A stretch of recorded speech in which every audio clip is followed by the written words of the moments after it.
Chapter 34. Dove. Aboard the Doris, July 1853. The thrice-damned bitch, thought Dove. She didn't mean to find the loot. She only went through Stella's belongings in search of something that might comfort the woman after what had happened. And what was her reward for trying? A cascade of thieved items. Everything reported missing and more. Cutlery and earbobs and half a dozen other items Stella had obviously stolen since the Doris set sail. Another woman might have taken the stolen goods to Stella herself, asked her to explain them. But Dove couldn't. Her priority was to protect herself. It always had been. That was the only reason she was still alive after years on the front. If she hadn't been sentimental about her husbands, she wasn't going to be sentimental about a girl she barely knew, no matter how sorry she felt for her. Stella was in no state to explain herself anyway. She'd survived losing all that blood, but barely. Siobhan had stitched what had torn. Dove admired the neatness of her stitches grudgingly, and kept the incision site clean as a preacher's collar. Then, they could only wait. A week had passed, and they'd moved Stella back into her own bunk. But she said nothing, ate little, mostly slept. That was why Dove had thought to cheer her with something treasured. But the treasured things she'd found in Stella's pack, lo and behold, were others' treasure. Now there'd be a reckoning. Nor would she take these things to Virginia. Virginia might be in charge of the mission, but she wasn't in charge of the ship. No. The captain needed to know. Dove's mistake, if she'd admit to making one, was confronting the captain as soon as she saw him instead of waiting for a private moment. The moment she unfolded the cloth and the silvered gleam of 2 nested spoons caught the air, a sailor saw too, and word spread. She explained where she'd found the goods. The captain thanked her for it. They stood close together on the deck, heads bent over the cloth bundle. And then everything broke wide open. "What a lovely teet-a-teet," crowed Keene. He pronounced it teat. "What is it, Keene?" said the captain through gritted teeth. "We see you found the thief, sir," the mate responded, his voice louder than it needed to be. He had a voice that carried. "We've got some thoughts on what you might do with her." "I'm not a thief," said Dove hotly. "Round up the other women," Keene called out to the crew. And though the captain opened his mouth to belay the order, Dove saw the moment when he decided he could not. She hadn't realized he was afraid of his men. She could tell the whole situation was on the cusp of exploding, but who would be left standing after it did, she could not be sure. Then Virginia was charging toward them. "What is the meaning of this?" she said. "Malcolm? Dove?" "I am sorry," said the captain without preamble, his throat tight, though with what emotion Dove could not guess. "We can no longer deliver your party to Repulse Bay." "What?" The word came out of Virginia like a bark, sharp and cutting. "I am sorry," he repeated. "The thief is among you. Such behavior cannot be tolerated." "You?"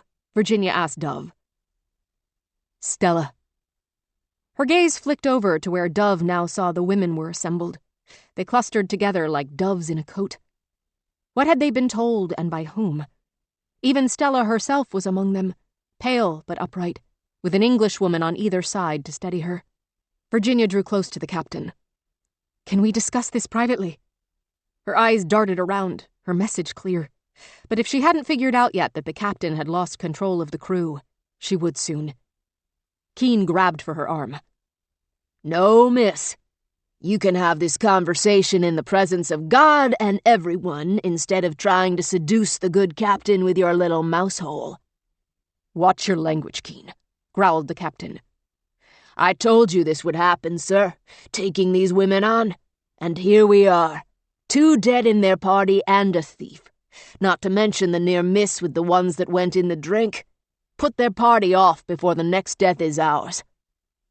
"Put us off?" said Virginia incredulously. "In the middle of Hudson Bay? I suppose you would like us to swim."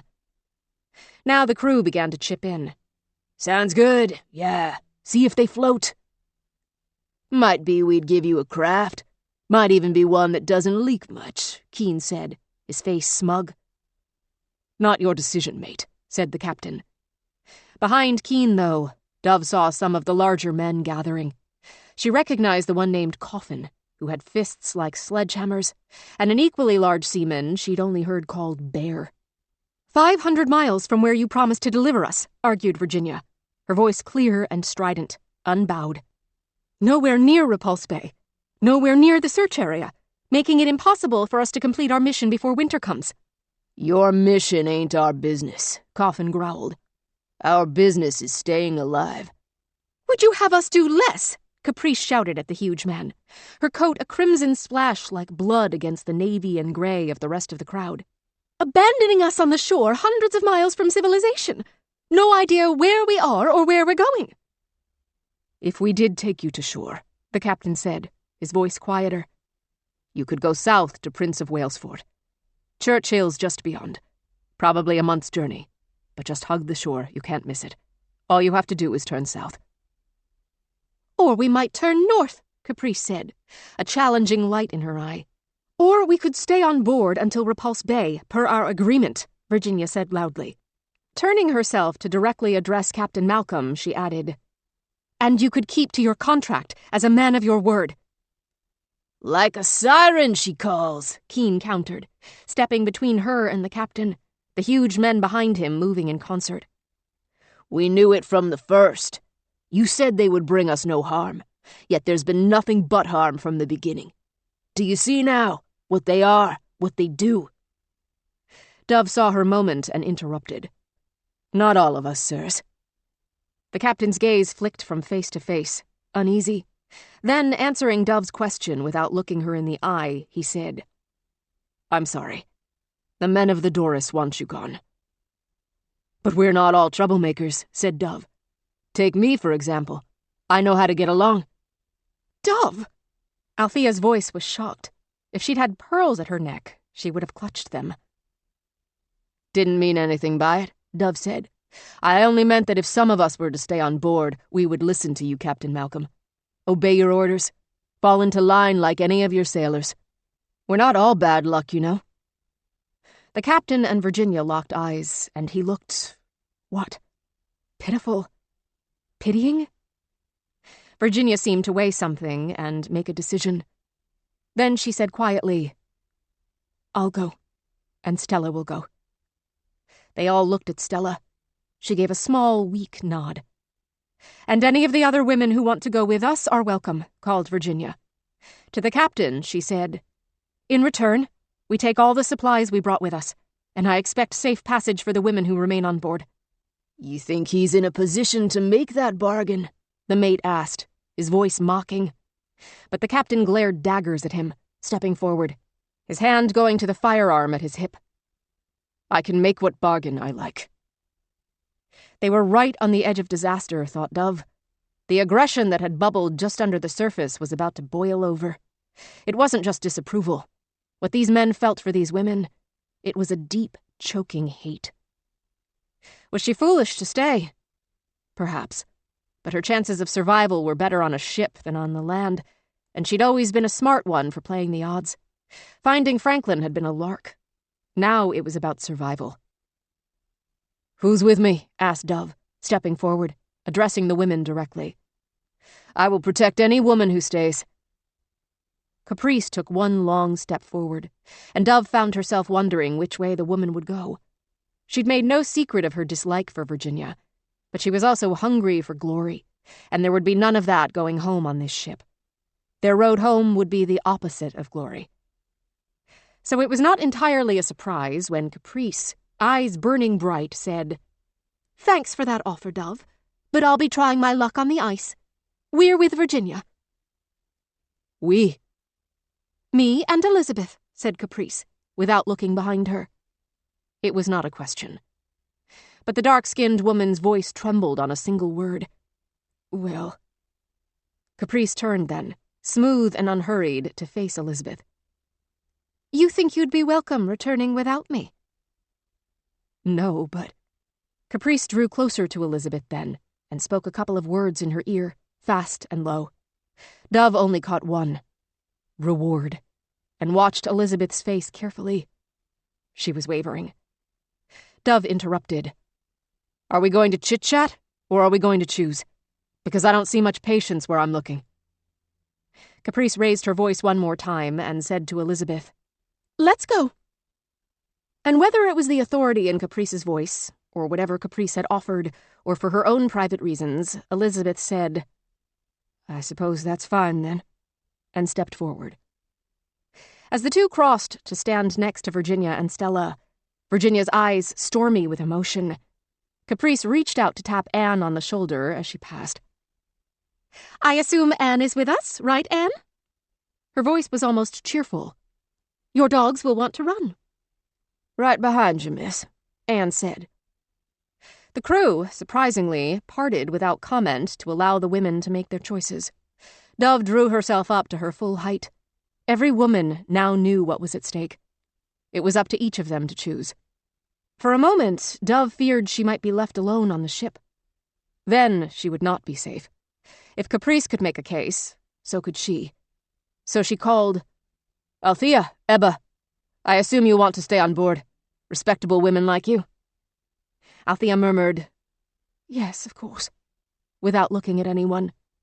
Ebba's eyes were on her friend's face when she said, We'll stay. As they came to stand behind her, Ebba took Dove's arm and whispered into her ear, Why did you start this? Have you no principles? This was not the time nor the place to explain herself, even if she'd wanted to. Principles cost, Dove hissed back. Too dear. But there was no time for conversation. Choices were being made. Next, Siobhan piped up. Wherever the party on land is bound, they will need a medical officer. Since the nurse is not available, I'll go. She moved up to stand with Virginia and Caprice, holding her chin high. They all chose. Neither Doro nor Irene spoke their choice aloud, but they didn't need to. Their feet showed where their loyalties lay. The last one to make her choice, as she stepped forward. Margaret hesitated for a moment. Dove reached out a hand to her. A long beat later, the light winking against the glass in her spectacles, Margaret took it. In the end, the split was far from even. 8 women would take to the land. Caprice and Virginia, Stella and Siobhan, Elizabeth and Anne, Doro and Irene. 4 would remain. Dove, Ebba, Althea, and Margaret. Dove was too stunned to feel relief, but she was glad of the company. The crew would be less likely to mistreat the Englishwomen, who were the wives of British Navy men. It wouldn't be bad to have the journalist among them either. Still, likely she would just hole them up in that musty cabin and not come out until Repulse Bay. They could hire a ship home from there and make the whole miserable trek in reverse. She didn't look forward to it, but of the available options, it was clearly the better. Then Dove counted the women, those who would stay and those who would go. 12. Shouldn't there be a 13th, she thought. Then she wished she hadn't. For a moment, the dark, small body of Christabel fell through the sky behind her closed eyes. When she opened her eyes again, she saw Caprice reach out and grab Virginia's hand, and it looked to Dove like they both squeezed. Well, that was something, she thought. Perhaps the two of them had recognized that there was a good chance they'd die out there on the ice, especially if they turned north to continue the search for Franklin. They'd probably realized that they might as well die on good terms. And once they were out in the Arctic wilds, working together instead of working against each other might make the difference between life and death. If they were to have any chance at all. Which Dove was not convinced they did.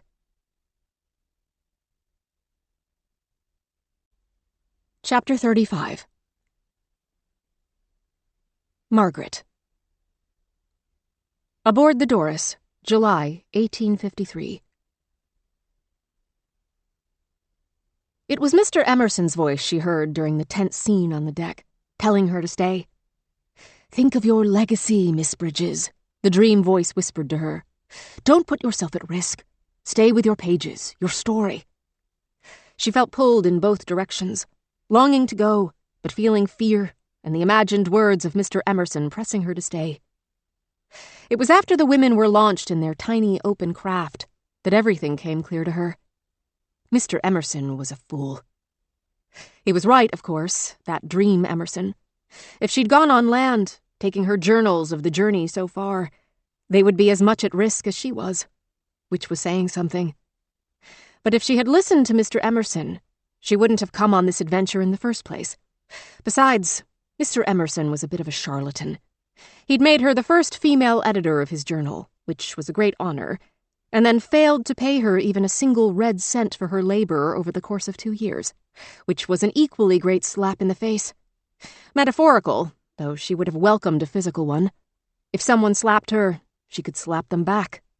Not that violence conducted by women was considered acceptable by men in any case. But if she'd learned anything so far on this journey, it was that when women stopped worrying about what was acceptable and what wasn't, they were capable of nearly anything. She was fully aware she spent too much time calculating. What were the motives of the people she wrote about? Who was putting what at risk and how much? She calculated what queries to ask a subject, how much truth to put in her writing, what to publish anonymously, and what to put under a byline. For years, her byline had been a single asterisk, clear, unique, and as obscure as a bucket of tar. If she ever came back from this adventure, she'd have more and more questions to consider. And now she supposed she had nothing but time to consider them. In that breathless, fearful moment, she had chosen the safe path. There was no undoing that snap decision. There would be no more adventure for her. She'd been the first woman allowed to use the library at Harvard College. She'd read more than any person she'd ever met, man or woman, though none of the men would admit as much. Typical. She'd read everything there was to read about women adventuring. Clearly, it was inevitable that she, too, would join the ranks of women adventurers. To do otherwise would be to live life as a kind of encyclopedia, of no use to oneself. Only others who pried you open and took what they needed, then shut you up and put you back on the shelf. Margaret Bridges had made the decision to be no one's encyclopedia. Yet now, she was something worse. A book no one had any reason to read. One decision, one moment, and she had hesitated to make the bold choice. Now she would stay on that shelf forever. What had she been so afraid of? Certainly, it had something to do with those who had chosen the ice, the members of that party, their leader and the woman who thought she should lead instead.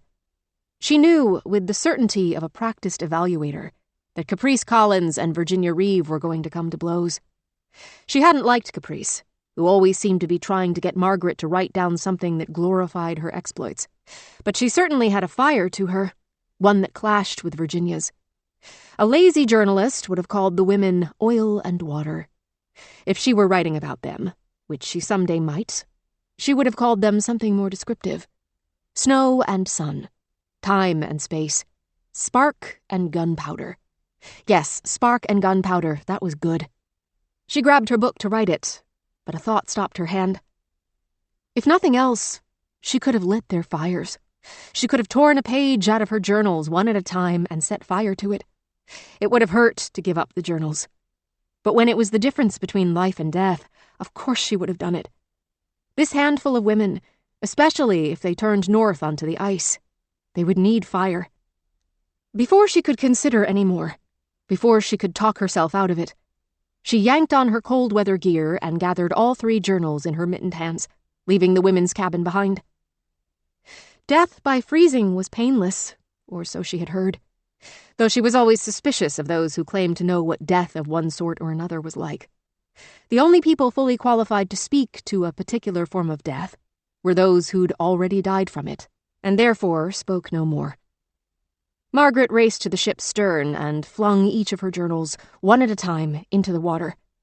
She could not even follow them with her eyes all the way down into the churning deep. There was certainly no question of being able to hear a splash. But what came after that, she let herself imagine. She let herself hope that each book would wend like a tiny sailboat across the water to its destination. Perhaps they would wash up on shore. Perhaps the women, following the shoreline of the bay in whichever direction they chose, would spot a waterlogged book and know who had sent it their way. The words would be gone by then. How and why had she ever let herself think words more important than lives? But they would carefully dry the pages in the wind and save them for kindling. So many maybes, Margaret told herself. Too many. She stared down toward the black water, cold and roiling, like a sea in a fairy story, dark enough to hide a monster. But this water didn't have to hide a monster, she realized. It was a monster. And so was the ice. The entire Arctic was a frozen mouth full of icy teeth, and it would slay those women. They'd become another of the expeditions lost forever on the ice, marching off into oblivion. And the journals were gone. Not even one word of what she knew remained. She could not even do them good now as a faithful chronicler of what had happened before they disappeared. She might have made her own fame and theirs if she hadn't panicked. She was not a woman equipped for quick bravery. She needed time to consider, to weigh, to judge. She hadn't had time, and she'd erred badly. She'd made foolish decision on top of foolish decision, and now she'd have nothing but time, all the way back to Boston, to remember her foolishness. As she stood at the stern, cold wind buffeting her, she swore to herself then that she would be wiser next time, if there ever were a next time. If she had the chance to make it up to those women, the women she had turned away from when the moment came, she would do anything. She would turn back toward them, support them, give them anything they needed. But what were the chances? Slim to none. And Slim had sailed away, she thought, as the darkness of the bay stretched out behind the ship to the invisible horizon. Chapter 36. Virginia. Charles Street Jail, Boston, October 1854. The guard who tortures Virginia with the Clarion's sensationalist stories, Keeler, is reading the latest issue out loud. She is trying as hard as she possibly can not to hear. She doesn't physically cower or cringe, doesn't clap her hands over her ears. She won't show weakness. But inside her head, she is singing at the top of her imaginary lungs, nearly shouting the words of hymn after hymn to drown him out. She pictures herself standing in a pew, wearing her best, most modest Sunday dress, with the eyelet-covered buttons, hymnal in hand and her mouth as wide open as the prairie sky, music pouring forth. An imaginary organist pumps away at the pedals and stops, pounding the keys in fistfuls. An imaginary congregation in their imaginary finery crowds her on both sides, their voices raised, bass and baritone and soprano and tone-deaf howling, each louder than the next. Inside her head, they have just finished an utterly rousing rendition of Crown Him with Many Crowns, as Virginia is flinging all her spirit into My Hope is Built on Nothing Less, when a voice, a real voice, stops her. It stops Keeler, too, who trails off mid-sentence, a sentence Virginia congratulates herself on not having heard. "Excuse me. I'd like a word with Miss Reeve." The familiar voice in her ears lands like rainwater on parched ground. The message she sent with the new chiffon reached its destination. Keeler, caught off guard by the fact that he should have heard this man coming long before he was close enough to touch, barks, "Who let you back here?" "I have friends, as it happens," says Captain Malcolm. "Good men and true. Will you be a good man and give me 10 minutes alone with Miss Reeve?" "I can't let you alone with her, sir, for her own safety. And yours." 15 minutes. "Sir, it cannot be done. Safely." "There will be bars between us." "Even so?" "I swear I'll keep my distance. All right? Just let me have 20 minutes. 20? Half an hour." The captain leans toward him with folded money between his fingers. Keeler fairly grabs the money, tucks it into an invisible pocket somewhere, and shrugs. "Your funeral," he says. Grumbling, reluctant, Keeler shuffles off down the hallway, glancing over his shoulder every now and again to see whether this man, his fists meaty, his frame broad, poses a threat to the prisoner, or whether it might be the other way around. But eventually, Keeler loses interest and turns his back. Then it's just the two of them, the bars between. His presence does not warm her. Nothing can inside this frozen stone room. But it fills her with something that makes the cold feel farther away. Miss Reeve, he says. And if the bars weren't there to restrain her, she'd reach out to him. Her feelings about him are not uncomplicated. But she knows this, that she would hold nothing back. The time for holding back has passed. Her gaze locks with his, the way she did not allow it to in the courtroom, and the power of it rocks her. Captain Malcolm sheds the bravado he had with the guard as if it were a coat. His voice is thick with emotion. I'm so sorry. I have regretted, and I have prayed. When I heard you'd survived, my prayers were answered. But then, this trial. Don't lose sleep over me, she says, meaning to be light, but it comes out harsher than she meant it to, more like a command. As if she could command this man, as if she ever could, as if she could do anything from behind these all-dashed bars. I can't help it. Captain, she says, you did the right thing, then and now, and I'm glad to see you. You are a saint, Miss Reeve. I'm no saint. But to me, to be able to forgive me, you forgive me, don't you? There's nothing to forgive, she says, and this time, it does come out light. As if he were a waiter in the ordinary, apologizing for bringing her the egg salad instead of the chicken salad. As if things mattered not at all. As if her life weren't on the line. She says, you kept your word. You said you'd bring the rest back safe. Dove, Margaret, Ebba, Althea.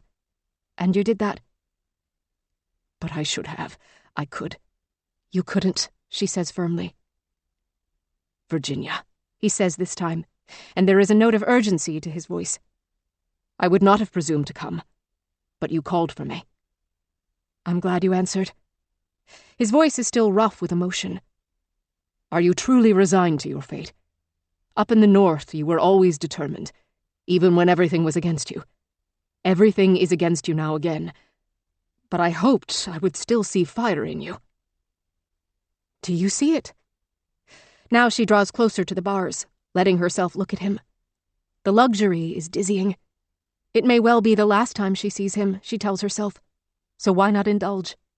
His expressive eyes are worried, regretful, their coppery brown dimmed to a darker shade. At the same time as she's examining him, she realizes she's showing herself, truer than she ever has.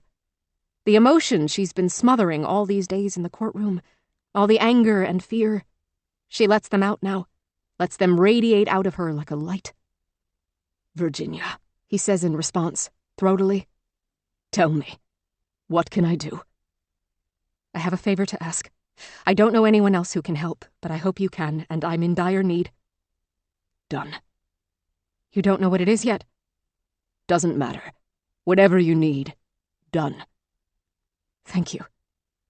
I will do all I can to save you, he says, and she does not tell him what comes instantly to mind, because she isn't sure he could handle it, but the thought rings out in her head over and over, even after he leaves, and Keeler returns with a glare and her dinner. It will not be enough.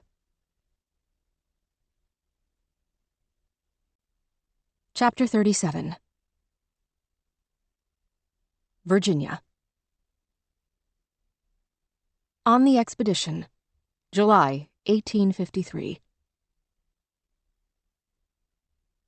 As the hooded, swaddled women huddled together on land for the first time since Moose Factory, a lifetime ago it felt like, Virginia could not stop counting. 20 boxes of ammunition, 12 sets of snow goggles, 10 sled dogs, 9 guns, 8 women, 7 slabs of pemmican, 6 axes, 5 bundles of trade goods, mirrors and trinkets, nails and tacks. What else did they have? One tidy little shallop that had borne them from the Doris, a fine seaworthy craft, but off the water useless as a hatful of bent nails. One sledge, disassembled and packed away for now. It would slow them down until the ice came, at which point it would be essential, if they even found the ice before the ice found them. Then, the things that could not be touched or gathered, not in a physical sense. She counted those two. One mission compromised, a goal that might have been close to an impossibility to start with. To find a lost man, his lost company, and his lost ships out here in the vast, unmapped nothingness of the Arctic. but was now even less possible than it ever had been. Zero hope. But her lack of hope, Virginia decided, was not the point. She stepped back from the cluster of women and scanned the horizon, gathering herself. She could not allow her hopelessness to dictate all their fates. On the ship, she'd had hope, and here they were anyway, farther from their destination than they'd ever thought to be, almost certainly doomed to the failure of their mission. Hope had not delivered the expected result, so perhaps hopelessness would not either. They were such rare, savvy women, thought Virginia. If they were men, they would be world striders, generals, scholars, victors of every stripe. Her eyes threatened to prickle with tears at the sentiment of it. Even knowing it was so cold, the tears would freeze on her face as they formed. She could not afford sentiment. That was why she put the choice to them, the 8 women who had chosen the land. They had put themselves at risk for the chance to continue northward, rejecting safety, or as close to it as could be found in this part of the world. They had as much of a stake as she did. Each had an equal say. One life. "We must decide," she said to them all, "in which direction our fate lies." Given her unmatched familiarity with the maps of where they were and where they hoped to be, Doro was the first to understand. As hard as it was to see her eyes in the furred maw of her raised hood, Virginia caught the flash of recognition in them right away. Caprice was the next to catch on, and the first to speak her mind. "You mean we can choose safety, or we can seek Franklin, but not both?" "Almost," corrected Virginia. "We can choose to seek safety." "I fail to see the difference," Caprice said dryly, "between that and what I said." "We can seek safety," clarified Virginia. "I cannot guarantee we will find it. There are 2 safer routes, one north and one south, and even those are not safe. We could freeze, starve, suffer attack, break our legs falling over one hazard or another. A gully, a hole in the soft ice, a ravine, a buckle. We know the dangers. You needn't list them all." Caprice's tone became more combative, not less. "I can't list them all," spat back Virginia. "There are too many." At that, Caprice fell silent a moment. Doro spoke into the silence, raising her voice to be heard. "We have 3 options. We follow the coast south to Churchill, a settlement something like Moose Factory, a place from which we could join others going south, toward home." Caprice made a dismissive sound, a humph in her throat, though it was not possible to tell if she'd been loud enough for the other women to hear. Doro went on. "Second option. We follow the coastline north instead, to Repulse Bay. Where we'd planned, Victory Point, is both west and north of there. From there, we could either wait for a ship home, the Doris or another, or overwinter and set out for Victory Point again as soon as the thaw permits." "How long would that take?" asked Elizabeth. "To get to Repulse Bay?" Doro's face clouded with doubt. "A couple of months or longer. Depends on how fast we move and when the cold comes in. We'll actually go much faster with ice and snow under us, once we can use the sledge. Walking is the slowest possible way to go." Elizabeth spoke again. "And the third option?" "Northwest. As direct a route to Victory Point as we can manage. Same issues, same timeline." It was Elizabeth who asked the next question. "If we head northwest, are there rivers to follow? Maybe somewhere we could sail the shallop? What's the terrain like?" Doro spoke a single ominous word. "Unmapped." "Oh." Virginia looked from one face to the next, hunting for their expressions in the darkened shadows cast by their raised hoods. "And if we decide not to follow the shore, maybe we leave the shallop behind." Anne said, "Nope. The dogs can pull it." "Across the ground?" "Across the ground," she echoed. "With supplies in it. Spreads the weight out. Unless you want to hump all that." She gestured into the shallop, and 7 other heads turned to look. The heaps of supplies that had seemed reassuring only moments ago looked daunting if they proposed to carry them. Perspective was everything. Anne went on. "Shallop makes a good cover to sleep under, too. If we realize we don't need it later, we chop it for wood then. And if we hit a river—" "I'm convinced," interrupted Siobhan. "We keep the shallop. Except if the terrain gets too uneven, both the shallop and the sledge slow us down, Doro interrupted. That's another risk. As if we need more, said Caprice. You could have stayed on the ship, thought Virginia. Why didn't you? But she did not speak the words aloud. Whichever route they chose, the days that lay ahead would be so much harder than this one. If she didn't want to stoke conflicts that could present dangers as deadly as the terrain, she would need to hold her tongue. Best to start now. A good leader knew not just when to speak, but when to listen. Irene tapped Doro on the shoulder. She squinted at the horizon, then back at the shore, turned her body toward her left shoulder, and pointed out over the landscape, her eyebrows raised. Doro guessed what she was asking. Northwest. Then Irene shifted her hands a few degrees back to the right, pointed again. Doro answered, north. Irene pointed in the opposite direction. South, Doro said. Then Irene brushed something invisible from her heavy coat, pushed back her hood, and pointed again in the first direction. With her hood rearranged, they could all now see the grin on her face. Doro said, a hint of wonder in her voice. Irene votes for the Northwest, it seems. And I'm with her. Caprice said, no. No, echoed Virginia. I don't think we should take a vote, Caprice said, addressing the group. We are all together. If some of us vote one direction and others vote differently, but the majority rules, some may grow to resent the others. We cannot split up. There are few enough of us as it is. And this is a clear case of safety in numbers. Virginia scanned the women's figures, reading the language of their bodies. They were nodding, leaning, listening. Caprice finished in a ringing voice.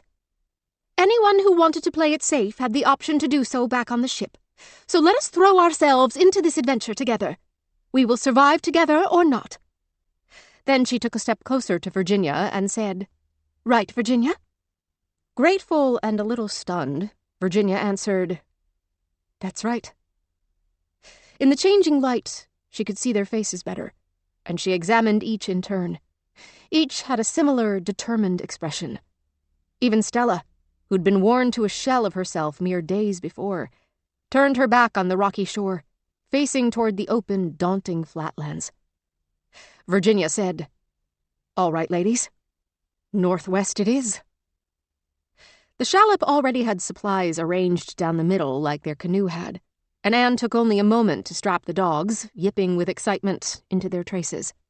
The remaining women arrayed themselves in 2 lines, one on each side of the shallop, slotted into place like the kitchen utensils hung on the wall of the Doris's galley.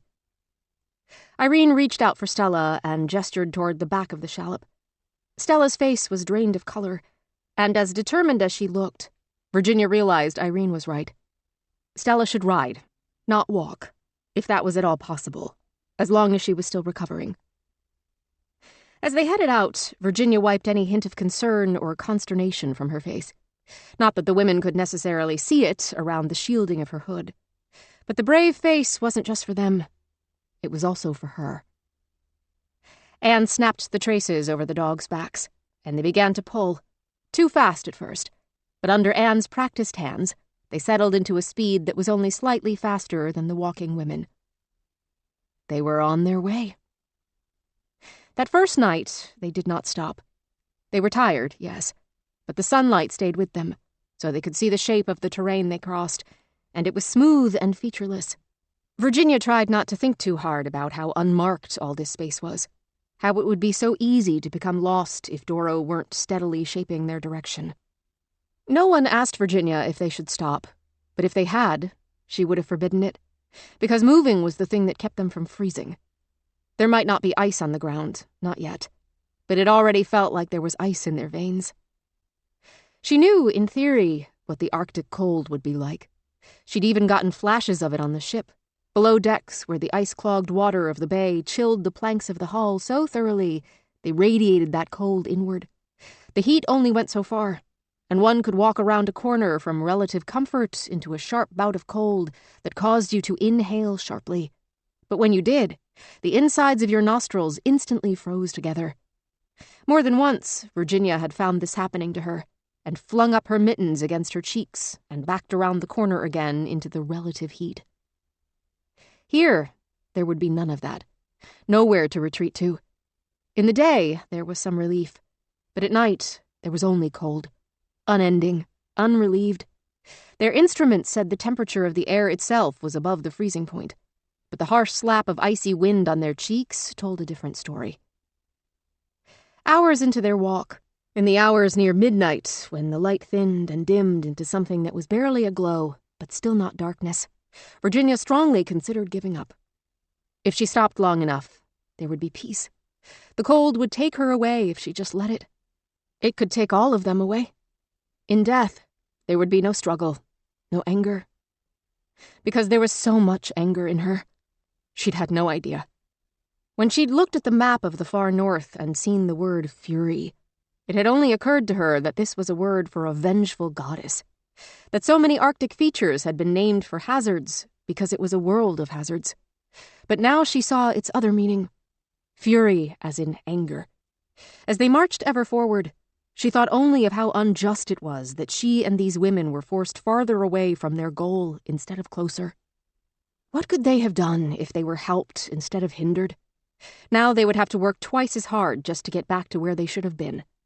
Those ignorant, superstitious sailors. Foolish Stella and her thievery. The weak, fearful captain. And she did not spare herself from her anger. She, too, had been weak. She, too, could have done better. This anger burned, but it did not, on any level, keep her warm. Of all things, it was the memory of the very bad thing that helped her continue on. Because if she could survive that, she could survive this. She even would have told the other members of the party about it, reshaping its ghastly horror into a rallying cry, if she didn't think they wouldn't be able to look at her the same way afterward. Once someone knew what was in her past, they'd see her as a different person. She couldn't take that chance. That was probably what she'd loved best about Ames. He knew everything about her, and he didn't judge her for it. To be known for oneself is a powerful gift. She felt she'd only received it once. Maybe these women would give her the same gift, she thought to herself. But then doubt swarmed over her. They did not love her now, and they would love her less if they knew everything about her. Particularly Caprice. Caprice's lip would curl in a horrified sneer if she knew what Virginia had done. The rich girl already looked down on her for living hard on the trail, traveling with a man, wearing men's trousers, and not even seeming the least bit sorry. Imagine her outrage at the very bad thing, at Virginia's role in it, which her youth at the time did not excuse. So she would not tell them that. But in her private soul, it gave her the hope that she'd been missing. Bad could come from good. Good could come from bad. She'd seen that happen before. Virginia sent up a prayer, squared her shoulders, and kept moving.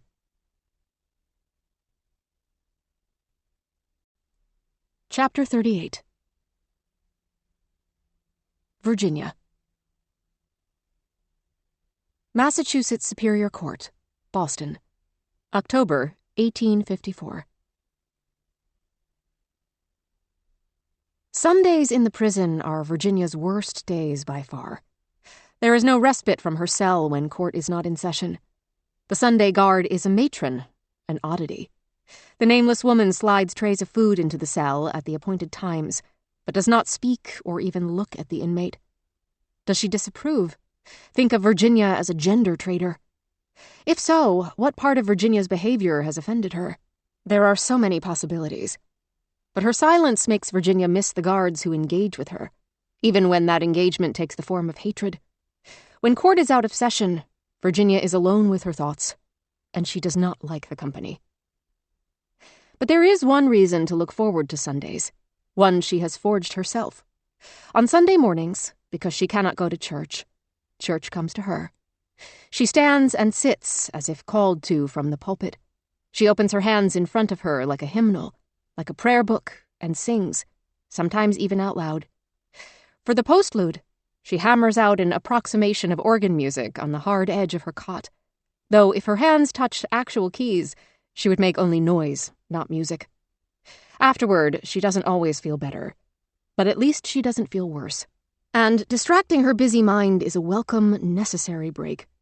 Ever since she decided to ask Captain Malcolm to help her take control of her fate, her emotions have been flooding her body.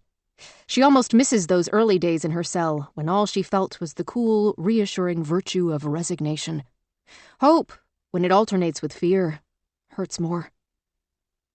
Monday dawns, though she cannot see the sunlight to welcome it, and even though she knows she will be led forth in chains, her whole body leaps forward eagerly to move beyond the cell's walls. When she arrives in the courtroom, she looks out at the 5 survivors, as is her practice.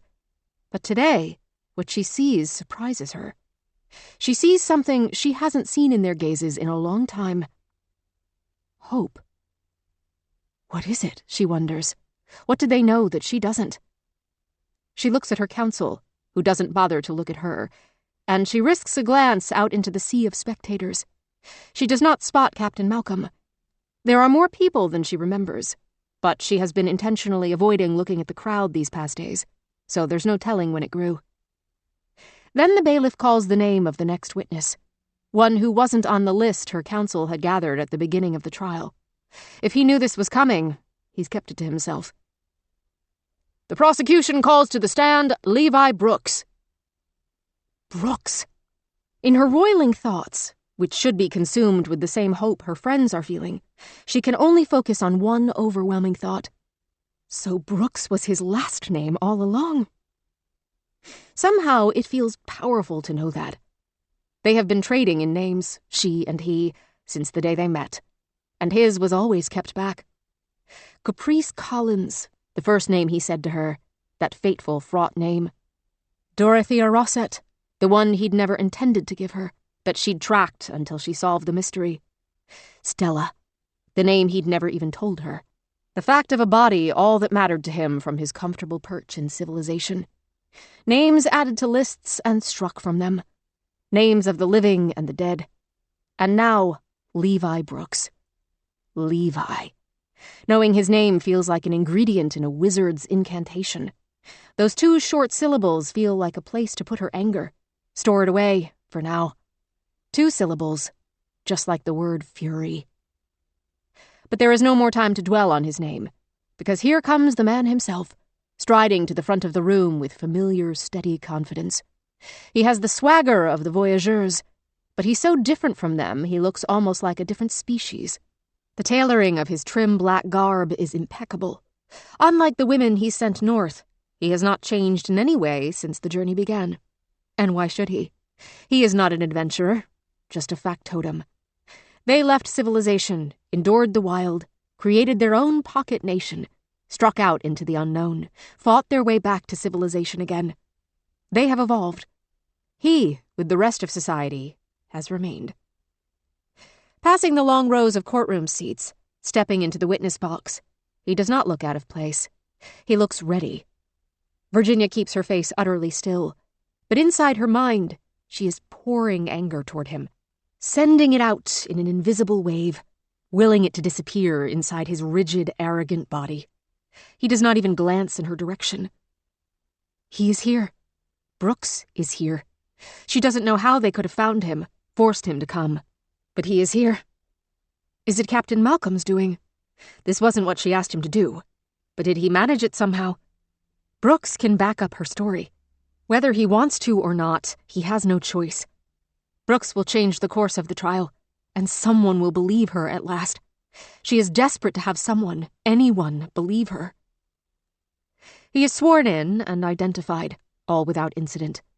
Virginia finds herself leaning forward in her seat while she waits for the prosecutor's next question.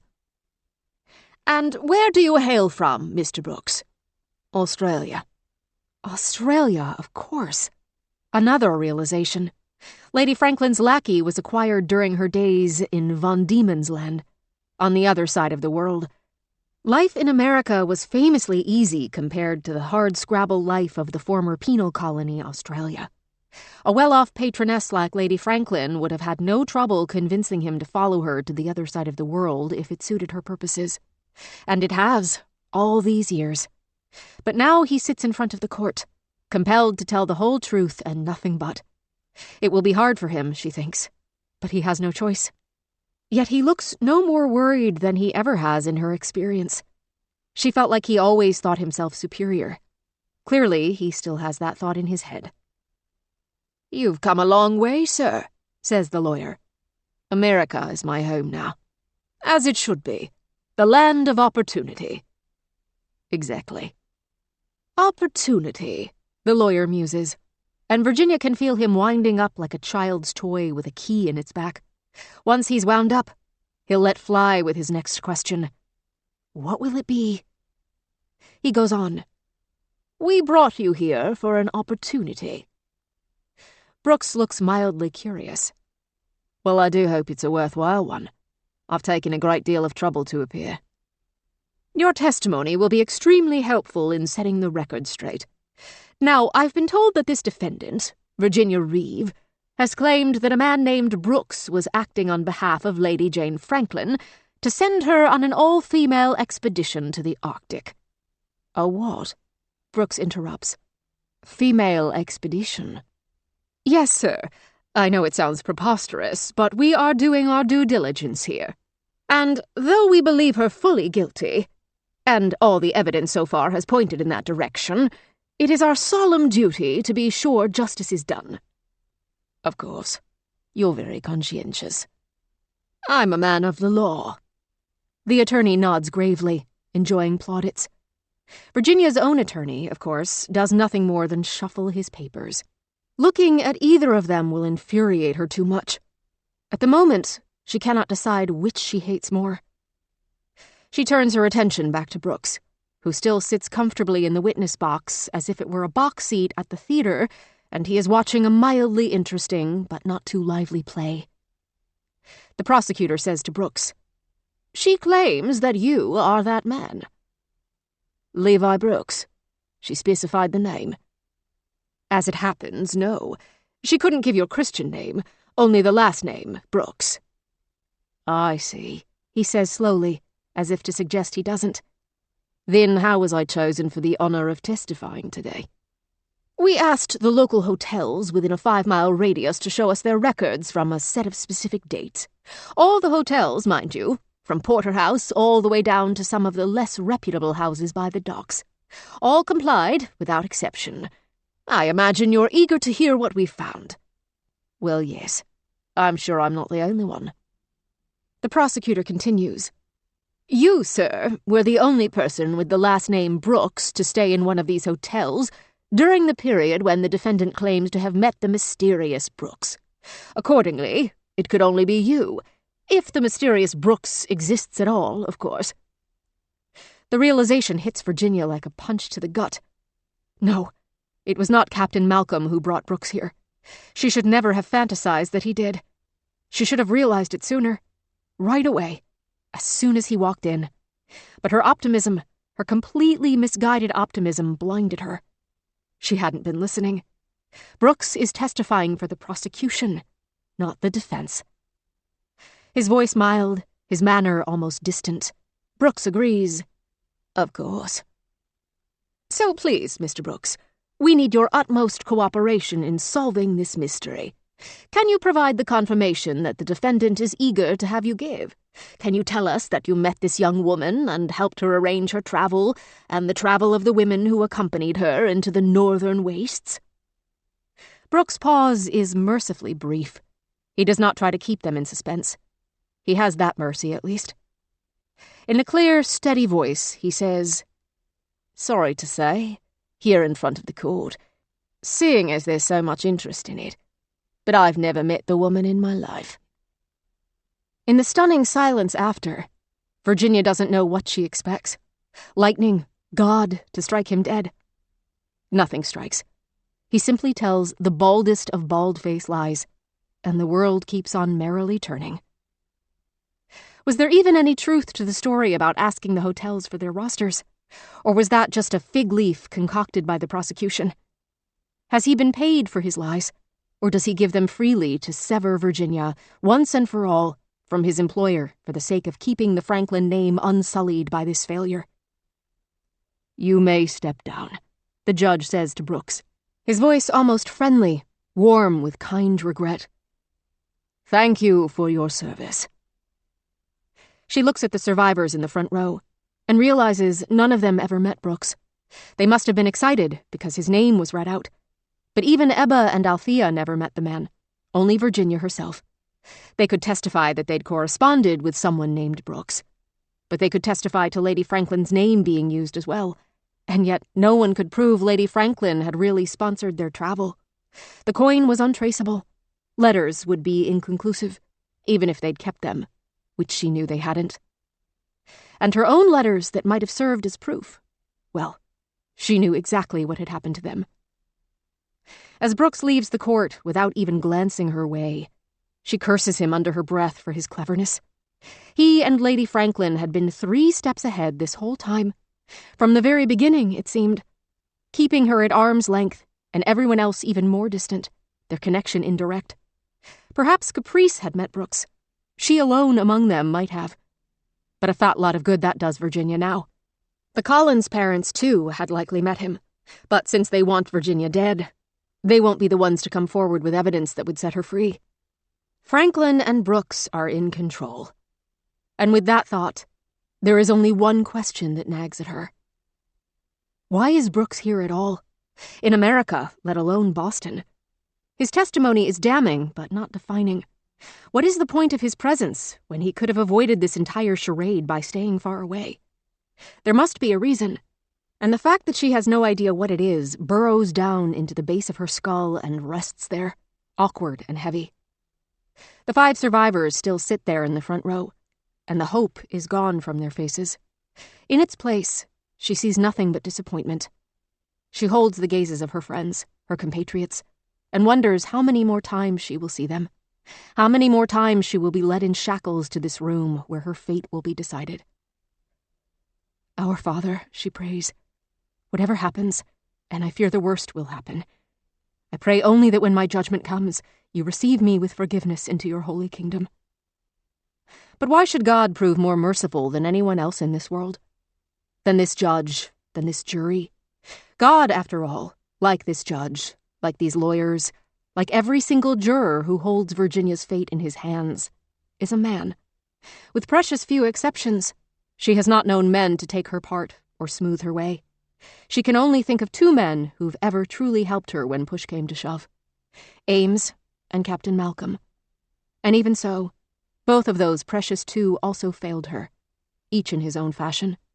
If God guided her safely out of the very bad thing and home from the Arctic, she owes him praise for that.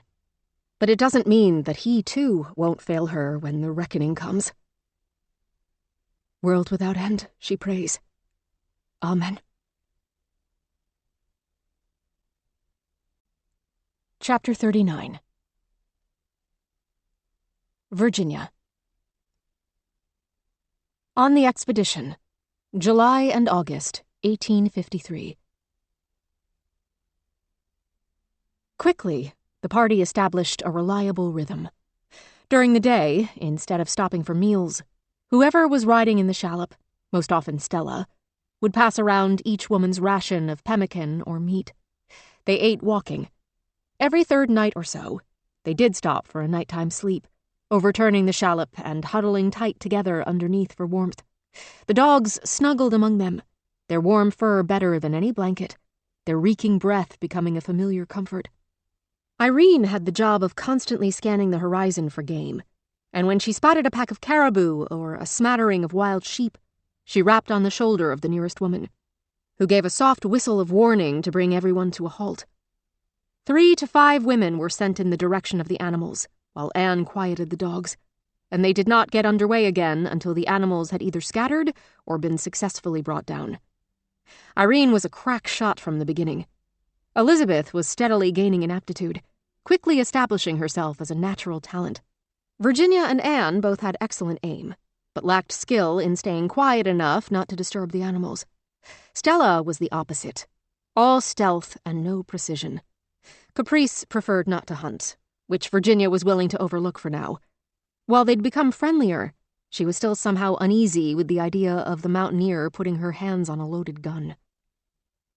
As the days grew short enough that an hour or 2 could actually be called night, if it was absolutely necessary in order to make camp, They burned a lamp of precious whale oil for enough light to see by. On the occasions when a larger fire was needed, especially when roasting game, they had to find kindling. The dogs made a game of picking up dry sticks, but to get the fire started, something finer was needed. So each delved into the precious pack that she'd brought with her, and if there was paper or delicate fabric to be burned, they burned it. And it all went up so quickly. A letter of Stella's she declined to share the nature of, though Virginia spotted a letter C in the signature before the licking flames devoured it. A worn hair ribbon of Elizabeth's. Siobhan paged carefully through her single medical text, plucking out pages she felt would be least useful. One on exotic tropical diseases, another on social diseases like chlamydia. Sometimes she read them aloud to amuse the women before committing them to the flames. In turn, every contribution went up with a golden liquid light. For Virginia's first turn, she offered up the first letter she'd received from Lady Franklin, which she had long since committed to memory. The wind was rough that night, and though she had hoped to use the letter and the envelope on separate occasions, it took both to get the flame to catch. Too soon, Virginia knew her turn would come again. So one morning, she stole a few moments of privacy, plucking at the red wax seal with numbed fingers.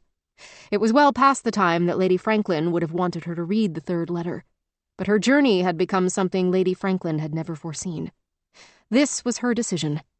It was one small way she had of asserting that she was in charge of what would happen next. Lady Franklin could not help or hurt her now. Only the other women here. Only nature. And, of course, Virginia herself. She could still choose well or badly. She unfolded the fragile paper, hands shaking, and read the third letter for the very first time.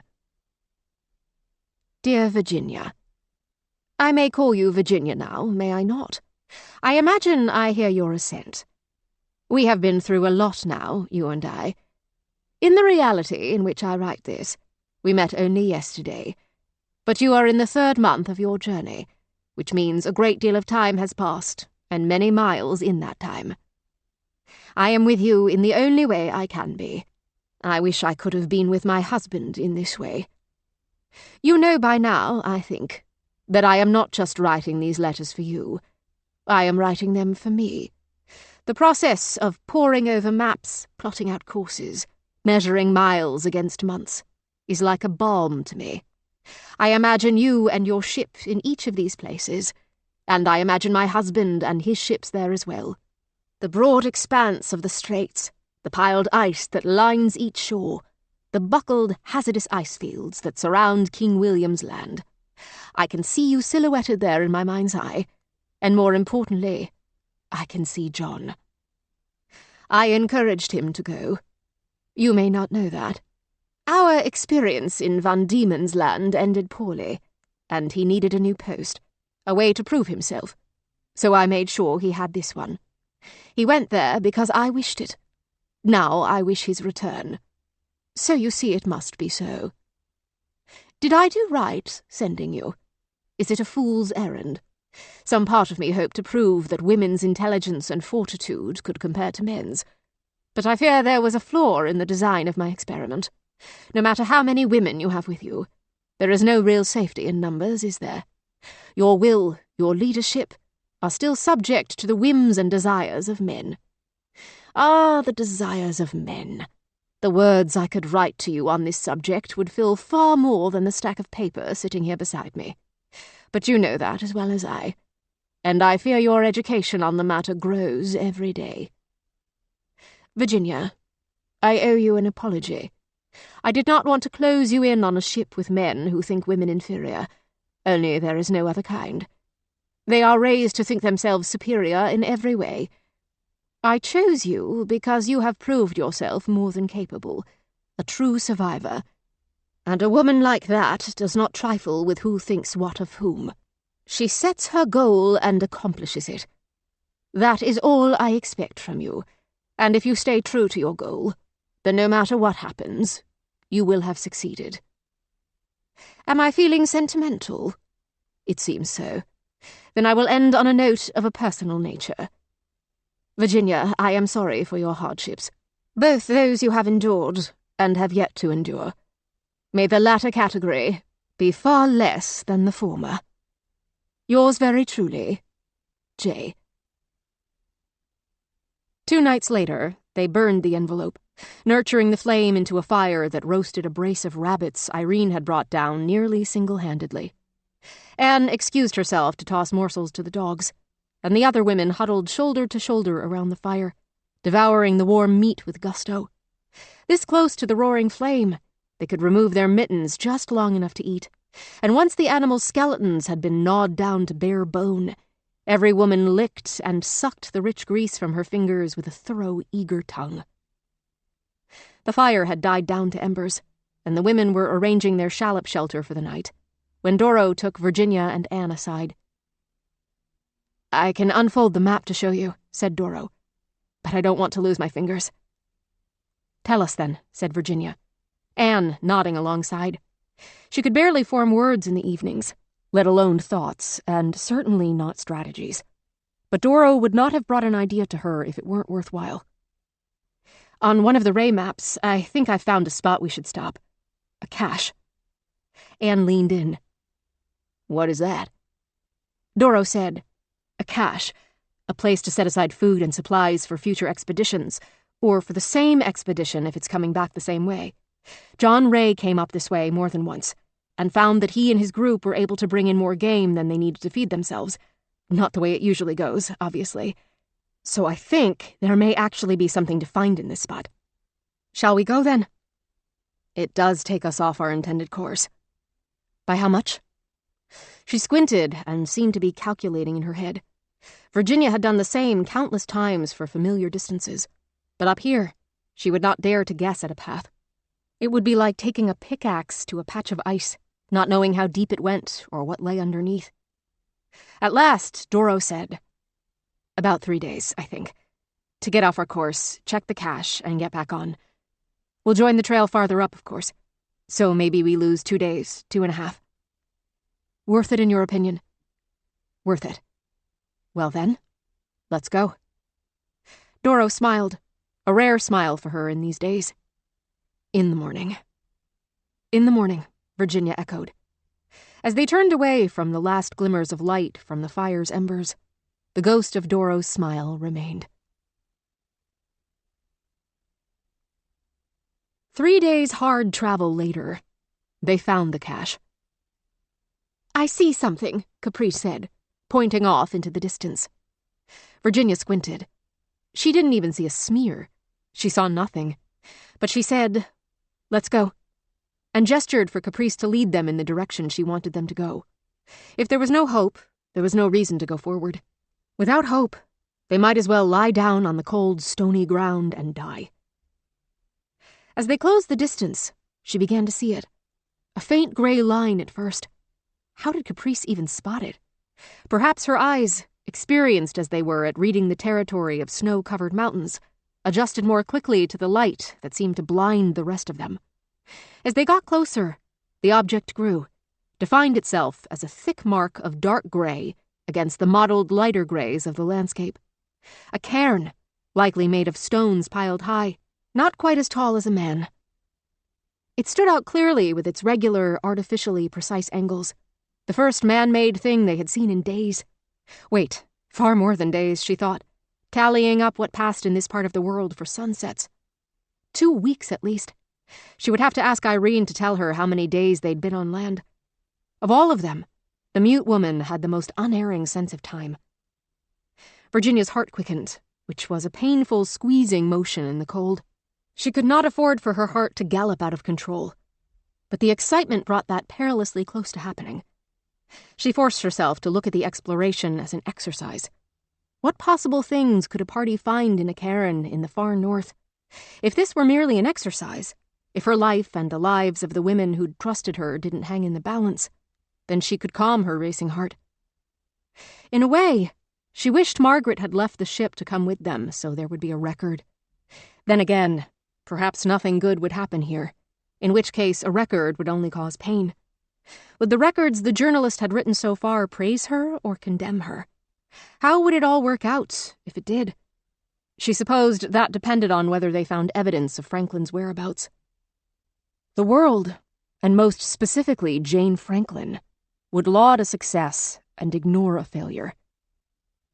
They had kept the door to success open by heading off in the direction of Victory Point, still in search of the Franklin party, instead of making for Repulse Bay.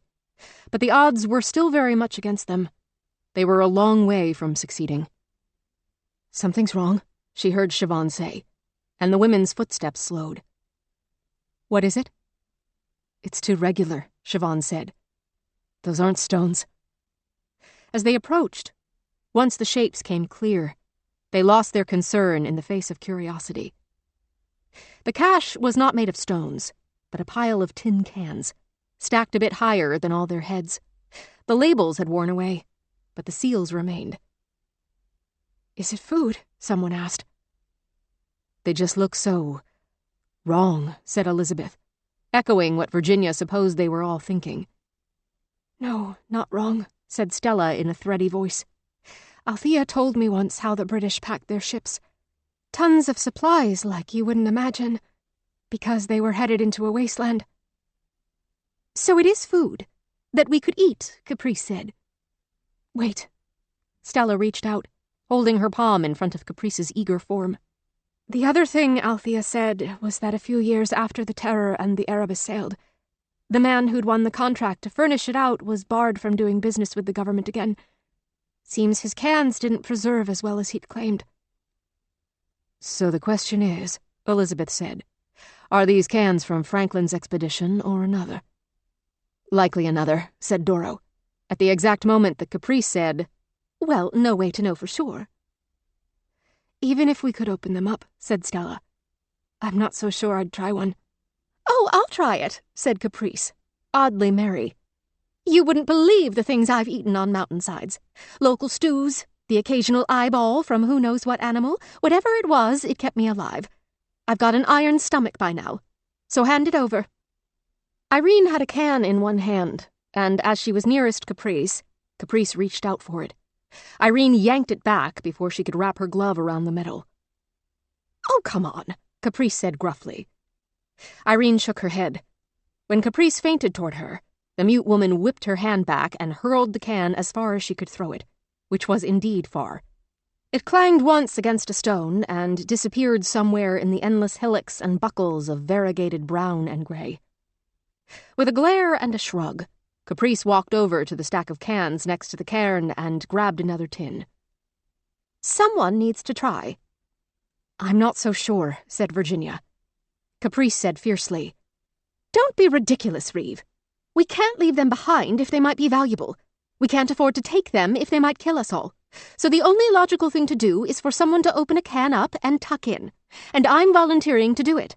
No one in their right mind, no one who cares about the future of this expedition can say nay." But what Stella had said weighed too heavily on Virginia, and before she really understood what she was doing, she'd reached over and smacked the tin out of Caprice's hand. "No," said Virginia. "I forbid it." Unlike the high-flying can Irene had hurled, this one rolled across the landscape unevenly, wobbling on its dented side, until it came to rest on a tiny hillock. This one they could still see. Caprice's eyebrows leapt up in amusement. Her expression turned mocking. "Oh, do you? Do you forbid it, Virginia?" "I am the leader of this expedition," said Virginia, "a fact of which you are well aware. Without someone in charge, all we've got is chaos." "I don't see much difference from chaos in what we're doing now. Do you? We've found nothing. We're nowhere." "We're making progress." "We're dying slowly," Caprice nearly shouted, her voice growing louder still. "Maybe you consider that a success compared to dying quickly, but I sure don't." "Caprice, keep your voice down." "Oh, should I? Do you get to decide what we all say as well as what we do?" "I'm not the one whose family treats their servants like slaves." The words slipped out before she had time to consider their wisdom or lack thereof. Once they were out, she wished she could take them back. This was neither the time nor the place. Elizabeth was looking back and forth between the two of them, visibly horrified. With a snide, distant air, Caprice said, "Do you mean Elizabeth? Elizabeth is free to leave my family's employ whenever she wishes. I wouldn't recommend right this minute, of course." "Is she so free? Did she want to come on this journey at all? Did you even ask her before you hauled her 1,000 miles into the unknown?" Both women turned to Elizabeth, whose gaze flickered toward Virginia in quiet desperation, but then fixed back down on the ground.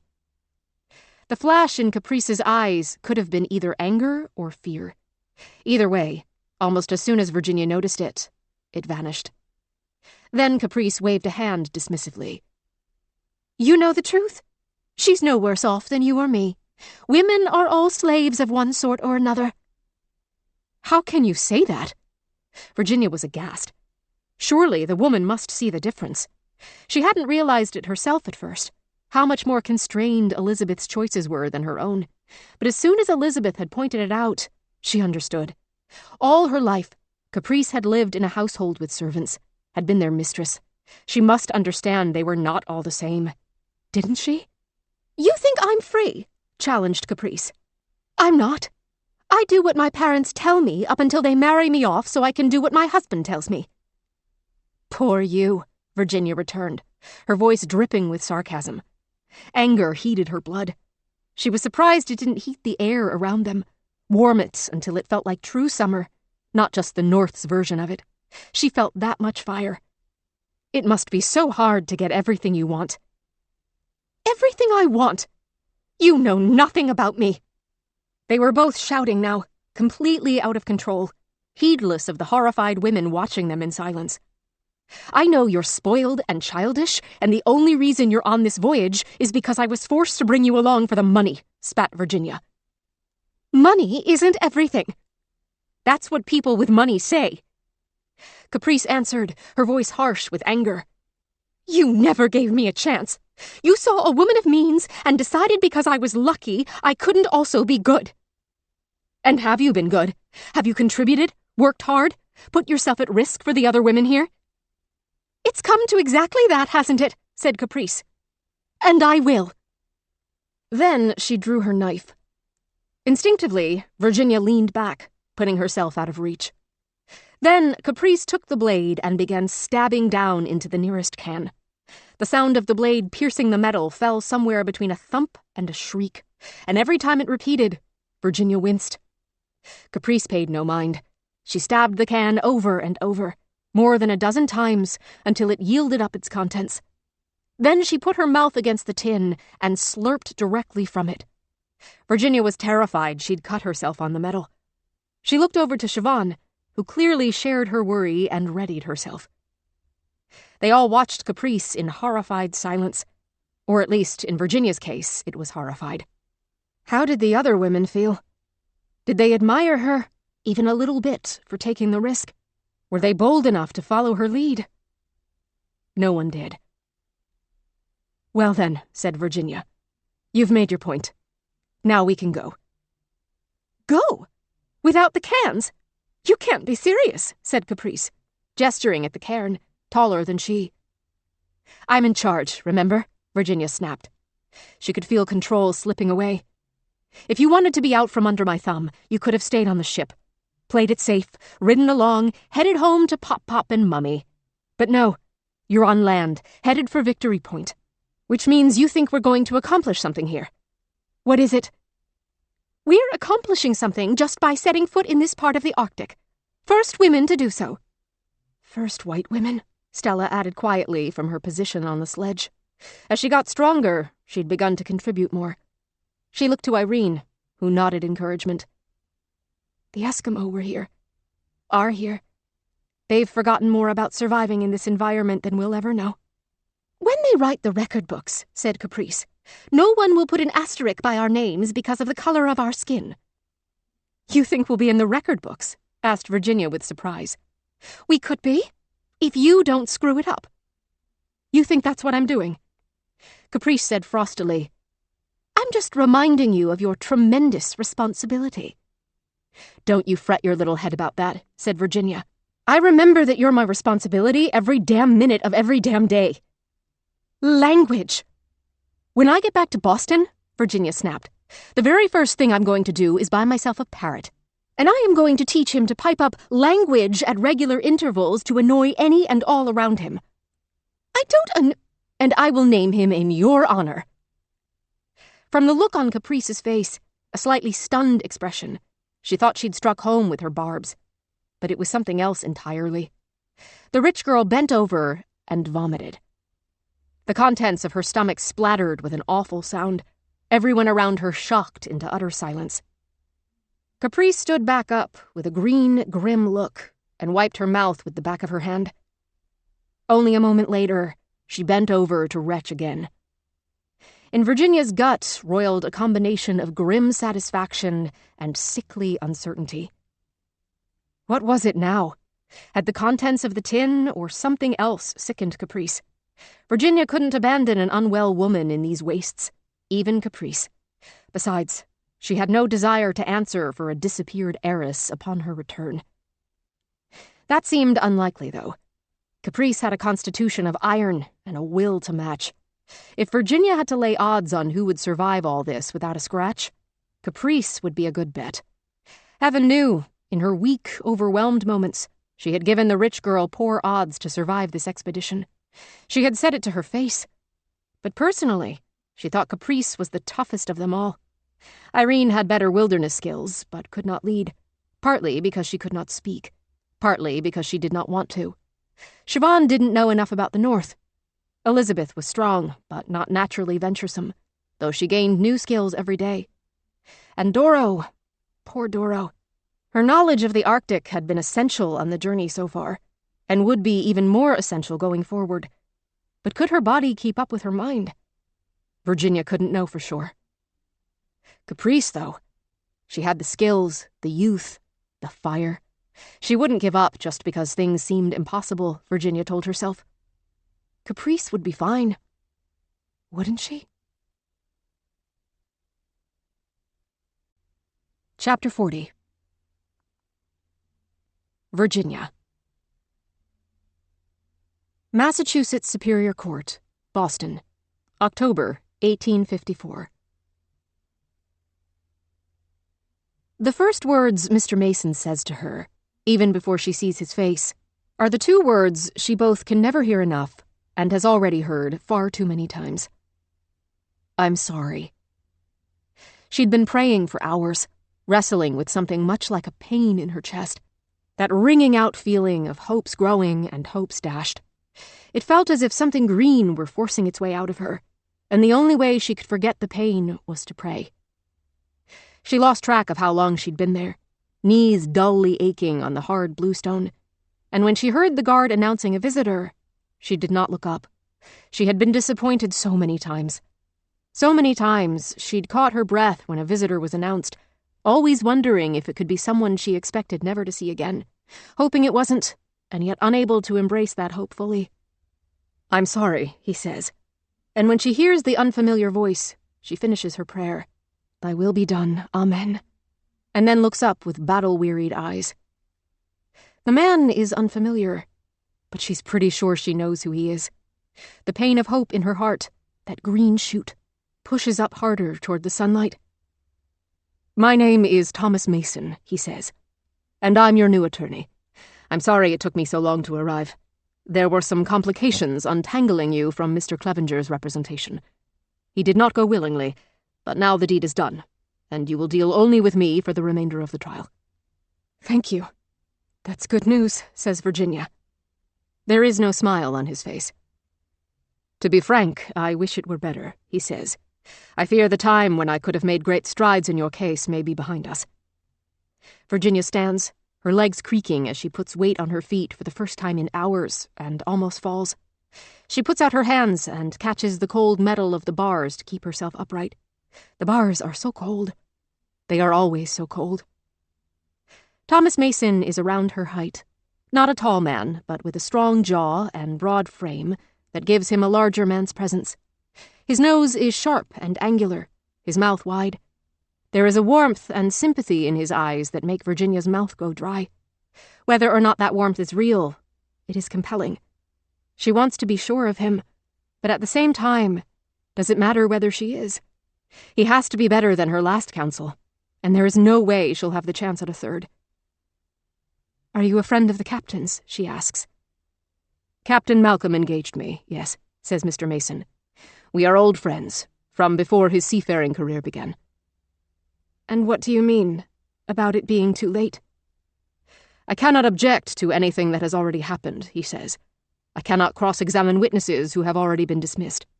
If I'd been here at the very beginning, certainly I would have argued the case's very jurisdiction. Why Massachusetts, when the body was not found here? Her head spins.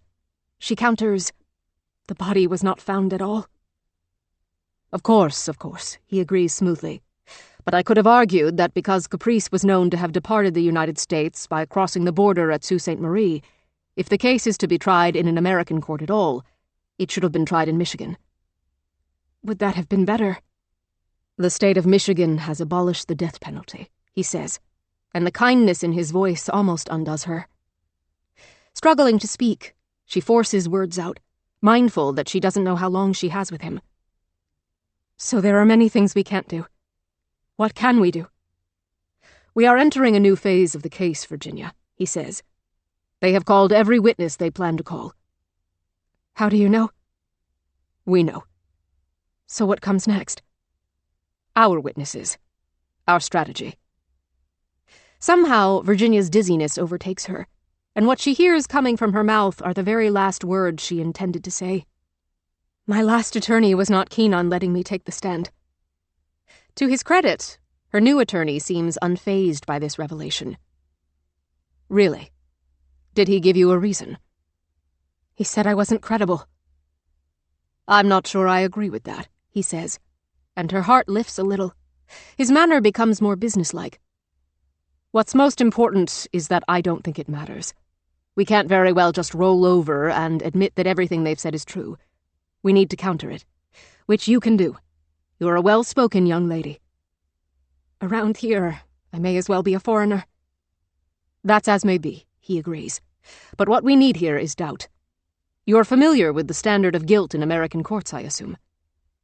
This is the first American court I've ever set foot in, she says, and I dearly hope it will be the last. His lantern jaw tightens visibly, and she realizes her mistake. Whichever outcome results from this trial, that will almost certainly be the case.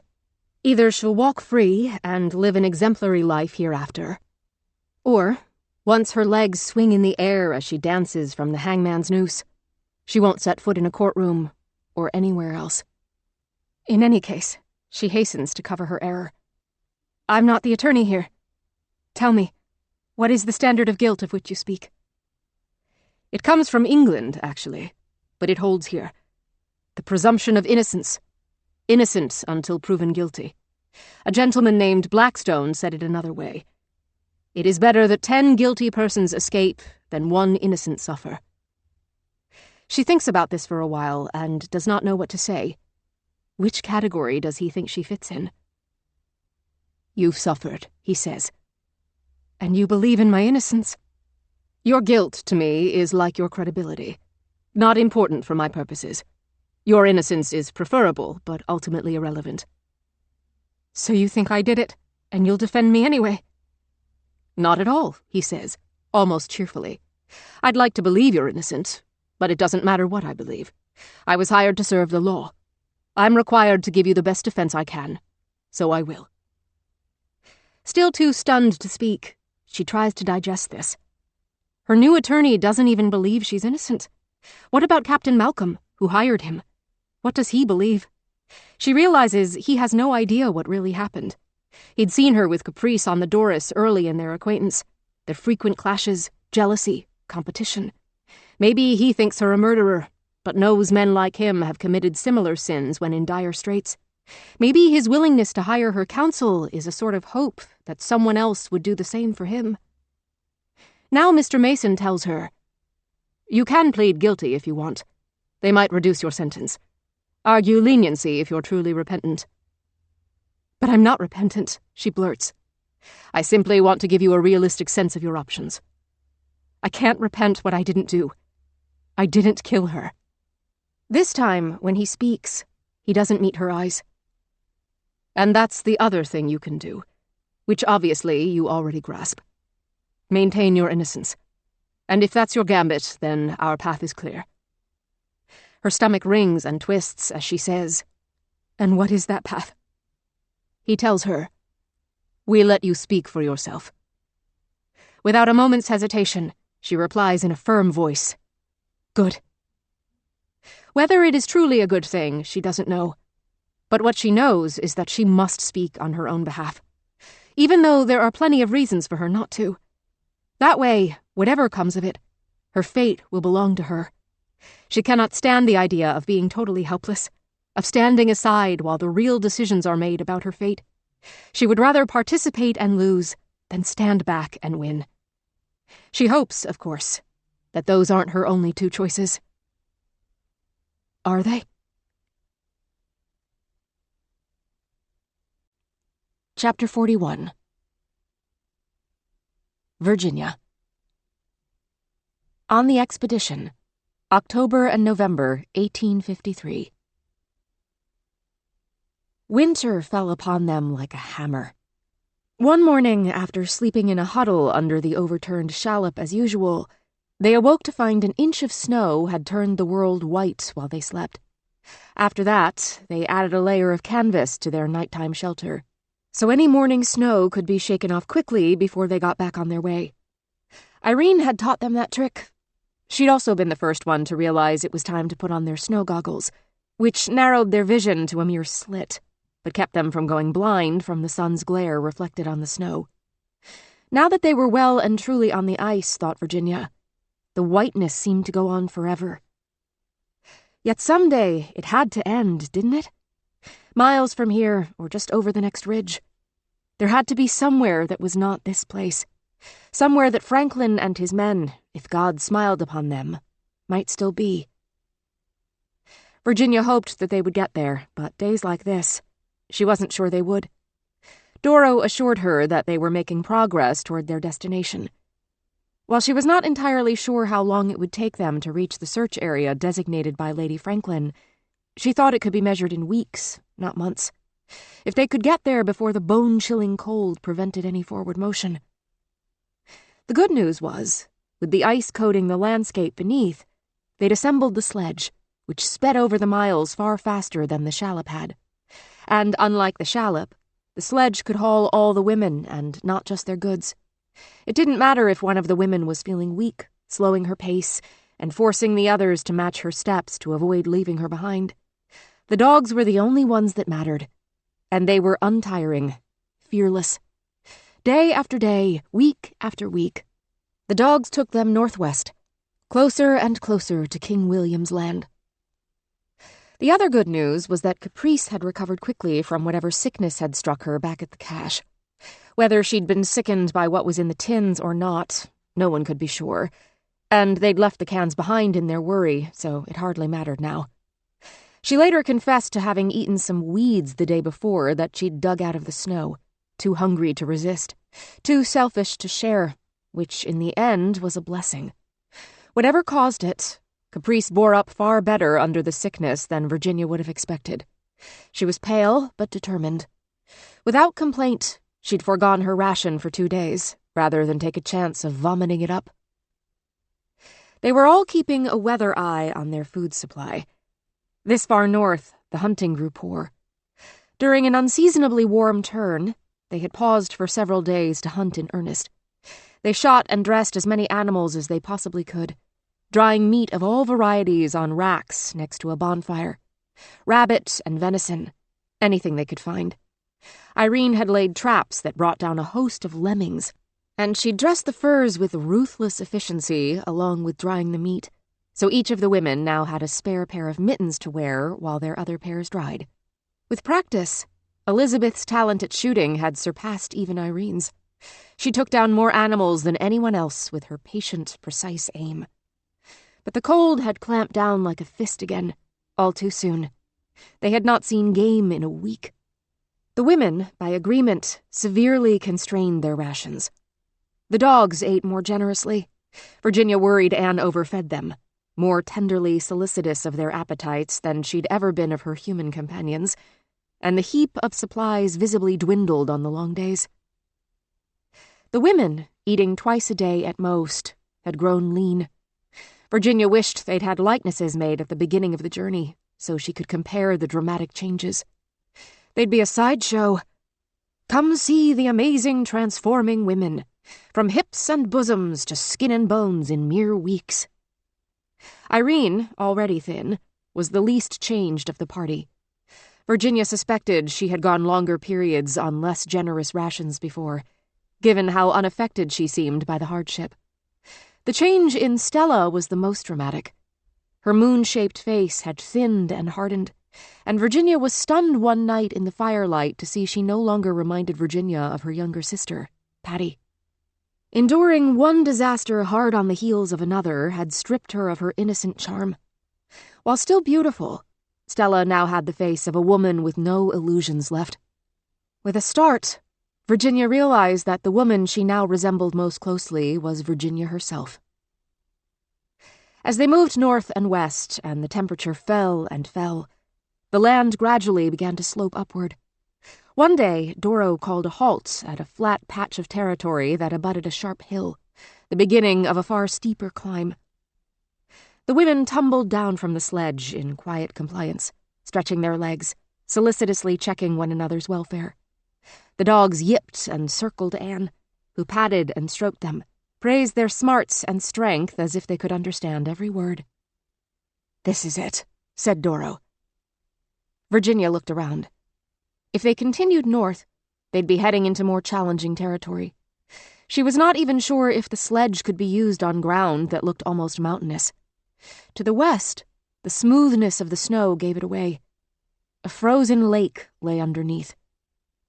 Caprice, who'd always had the best eyesight, squinted toward the east and said, "Is that what I think it is?" They all squinted in the direction she pointed, though the narrow slits in the snow goggles blurred their vision, and it was Irene who answered by tapping Caprice on the shoulder and giving a vehement nod. "Yes." "What is it?" asked Siobhan. "Woods," said Caprice. Doro turned to Virginia. "What do you think? Do you agree?" "Yes," said Virginia. "What is it?" Siobhan, always the most willing to voice her questions, asked. Virginia told them, "We'll stop here. This is where we'll spend the winter." And so it was. There were fish in the lake, at least for now, and unless they could find the open polar sea before winter, deeply unlikely, said Doro after consulting the map, this was the best place to make their camp. It was not yet so cold that they couldn't continue, but in the rockier territory north, there was no certainty. They might not find a spot this ideal again. The steep terrain to the north would help block the worst of the wind. The nearby woods were equally important to survival, and not just because they might harbor game to be hunted. The trees, too, would help them. Without wood, there would be no fire. Without fire, they would not be able to melt ice for water. Even a very small amount of food each day would keep them alive. But if they did not drink, they would die. During the very bad thing, Virginia remembered, water was much less of an issue. The one thing they'd had in limitless supply was snow. Snow could be melted in one's mouth without much danger, or one could warm it in their hands to give to a child or weakened adult to drink. Virginia had done both many times. Here on the ice, that was not an option. In the deepest winter, taking off a mitten could mean losing a hand. When death by freezing was only a degree or two away, putting ice in one's mouth to melt it could bring a body's temperature down, and it didn't take a scholar to understand what the result could be. The first night, they erected a tent over the sledge, with the dogs tucked in among them like blankets. But as soon as the sun rose into the sky, Irene sprang into action. She rummaged among the tools deep in the supply pile and came up with something resembling a saw, and as she set to work on a patch of hard-packed snow and ice, Virginia was shocked by the breadth of her smile. Irene cut large blocks of snow, humming under her breath as she shaped and smoothed them, and then began to stack. The women who watched her began to see what was happening, and they turned to one another in wonder. Was the mute woman doing what it looked like she was doing? She was building them a house. It was the kind of round house the Eskimo built, Virginia realized, with no space whatsoever between the bricks, and a low, half-circular tunnel as entrance. Once the building was complete, Irene invited them in. indicating that she would build a second one that the dogs could have to themselves if Anne wanted. But for now, they would sleep close together here, since their bodies would grant each other warmth that the shape of the house would keep from escaping. The first night inside the house, it was so warm Virginia began to cry. She cried even harder when she realized the tears on her cheeks did not freeze. As the winter grew colder and the days shorter, by necessity, the women grew comfortable in the dark. There was no point in wasting fuel to see one another's faces. They each knew them as well as, or better than their own. Instead, they told one another stories, and Virginia especially began to look forward to that moment each day when they all settled down, lined up like cordwood, and one woman, whoever had decided to begin that night, inhaled audibly in the darkness. The stories they heard from one another in those endless weeks of winter were like a whole separate adventure. Adventures in the plural, really. The amazing things seen and done by an extraordinary group of women who had lived extraordinary lives. Stella had them laughing until their sides hurt with the tale of an uppity rich woman who ran through the house shouting at the servants to hunt down the source of a disgusting smell that seemed to invade the whole building, when in fact she had a brown smear of her tiny awful dog's shit stuck to her own expensive heel. Siobhan, almost as hilarious, spun tales of the follies and foolishness of her fellow medical students, and the outrageous things she'd seen dressed as a man that she'd never be allowed as a woman. She'd been a visitor, a spy, in a whole other world. Elizabeth, in a tentative voice full of wonder, described a panorama she'd seen one Wednesday afternoon in Armory Hall. She'd found 5 cents in the street and feared someone might take it away if she didn't spend it, so she'd done so right away. She lost herself in the lush, detailed images of the grand panorama of a whaling voyage round the world, the surge of the music, the huge and soaring pictures of the ships, so vast they felt as real as the real thing. That was why, when she'd set foot on the Doris, it hadn't scared her, she told them. She already felt she'd stood on the deck of a topsail schooner, inhaling the cold salt spray. But it was Caprice's story that took their breath away. "I saw myself an angel in rainbow light," she began, and told them of an alpine phenomenon called the Brocken specter, when a person's own shadow is reflected off the snow at a certain angle by the rising sun and appears as a huge looming presence in the sky. "My own long form rose into the sky," said Caprice, her voice musical in the darkness. "I feared it was God's judgment come upon me at first. Then I feared it was Satan who taunted me so. My punishment for daring too much. My very spirit ripped from me and cast up into the clouds.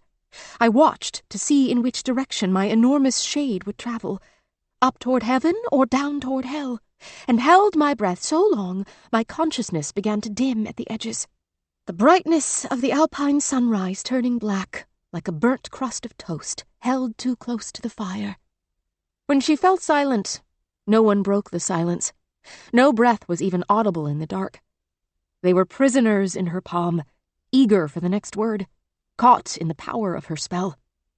Then, in a different tone, as light as spun sugar, Caprice said, "But it was no such thing. The sunlight crested the peak. My shadow disappeared from the sky all in a breath. My spirit flew back into my body, where it has remained to this day. I never saw Brocken's spectre before or since." When her turn came, Virginia told the story of the first time she guided a party to California with Ames. The long-awaited moment when the clouds parted above them and the sun shone onto the settlement in the valley, revealed as if God were showing off his handiwork. She did not tell them about her own first voyage. No matter how long the winter was, she doubted she would ever share that tale. The purpose of the stories was to buoy the women up, not terrify them. In those moments in the dark, during the stories before sleep, Virginia could let herself forget the bad days she knew were coming. She knew the food would grow more and more scarce over the course of the winter. She knew the air around them would grow colder than they could even conceive. She knew that the days would grow shorter and shorter, until the daylight was a thin, milky cast for a couple of hours a day, and everything else was darkness. There would be many reckonings in the days to come. She knew what the first would be, and with whom. Virginia and Doro, out of Anne's earshot, had already discussed the fact that expeditions like theirs, wintering over with no certain prospects for feeding themselves, almost always turned to the dogs. The women needed transportation, but they needed food more, and if they didn't survive the winter, there would be no one to transport when the thaw came. But for the moment, she let herself relax and treasure the warmth. Worrying about the future would not improve anything in the present. She simply lost herself in the pleasures of the moment, the sound of the other women's voices, trusting and tender in the darkness, the pleasant, drowsy feeling of knowing sleep was not far off. Her own well-being, whatever measure of it God decided to grant her, as long as that might last. Chapter 42. Virginia. Sierra Nevada Mountains, 1846. In the throes of the very bad thing, during the worst of those miserable days, Virginia could not stop people from dying. There had been deaths even before the snow had marooned them in the mountains, even before they realized the sum total of their mistakes had added up to doom for the entire party. Halloran had failed to outrun the consumption that drove him to seek California in the first place. A handful of others had fallen victim to accidents along the way. Those deaths had felt different. If they were anyone's fault, they were not hers. But the deaths in the mountains, she felt responsible for somehow, though she was far too young and powerless to take any true leadership of the party. Each one felt like a personal failure, a defeat she could have somehow prevented if she'd only taken different, better actions along the way. It took her a long time to let go of that feeling. While the very bad thing was still happening, it had its icy fingers wrapped around her throat nearly every minute of every single day. But there were things she could do to escape it, to help, to make a difference for others and herself. And every day, she ticked them off on her fingers to make sure they stayed on her mind. Exercise her fingers and toes to fend off frostbite. Tend to the children, all the while pretending good cheer, so they would feel less of the aching, desperate fear that most of the adults had grown too overwhelmed to hide successfully. Make a game of hunger.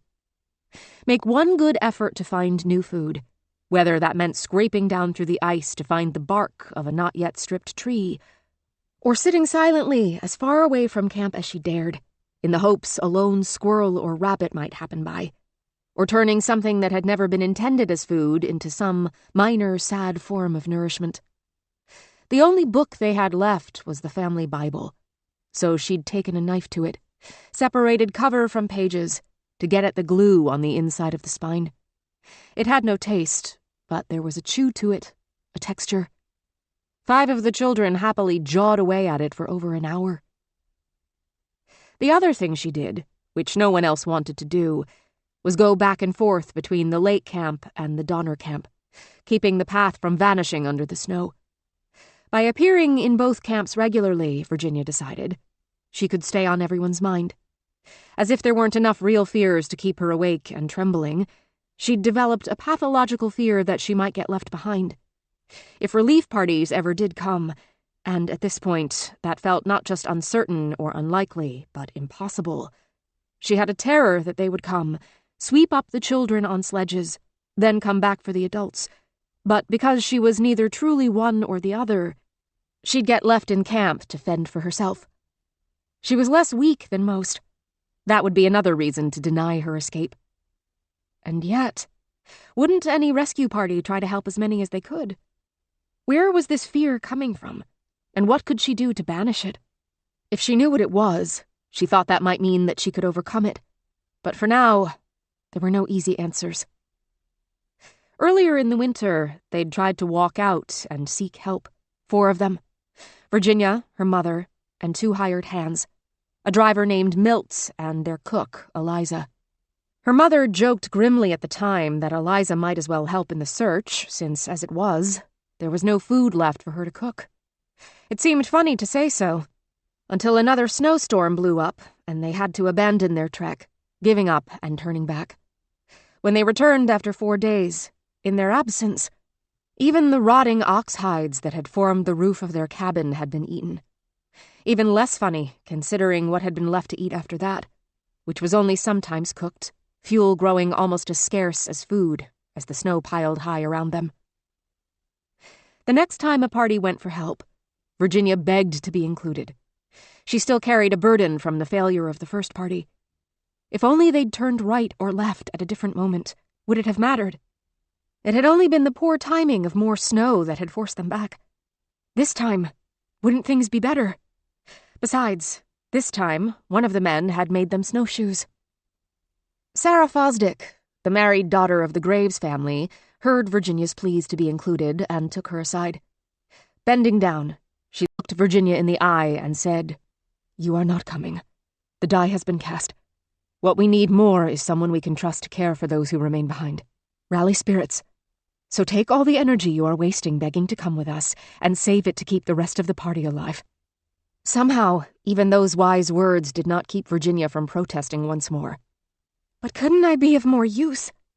"No," said Sarah, her voice harsher now, her hands gripping Virginia's shoulders.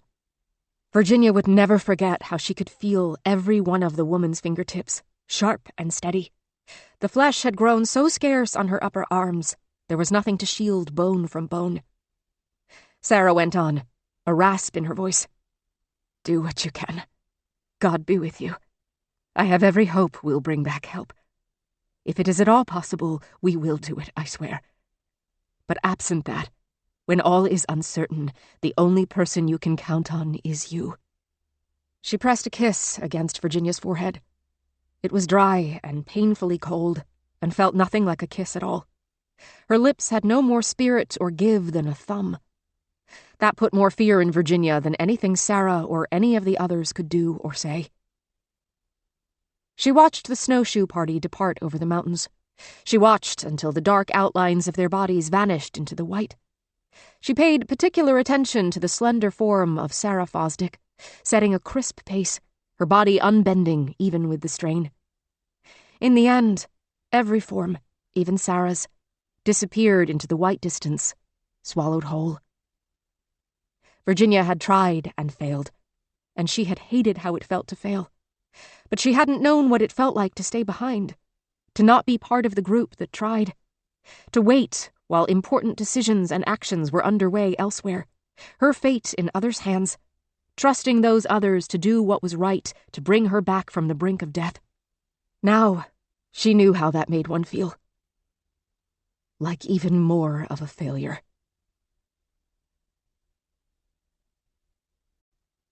Chapter 43. Anne. On the Expedition, January 1854.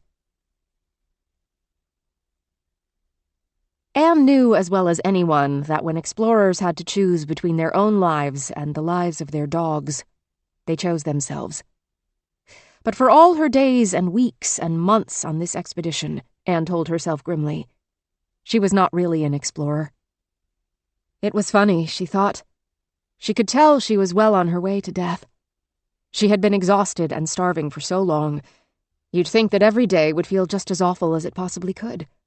But today, she felt a little better. That was how she knew she would die soon. She'd never been on an expedition herself, but she'd been told the tales of dozens, maybe 100 even. Men coming back, telling her all the places the dogs had gone, but so rarely returning with them. Anne would much rather have seen the dogs again than the men. Every last one. Anne raised her eyes to the horizon. Was it even a horizon, what she was seeing? Sometimes it was hard to tell apart the snow from the sky. These 10 dogs, dearer to her than any human, she could not sentence them to death. Nor did she want to sentence the women to death. But she knew their own choices were coming soon, and she could not risk them making the wrong choice. She'd given the dogs her portion of meat every day. She couldn't remember the last time she'd eaten, and fed them from a secret trove of jerked meat she hid inside her clothes. While the women were put on a strict ration, they had not appointed a guard to watch the stores and make sure no one stole. When things got desperate, she was sure this would change. She would take her moment to act before it did. Her eyes returned to the far-off point in the distance, farther than she could see. The horizon was a smear of white, the gray-white of the clouded sky only a shade lighter than the white-gray of the snowy ground ahead. When she released the dogs, they leapt and nuzzled her. The one she called Spotter made a playful bark, but she motioned for silence, and after that, they nudged and rubbed against her without sound. They tucked their heads under her dangling hand insistently, competing to be petted and stroked, fixing on her with their bright blue eyes. There was nothing in the world more beautiful than that blue. "Steady now," she told herself. Anne had stolen one more thing, one more time. She hoped the women would forgive her, particularly the doctor, whose kit she'd stolen it from. She had never been a habitual thief, not like Stella. The food for the dogs and the medicine for herself were the only things she'd ever filched. But even though she knew what she had to do, she was afraid. It wasn't death she feared so much as pain. One at a time, she gave each dog the command to go. She could tell they wanted to stay with her, but when she repeated the command, even the most reluctant, Spotter, turned his head away and struck out in the direction she sent them. South and east. Anne removed her glove. The stinging, numbing cold licked at her fingers immediately.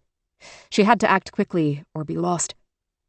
With as much speed as she could muster, while the tears welled in her eyes, she raised the phial, uncorked it, and gulped the contents in one swallow. She hoped she had guessed the contents right. Either way, this would all be over soon. But dying in agony and dying in peace were different things, and she knew which one she wanted. She lay down with her eyes on the horizon, aiming her face in the direction the dogs had gone. Dark smears against the snow, they flung themselves wholeheartedly into their unknown future. In her way, she did the same. The feeling spreading inside her was cool and painless. She'd chosen well, she thought. Luck was on her side, or whatever passed for it in this situation. Only 2 dogs were still visible at all, off in the distance. Her dogs, her treasured dogs. She could almost feel her own heart freezing. How soon it was too late. Unlike Virginia Reeve, she was not the kind of woman who prayed. But in this moment, she did hope. The dogs' survival was far from guaranteed, but their chances were better as a pack. She imagined them bringing down caribou and foxes, hares and raccoons. She envisioned them running south and east and south again, turning the journey they'd already made inside out, back to where the white land began to turn brown and then green. If nothing else, once they reached the shore of Hudson Bay, they would be found and welcomed. But in the miles between here and there, much could happen. Perhaps they would find a group of Eskimo and join their nomadic family life. That would be lovely, thought Anne. She pictured them tumbling over the ground with children, their mouths open in wide dog grins, pink tongues lolling. The picture in her mind was beautiful. She lost track of the far horizon, rejecting the visible, embracing what she'd imagined. Thinking of the dogs warm and happy, Anne gave a soft, almost inaudible sigh. The sigh died in her throat, along with her. Chapter 44. Caprice. On the Expedition, January 1854. If anyone else had found Anne, the whole party would have been wakened by a scream. Irene was unlucky enough to discover her body, so instead, she woke up only Caprice and Virginia to show them what had happened. It was possible, thought Caprice. She'd only been included because she slept between Virginia and the door, but once she was awake, there was no going back. Together, they saw the tracks of the dogs disappearing over the horizon. They saw Anne's sightless eyes. They wrapped her body and carried it farther away from camp, so it would not confront every woman who came out of the ice house. But Caprice told the other women they should keep it close so they could quickly act to give Anne a proper burial. That was not, in fact, why she wanted to keep the body close, but it would do as a reason. And it was Caprice who broke the news to the rest of the women, as a group. Virginia opened her mouth over and over to say something. Something reassuring, something firm, something that acknowledged the shock and pain they were all feeling. And yet no sound ever came out, only air wet with her breath. Doro thumped her fist against her thigh, over and over, her eyes shut tight against the world. Siobhan stared at the ground. Elizabeth looked to the sky. Stella alone looked right at Caprice, her gaze steady, her eyes dry. No one asked any questions. Then Virginia turned her back on the women and walked toward the lake. Caprice hustled after her, concerned she might step out onto the frozen surface just to test it, or even to try on purpose to break through. On the worst climb of her life, a failed summit attempt on Mont Andreas, Caprice had seen suicide become contagious. When people felt trapped, it was the only sure escape route, and there was no telling who, in a weak moment, might be tempted to take it. If Virginia laid herself down and died, it would likely spell death for all of them.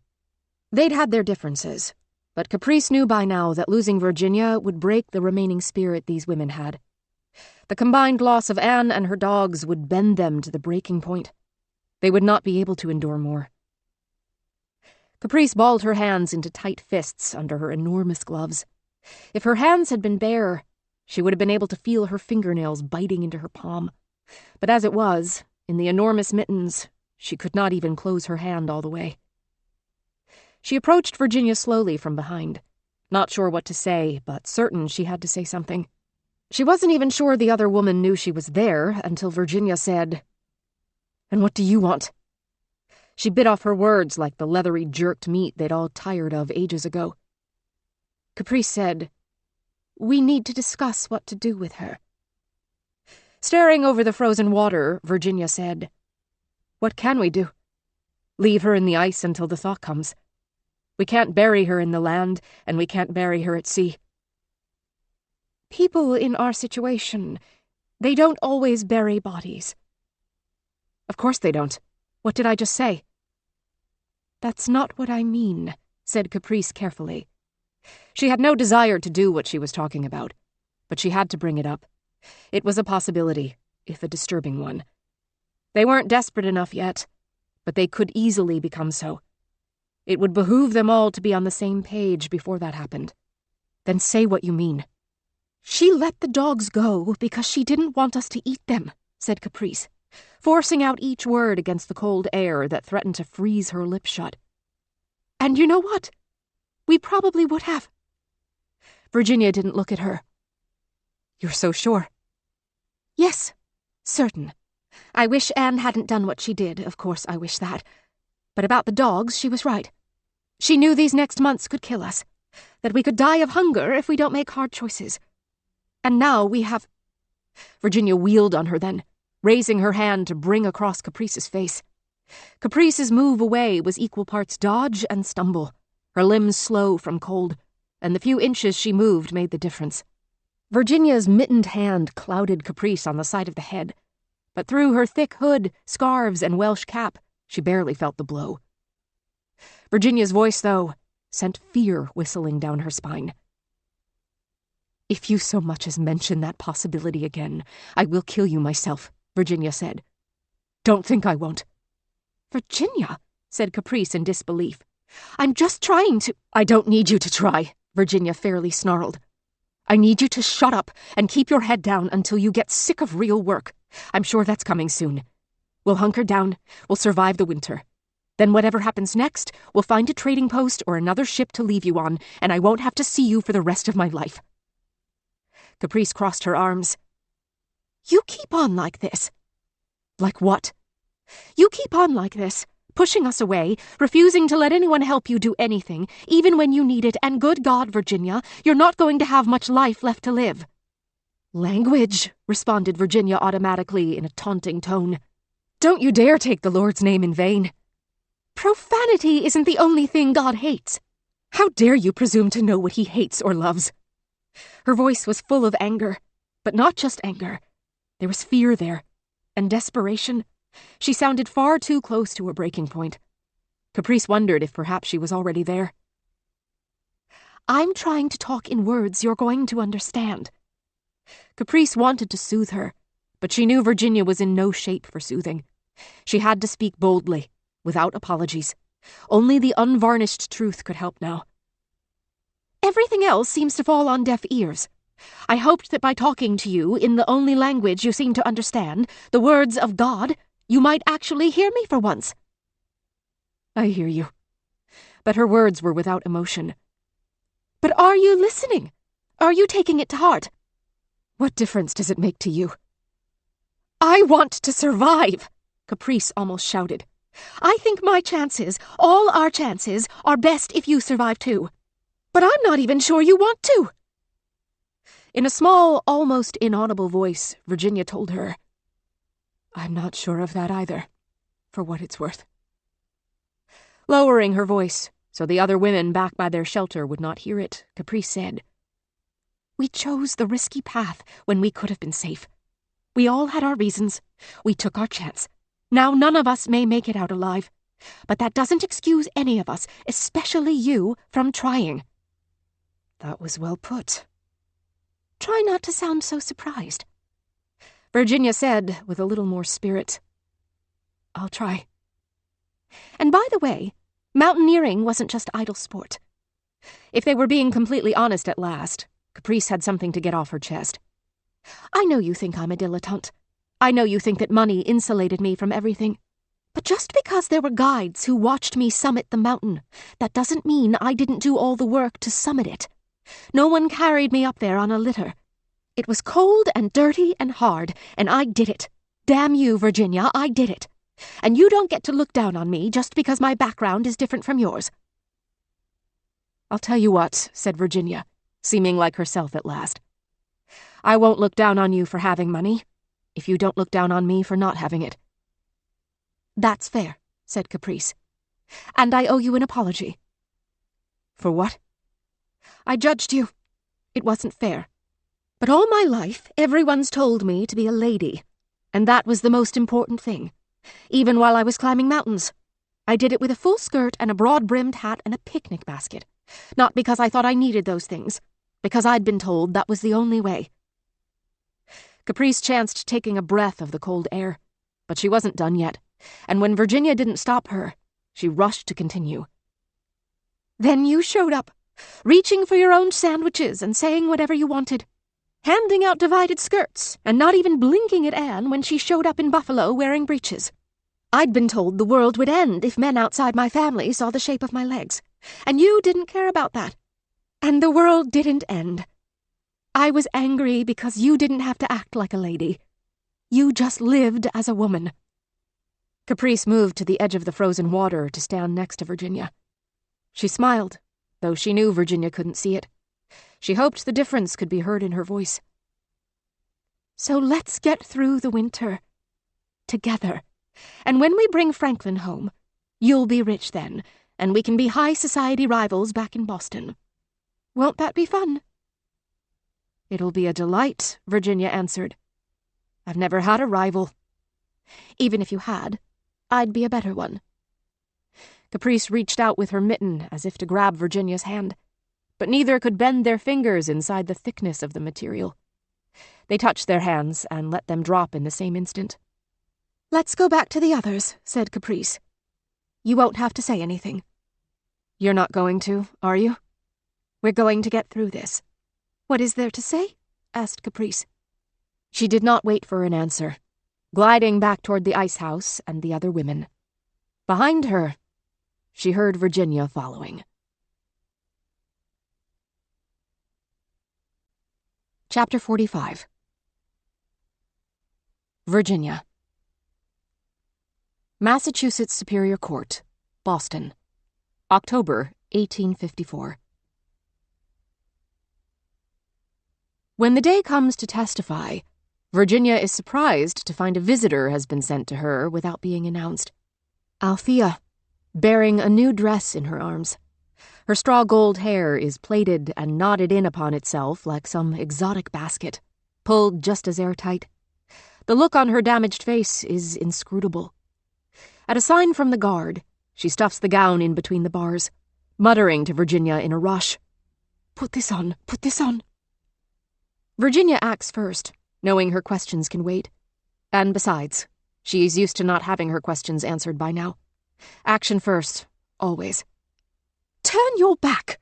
Althea barks, uncharacteristically sharp, and Virginia snaps to attention before she realizes the words aren't meant for her. Althea's speaking to the guard. Virginia glances up to see him obeying, with conspicuous slowness, yes, but still obeying, which is really all that matters in the end. She shucks her worse-for-wear serge, relishing the change of sensation on her skin, even though the air is outrageously cold. She stands in her underthings for only a moment before yanking the new dress on. Althea hasn't brought new unmentionables, and Virginia couldn't imagine stripping down to her skin anyway. She's not sure which idea appalls her more. The idea of seeing her own flesh bared, or allowing someone else to see it. Bare flesh still feels so profane. Exposed, vulnerable. She shudders, even letting the image flit across her galloping mind. Though to be fair, that is not entirely the Arctic's fault. She got a taste of all that during the very bad thing, which has been very much on her mind. Last night, she even dreamed of watching Sarah Fosdick walk away from her on those snowshoes. In the dream, she'd run to catch up. Run and run and run.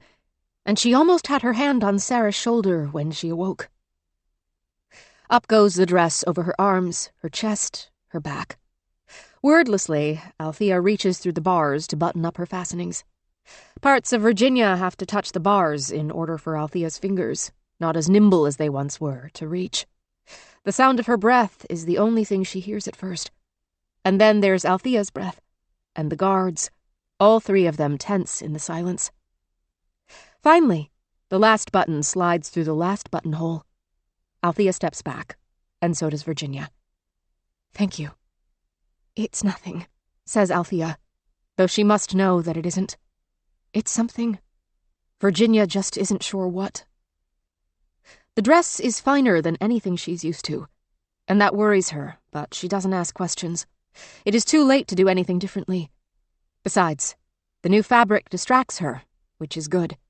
She has less time to worry about what she will say and what they will all think of her when she is busy smoothing down every seam, settling every wrinkle, shaking out the folds of a new skirt to see how it falls around her. Perhaps someone very intelligent, was it Mr. Mason, Althea, someone else, has anticipated just how the dress will affect her. Or perhaps they just want her to look exactly the right amount of nice. And once she's been in the dress for a few minutes, she knows it's exactly right. The richness of the fabric feels different against her skin, it's true, but it does not appear so different to the outer eye. It isn't a plush velvet or a rich sateen. It is good cotton, but only cotton, and it makes her look a little younger, with its blue and green sprigs on an ivory ground. For a moment, it makes her think of snow, but she brushes that away. It will not make anyone else think of snow. It will make them think of spring and growth and joy. She hopes she lives to see another spring. Whether she does could depend entirely on what she says in the courtroom today. Apprehension grips her, an icy hand on her throat, as she approaches the courtroom. She loses herself in a prayer, silent and fervent, and all thoughts of fabric and expectation and the guard's averted gaze drain away. The moment is between her and God, and he knows what she wants most, what she fears, what's most important, why and whether she cares. She lets herself drop into his waiting arms, and just like that, the fear falls away. Whatever is going to happen is in his grasp now. She will tell the truth she needs to tell in order to live with it, and if that means her remaining life on earth will be short, she will look forward to her eternal life with him in heaven. It is the only way she can take another step. Only her faith bears her up. Godspeed, says Althea softly. Virginia only nods solemnly, but as the guard opens the door and swings it shut behind Althea's retreating back, it occurs to her she might never see this woman again. Althea, she blurts. The Englishwoman turns. Yes? Unprepared, unsteady, she asks the first question that comes to mind. Are you glad you went? Althea's mouth moves as if she wants to smile. quirking up at one corner, but then it flattens out again. Her eyes flick toward the guard's face, then back to Virginia's, then down to the cold stone floor. "We'll never be the same," says Althea. Then Virginia can only watch as her friend, are they friends? Were they ever? Takes her leave. Not long after, Benson comes to unlock the door, as he always does. He cuffs her hands, as he always does. She shuffles into the hall, as she always has, her feet dragging slowly on the stone. Then something happens that's never happened before. In the courtroom, Virginia takes the stand. She has seen so many other figures do the same. Hated ones and loved ones, people she regarded with suspicion and affection. But it is different from here. She hadn't realized how different it would be. From the raised witness box next to the judge's bench, the courtroom is a sea of faces, and the most important faces are looking right at her. She went over them so many times, reading those faces, loving them. Doro, Althea, Irene, Ebba, Margaret. She realizes now, when she counted those survivors, she should also have counted the others who still lived. Dove, for example, who had been dragged in to testify and disappeared again as quickly as she'd come, off to go where she's needed. Siobhan, for whom the risk was too great to sit in that row, but who now lives her chosen life. And herself, too, thinks Virginia. She should count herself as a survivor. She survived the Arctic. She survived the bitter cold and the crushing ice and the lack of food. She would, God willing, survive this. "Please swear," says the bailiff. And Virginia swears, and two curious forces hit her chest at once, a draining wave of relief and a heavy thud of fear. She has gotten what she wanted. She gets to speak for herself at last. So why does she feel so conflicted? Probably because she cannot be sure that what she says will change anything, which makes her doubt whether she should bother saying anything at all. She is in control of her answers. That much is hers. She has no power over the results. She can't control the judge, the jury, the questions her counsel will ask her, whatever questions the prosecutor will ask. Control what she can.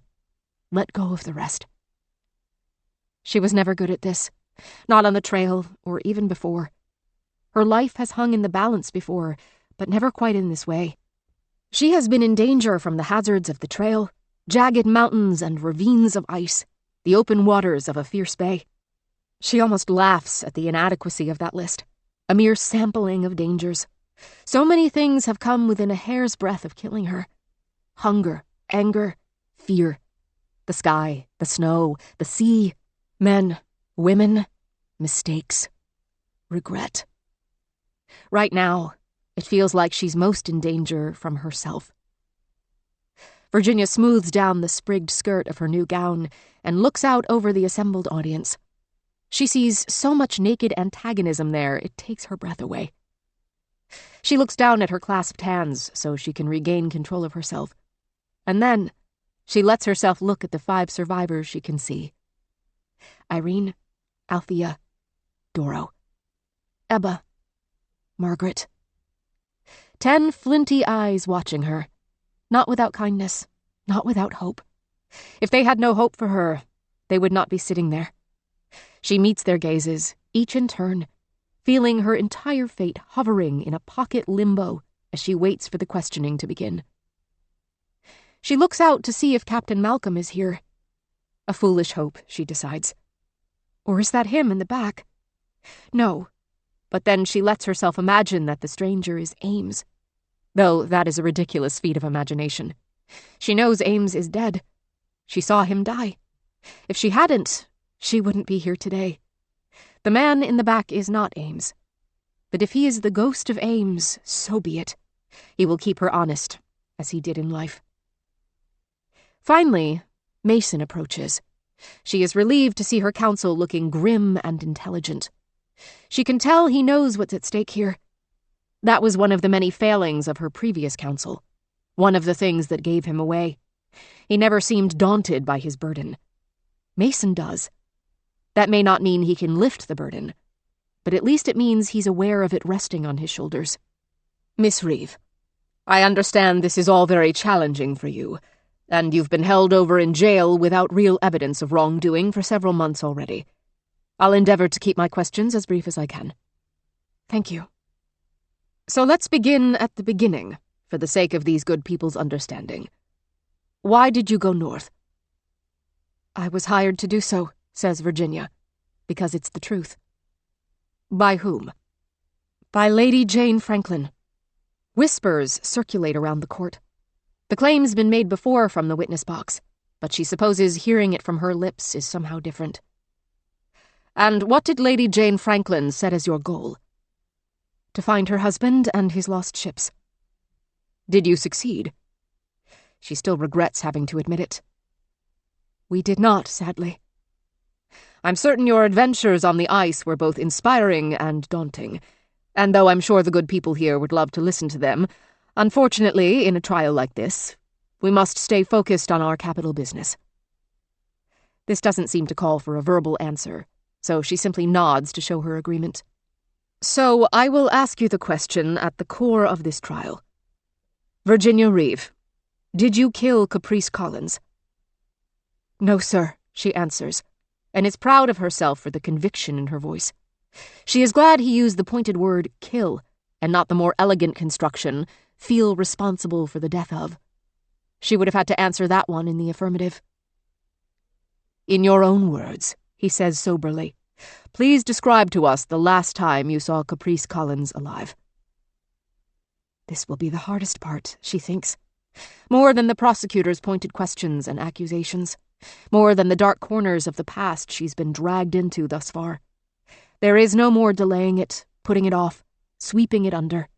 It's time to look this demon square in the eye. She tells them about the day Caprice fell into a gap in the ice and never came out. What she tells them, her eyes held level over the heads of the assembled, breathless crowd, is both the truth and not the truth. It is the story they all agreed on, up north. The fact that there is so much truth in it makes it remarkably easy to tell. Virginia's voice is steady. Her hands do not tremble. Perhaps her calm will be used against her. Evidence she has no real emotions. But she can only tell it the one way. All her regret and pain, she will keep on the inside. Tonight, in her cell, alone, she will cry over the truth. For now, she feeds an eager courtroom the lie. Chapter 46. Virginia. On the expedition. January to April, 1854. In the long, dark months of winter, the women went days without leaving the ice house.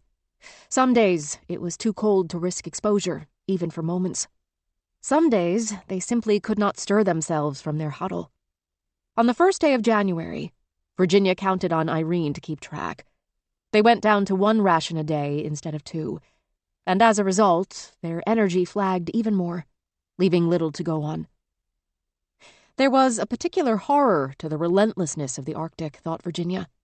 Everything seemed to be without end. In the winter, it was the dark that persisted. In the summer, the same was true of the light. One never knew how long anything would last.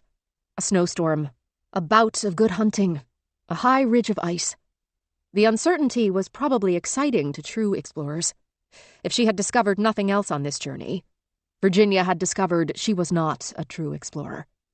Her personality, her skills, were far better suited for the work she'd been doing in her precious few years of partnership with Ames, guiding people over territory that was strange to them, but familiar to her, ensuring their every footfall landed as safely as her own. She missed that certainty almost as much as she missed Ames, which was still a lack so intense it sometimes took her breath away. For months, the only events memorable enough to distinguish the days were bad ones. Early on in March, they sent out a small group, just Elizabeth, Doro, and Irene, in search of food, hoping that the char might return to the lake or the hares to the woods.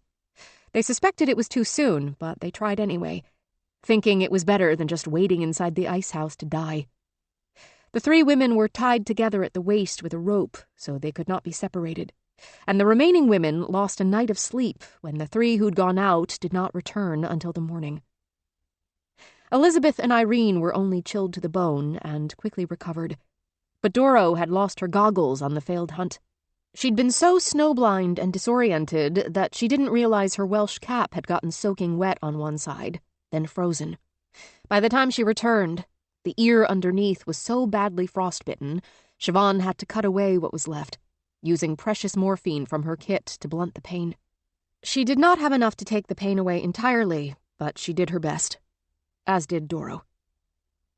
After that, they didn't venture more than 50 steps from the ice house for the rest of the month, and that only with ropes to lead them back in case they lost their sense of direction. Had there been more rope, they would have gone farther. 50 steps did not even get them to the shore of the frozen lake. Sometimes they continued to tell stories, but most often they lay in silence, conserving their energy, lost in their own dizzied thoughts. On the 16th of April, an anniversary none suggested celebrating, they heard the first falcon wheeling overhead.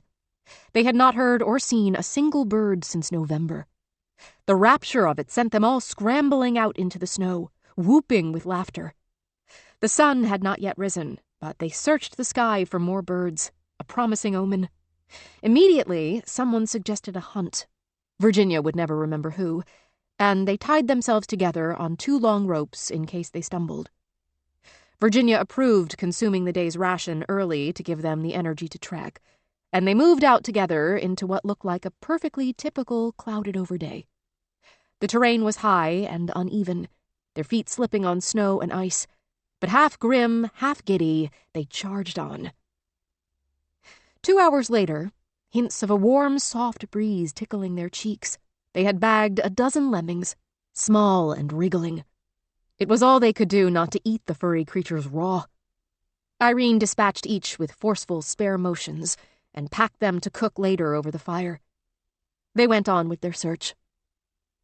Using the compass, Doro kept them on a straight heading, making sure they would not be dependent on unfamiliar landmarks.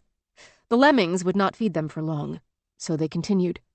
Every rise and fall of the land meant they could be greeted with disappointment or thrill at any time, and driven by tension, they peered out through their snow goggles and hoped. Then they were rewarded. When a stream came into view, to a woman, they shouted with unfettered joy. The stream lay under a cap of ice, but in the rushing water underneath, they found a feast. The fish lay sluggish near the bottom of the stream. If the water had been warmer, they could have simply thrust their hands in and yanked dozens of fish right out. As it was, it took a while to find the net, affix it to its frame, and then begin scooping fish slowly and carefully, hoping not to frighten off the ones destined for the next sweep of the scoop. They were also focused on this pursuit, smiling silently because they did not know whether sound would scare the fish away, that they did not see the storm rolling in. When they had finally caught as many fish as they could carry, each woman filling her pack to the brim, they turned their attention back to their route home. Virginia heard their simultaneous intake of breath. The snow began. Virginia gestured for them to circle close so they could hear one another. "Do we stay or go?" she asked. "You know the dangers." They did, and they considered them in silence. The earliest giddiness that had fueled their hunt had evaporated. Now that snow had begun, there was no knowing when it might end. It was smartest to rush back on the reverse heading that had led them here, using the compass. Their best hope was their only known shelter. If they stayed out too long in the gathering cold and the snow blanketed them, stillness meant death. They all knew. "Let's go," said Caprice. "Virginia, why don't you let me take the lead position for a while? My eyes are good in the snow." Caprice had often volunteered to take lead position on hunts, and something had changed about the way she put herself forward that gladdened Virginia's heart. Caprice had not insisted or wheedled or flaunted her mountaineering experience. She had simply asked if she might have a turn, please, and after a few polite repetitions of the request, Virginia saw no reason not to say yes at last. And Virginia was glad for the respite. It was exhausting, making all the decisions, dictating everything. If Caprice wanted to lead, at least in this way, for a change, the release was actually welcome. They would go forward all together, regardless of which one was actually at the head of the line. Which in the middle, which at the end. How much could it matter if she was looking at Caprice's back for a change, instead of the endless white landscape ahead? Unfortunately, it mattered very much. On the walk to the stream, Virginia had been in the lead, roped to Irene, Doro, and Siobhan. Caprice had been at the head of the second rope, tied on with Stella and Elizabeth. They simply switched the order of the ropes, so Virginia was fourth now. And Caprice tied the knot to connect the two ropes before they set out into the swirling white. Doro passed the compass to Elizabeth so she could call out the bearing from time to time, making sure they didn't veer too far off course.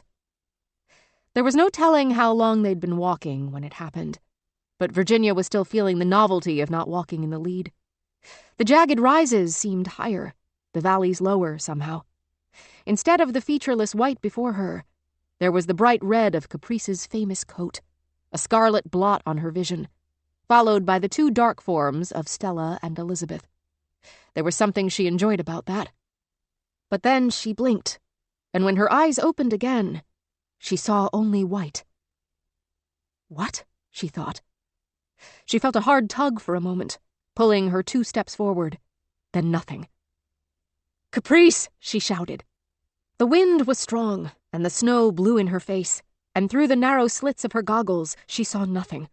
No dark shapes, no red, only blinding white. Virginia dropped to her knees. "Down!" she shouted to the others, praying they could hear her over the howling din. She heard a crack. Was it thunder? It sounded like a breaking board, but couldn't be. "Down!" She felt what she hoped was the 2 women behind her dropping to the frozen ground, lying flat to spread their weight out as they'd planned to do if something went wrong. Something was going wrong. Tiny droplets of ice spat in her face. She searched her thoughts for an explanation.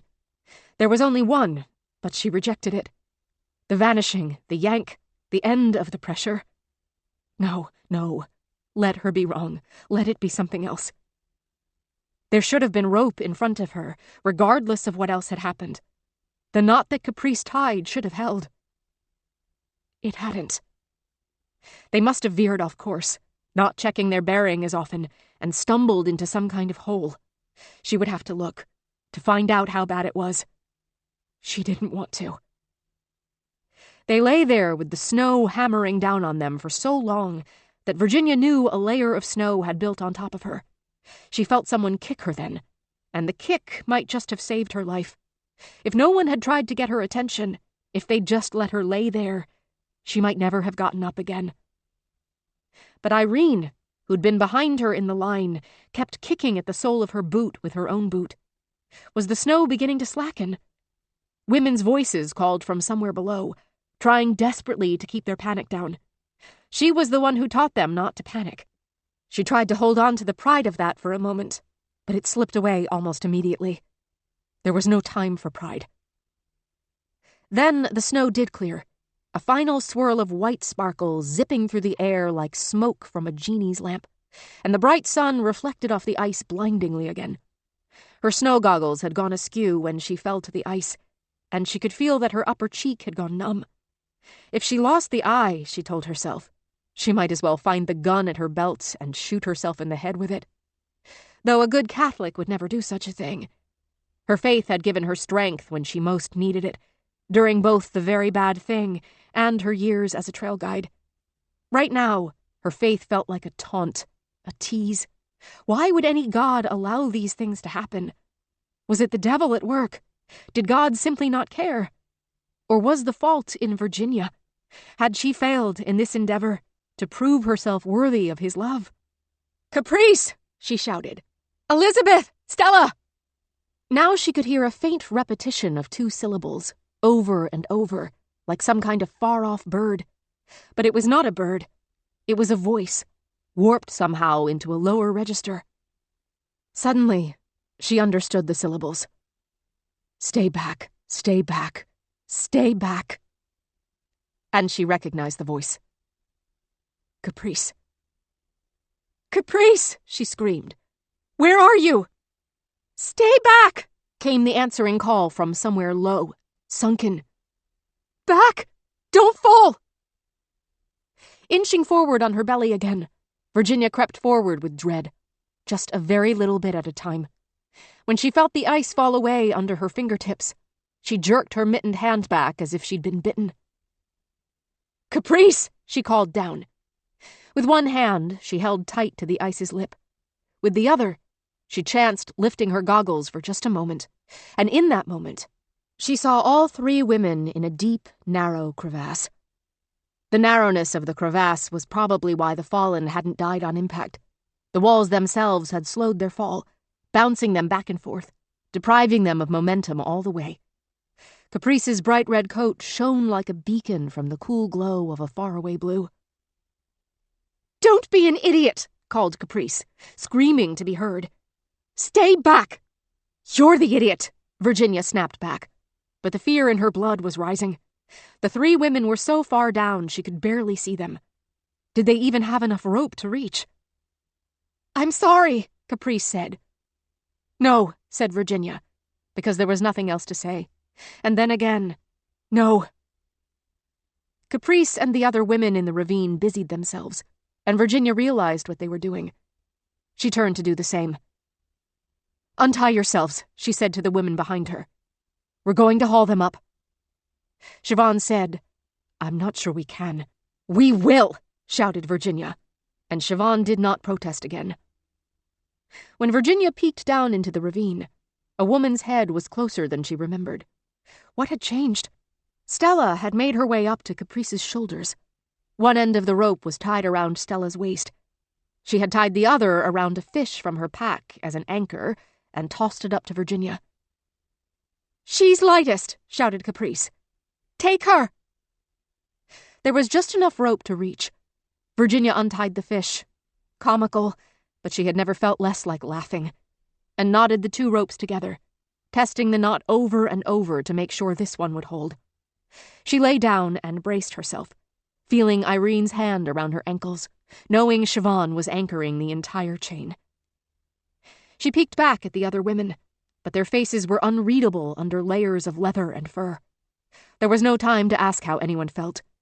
Feelings could not, did not matter. All that mattered now was what they did. All right, brace yourselves, called Virginia.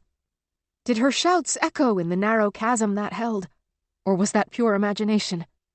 When she called 3, 2, 1, now, she heard the faint ghost of her own words, popping like a bubble in the air before the far horizon swallowed each sound whole. Every inch was hard-fought. There were many moments when she thought pulling Stella up would pull the rest of them down. Then they would be lost. But in the end, they edged back and back and back until Stella's hands slid over the ridge and she lay gasping, whooping on the ice. You're soaking, said Virginia. The walls are wet, said Stella, panting, clearly spent. Keep working. They tossed the free end of the rope down to repeat the exercise, and the women up on the ice, 5 of them now, braced again in a human chain. They pulled and pulled. Virginia had literally not thought far enough ahead to wonder who they were going to pull out of the hole. Then she saw the red coat, a bright blot on her vision. For a moment, it was all she could see, that crimson on white, a flag against the endless background. Always thinking of herself, she thought, and reached out for Caprice's hand. Only it wasn't Caprice. She insisted, said Elizabeth, tears frozen on her face. We'll get her next, said Virginia. But they didn't. While the women readied themselves to pull again, Virginia shouted, You're next, Caprice! Hold tight! There was no response. Against her better judgment, Virginia crept forward and stared down into the sheer, wet crevasse. The thin Arctic light, filtered by the ice, glowed blue. Are you injured? Virginia shouted down. Only my pride, joked Caprice. Stop that! Stop, said Virginia. This was no time for joking. Once she was secure again, belly down on the ice, she began to feed the rope down into the hole, hand over deliberate hand.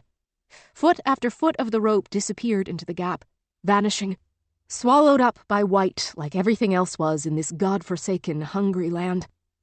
"Ready?" she shouted. Caprice shouted back, "No!" She edged closer, though it was unwise, to see what was going on. When she did, her throat closed up. Caprice reached up toward the rope, but its frayed edge dangled at least 4 feet above her outstretched hand. Elizabeth had stood on Caprice's shoulders to reach the rope. So had Stella. Now there were no other shoulders left to stand on. Unless some sort of miracle transpired, Caprice was dead, even while she spoke and laughed and gazed upward at the far-off gray of the sky. Behind her, Elizabeth said, her voice a sob, She knew it wouldn't reach." "What can we do?" Stella asked. Virginia said, choking out the words, "I don't think we can do anything." Caprice called up, "Tell everyone to stay back. It's melting. Everything's melting." Now that she'd said it, Virginia could feel that the snow under her chest was wet. It was soaking her furs. The cold had tried to kill them. Now it was the warmth, minor though it was, that could spell their doom. The irony was that the warmth up here, in the daylight, meant the crevasse might cave in. But down there in the darkness where the light didn't reach, Caprice would freeze to death before she could die of starvation. Virginia could hear and feel someone else trying to crawl closer, and she called back, "No, stay back. It's not stable." She turned her attention back to Caprice and stared down into the abyss. Incongruously, Caprice was smiling. "You know what I wish, Virginia," she said. "I wish we'd had more time to insult each other." It took her a moment to understand what Caprice was really saying. Then Caprice shouted, "You'd better go. The cold. Keep moving." "No," Virginia said. "We can't leave you." "Virginia." "We can't." Caprice yelled, "You're too close." Virginia no longer slid forward toward the yawning gap, but nor could she move away. Caprice's false cheer was gone. Without her coat, she was already turning cold. The blue all around her now reflected in the blue cast to her lips, her cheeks, her limbs. "Don't give up," shouted Virginia, her voice breaking. "Please, please." Somberly, as steadily as she could, given the shiver that had already seized her body, Caprice looked up at Virginia. Then she raised her palm in one of the 2 signals Virginia had taught her what seemed like a lifetime ago. Not the outstretched palm of supplication, of asking for help, but the other one. The forbidding palm, the warning motion, the one that asked the viewer to stay away. "No," said the signal. "Don't." The warm wind howled. The snow blew. The danger wasn't just how close they were to the chasm, where any of them could fall in, especially Virginia, who dangled treacherously close now. The danger was coming at them from all directions. The danger was west, east, north, south. Their only hope, and a slim one at that, was to get back to camp while there was still some light to show the way, and heat themselves back up inside their snow house as quickly as humanly possible. They might not even make it if they tried. But if they didn't try, there would be 6 deaths today, and not just 1. While Virginia stared down toward her friend, whose fists were clenched tight and turning a ghastly white already, snow blew harder. Virginia felt a tug at her ankles, the chain of other women securing her, making sure that she would not fall in. Caprice locked eyes with her and uncurled one fist to repeat the motion, palm up, this time over her head with all the force she could muster. "Don't," the motion said. And this time, Virginia heard it loud and clear. "Don't stay for me," Caprice told her. "Don't endanger them. Don't die because I'm going to." A hollow ache inside her, snow and regret stinging her eyes until they burned with it. Virginia obeyed. She backed across the ice. crawling until it was solid enough to stand.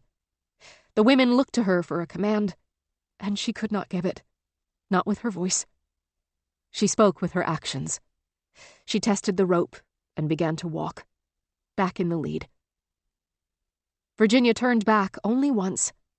She could barely spot where the disaster had happened. The hole in the ice where Caprice had disappeared was surprisingly small to have swallowed so much. It didn't seem large enough to tear a gap in the world. Chapter 47. Virginia. Massachusetts Superior Court, Boston, October 1854. After Virginia tells the story of Caprice's death, a story that, in her courtroom telling, includes the deaths of both Elizabeth and Stella, with a rope that never reached far enough for any of the three to grasp, Judge Miller abruptly adjourns the session for the day. While he does not verbally note that several women in the courtroom are openly sobbing, including the bejeweled Mrs. Collins, Virginia suspects this is the reason. She's sure it will be held against her that her own eyes are dry. She notices, idly, that the guard sent to fetch her back to the jail is not one of her usual escorts. Thinking about whether her story landed like the truth on skeptical ears distracts her. It is not until she finds herself alone with the uniformed man in a long, dark, unfamiliar hallway that she thinks to question who he is and where they are going. Virginia's distraction turns quickly to panic, and she realizes the only reason she has followed this man, a complete unknown, toward an equally unknown destination, is his familiar uniform. The corridor grows longer and darker. Or perhaps it just seems that way now that she expects, at the end of it, to find nothing good. But they are no longer alone. A dark figure joins them. The man in the guard's uniform checks her wrist cuffs and her ankle shackles, and then shoves her forward toward the dark figure. "Be good," the supposed guard says to Virginia, his voice flippant, almost amused. To the man, he says, "You know how long you have." Virginia does not know how long that is. How long does this new, unknown man have to damage her, to abuse her, alone in the bowels of the jailhouse? This one has not even bothered with a uniform. But then she sees his face in a shaft of light, the undistinguished features, hard to describe. She recognizes the tense body, its broad shoulders. She realizes the kind of abuse she's in for isn't what she feared. There may still be damage, but it will come at familiar hands. "Brooks," she breathes. "Miss Reed," he says in return, emphasizing the last name with a particular sharp delight. "So you have begun your testimony. A bold choice, that." "I did not factor your thoughts into my defense strategy, as you were not present. Are you here to help?" She knows he's not, but if he's here to needle her, she'll indulge in needling him back. What, at this point, does she have to lose? "It'll be a real loss when you're hanged," he replies. "You are an infinitely interesting young woman." It's hard to keep a straight face, but she manages. She won't give him the satisfaction of seeing he's rattled her. "You're so confident, even though I'm innocent of the charges." "Whether you are innocent is completely beside the point, Miss Reed. You know that as well as I do. What matters is whether you can convince the jury of your innocence. And do you think that's likely?" If she were not shackled, she would slug him in the nose. And even with the shackles, she finds herself rushing toward him, her hands rising in the air. He steps back smoothly, avoiding her charge, and then grabs the short chain between her wrists. With one sharp twist, he shortens it so she can't pull far enough away to hurt him. He does not hesitate. He's done this before, she realizes, with rougher criminals than she. "There's that legendary temper," he says. "What is it the Clarion calls you? The Arctic Fury. I wish they'd gone with the Northern Borgia. That was one of my other suggestions. But Fury does have a certain ring. An apt one, I assume." To hell with this, she decides. She glares at him and tries to angle her leg away to kick him. He anticipates her move and twists her wrists until she is between his body and the wall, and his face is so close to hers she can feel his hot breath, and she cannot get away no matter what she does. In their very first meeting, she had wondered whether he was an envoy or an enforcer. She sees now that his skills transcend both categories. "We don't have long," he says. "Let's not waste time. I'm authorized to make you an offer." "Authorized by Lady Franklin." "I'll say this for you," he says, almost snarling. "You don't give up." "You are correct," she says, though what she thinks is, not anymore. "Perhaps sometimes you should." He eases the pressure on her wrists, but keeps hold of the short chain, so they are close, but not touching. "Now listen to the deal I'm willing to offer. We can make all this go away." He pauses, perhaps wanting her to ask what he means, but she stays silent, betting he won't be able to contain himself. If she'd have bet, she'd have won. He goes on. "The trial, the possibility of being hanged for your crimes, all of it. With a financial settlement for you to go back to your beloved California or anywhere you'd like to go." "Australia." "If you want," he says without emotion. "Do it then," she says, like a dare. "Make it go away." "But we need something in return." "What?" Not a question, but a demand. When negotiating with the devil, one must know what devil's bargain is offered. She realizes now that this is why he came back to Boston. Why he allowed himself to be found and called as a witness in the trial. Why he didn't stay away. Jane Franklin had sent him to make her an offer. "We'll send you an interviewer from the Clarion, and you will tell that interviewer precisely the things that we advise you to say. No more, no less." It comes to her then, when she considers his earlier comments about her nicknames. And now this. Obviously, the Collins family is pulling strings at the Clarion, shaping the coverage of her trial to paint her in the worst possible light. They have their fingers in every single pot, this family. The selection of her defense counsel, though she had at least thwarted them on that front eventually. Social connections with the judge and jury. And now, the newspaper. No wonder it felt like everything is against her. Everything is. She remembers how she felt before she started struggling against her fate. Perhaps she should go back to that. Perhaps, like Caprice did in that ravine, she should just wait to die. Only Caprice could not have survived more than an hour or two. Even once it's a certainty, Virginia's death will take much, much longer. To Brooks, she says, "What exactly would I say?" This keeps the door open. Besides, she's curious, and not eager to go back to her cell, not today. She does not want to be alone with her thoughts just now. "Tell the world that Lady Jane Franklin sent you." "I've been saying that for weeks." "She will back you up." Magical words, and ones she'd have thought she'd give anything to hear. At the same time, something tingles within her. An instinct. Something must have changed. Franklin could have made this offer at any point. Why is she making it now? What isn't Virginia seeing? Brooks goes on. "She'll say she was unaware of your predicament earlier, and now that she knows, she is proud of your journey, and even more impressed with the knowledge you brought back." "And what is that knowledge?" "That you discovered the fate of Franklin and his men." "Oh, did I? And what did I find?" "Evidence that they perished of poisoning on their ships, which were frozen in the ice in a remote location." "Really? Poisoning? More than 100 men? Some nefarious sailor took them all down with what? Cyanide in their rum ration?" "We found out their food supplies were tainted," he says. She feels, but does not show, a shiver of familiarity. She does not have to believe him to know that this is the truth. He goes on. "The cut-rate contractor who stocked the ships has been exposed. That was all they had to eat, so they ate it, and they perished. That man is the man who killed them." So I say this to the interview from the Clarion, and Lady Franklin owns up to sponsoring the expedition, and what? You make this trial go away. How? Brooks says grimly, It may surprise you to know we've had the power to make this go away all along." It does not surprise her. Not in the least. All that surprises her is that he's willing to say it out loud.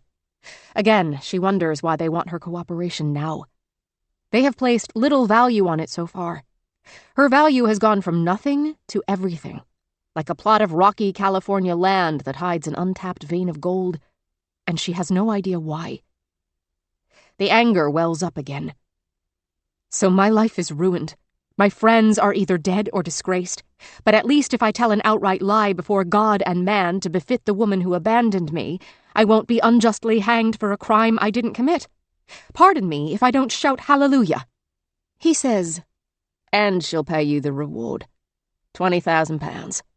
Everything you were promised." "Just me?" "Just you. You're the only one who can give her what she wants. So I strongly suggest, you do." She cannot decide in the moment. Her head spins. She needs more time, and however much time he gives her cannot truly be enough. "I'll consider it," she says. "Please do. You'll be called again tomorrow morning. If you're willing to do what's required, simply tell your counsel to request a private audience with the judge. We will take it from there." She can't help asking one more question. "My defense, Mr. Mason. He isn't working with you, is he?" "Oh no, of course not. His involvement is an interesting wrinkle. But as you can see, not enough to change our course." "It is interesting," she says frostily, "that you regard shoving me toward the gallows as merely executing a plan." "We needn't shove you toward the gallows, Virginia. You're doing a fine job of getting there yourself." "I didn't kill her," she says hotly, feeling her temper slip away again. "So you've claimed. Take your chances if you want. See if the jury will believe you. But making you an offer isn't the only thing I've been authorized to do, Virginia." Creeping dread comes upon her. "What do you mean?" "If you don't play along, agree to the interview with the Clarion, say what we want said, there will be other consequences." She should have guessed this, she realizes. They are not taking chances on her. Not anymore. They're not just going to offer her a rich reward and assume she'll fall into line. The best wagon drivers know that when an animal shows itself stubborn, it's wisest to ready both the carrot and the stick. She has one secret that not even the women of her expedition know. Jane Franklin knew it, and now it seems obvious that Brooks does too. She can only assume revealing her secret is the consequence he speaks of. It is not a secret she wants revealed. But if it is, at least she is the only one who will suffer for it. Virginia spends a long night alone in her cell, thinking of Caprice's death and what happened after. She thinks of the promises she made. She cries, now that there's no one here to see, as she faces up to the choices that brought her to this place. So many secrets, held on behalf of so many others. Tomorrow's choice only matters to Virginia, and only she can decide how to make it.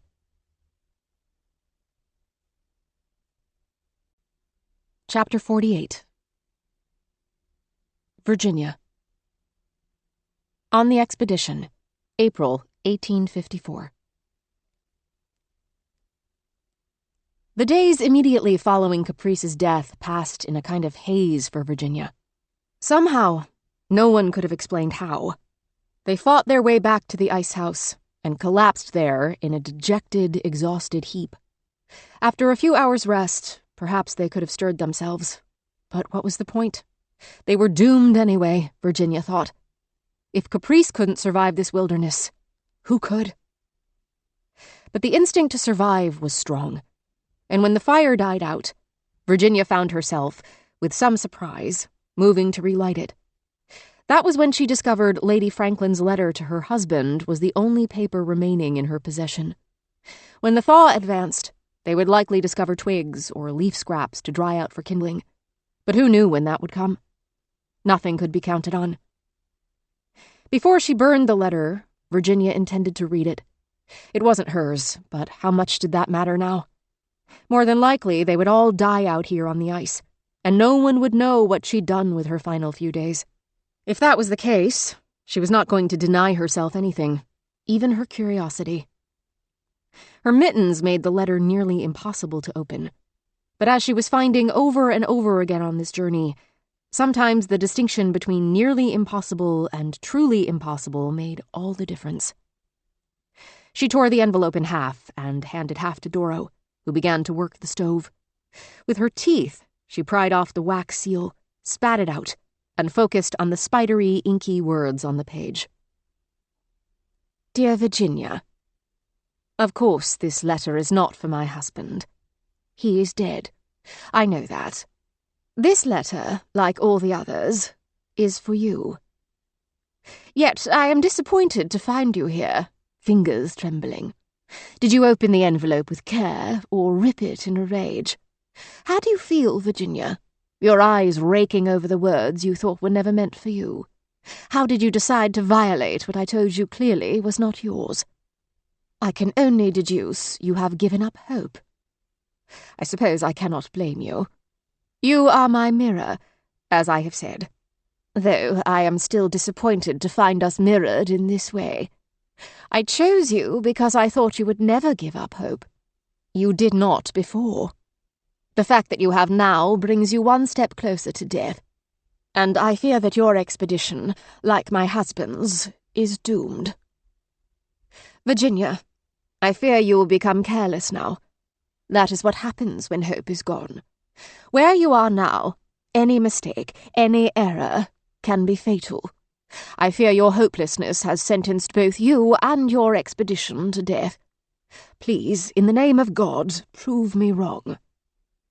And if you are opening this letter because you have found the remains of John's expedition, if you know now he is dead because you have seen it with your own eyes, I have one more favour to beg of you. Look at his bones. Look at the ship. Look at what the expedition left behind.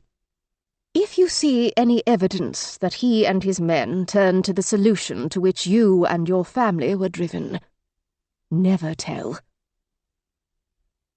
When she saw the letter was addressed to her, she sucked in her breath. Sentences later, she had to remind herself to let it out.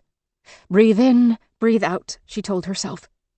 The air under her hood was warm enough to breathe without pain, and the world around her, its danger, receded as she read. Lady Franklin had known. When she'd addressed Virginia by her real last name at their first meeting, Virginia had believed it could be an honest mistake. But it hadn't been honest, and it hadn't been a mistake. Lady Franklin had been signaling that she knew Virginia's whole story, not just her life as a guide, and Virginia had let herself believe otherwise. But now she knew.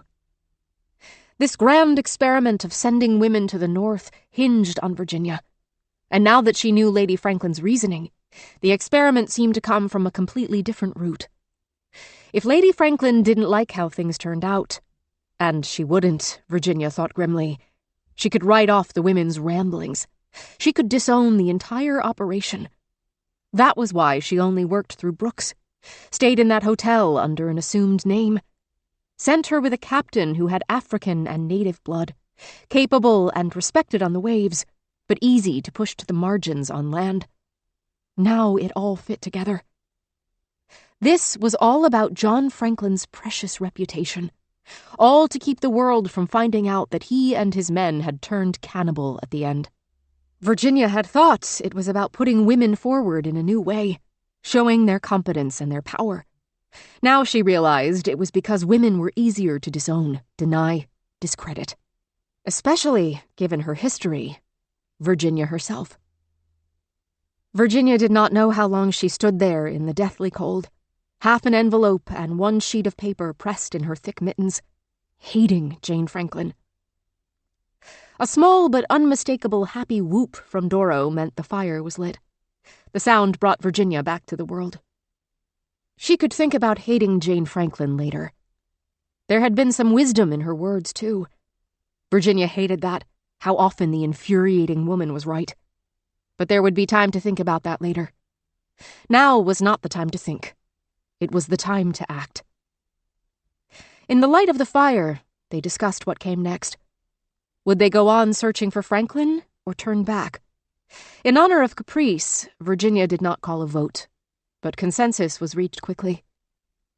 The search for Franklin was over. Only half the original expedition remained, and they could not afford to lose any more. Now the only goal of the 6 surviving women, Virginia, Doro, Siobhan, Irene, Stella, and Elizabeth, was to save their own lives.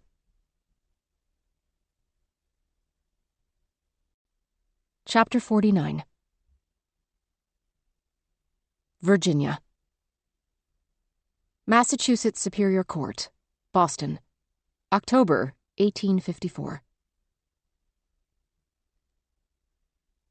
When court is called back into session, Virginia's choice is clear.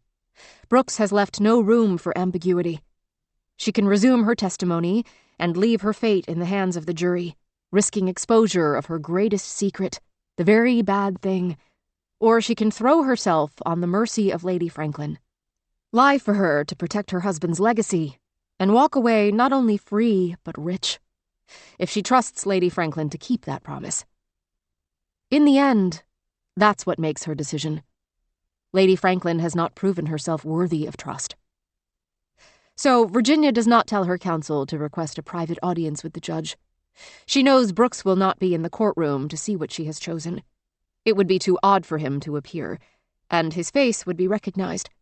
But she pictures him receiving the news that she will not do his bidding. She hopes he chokes on it.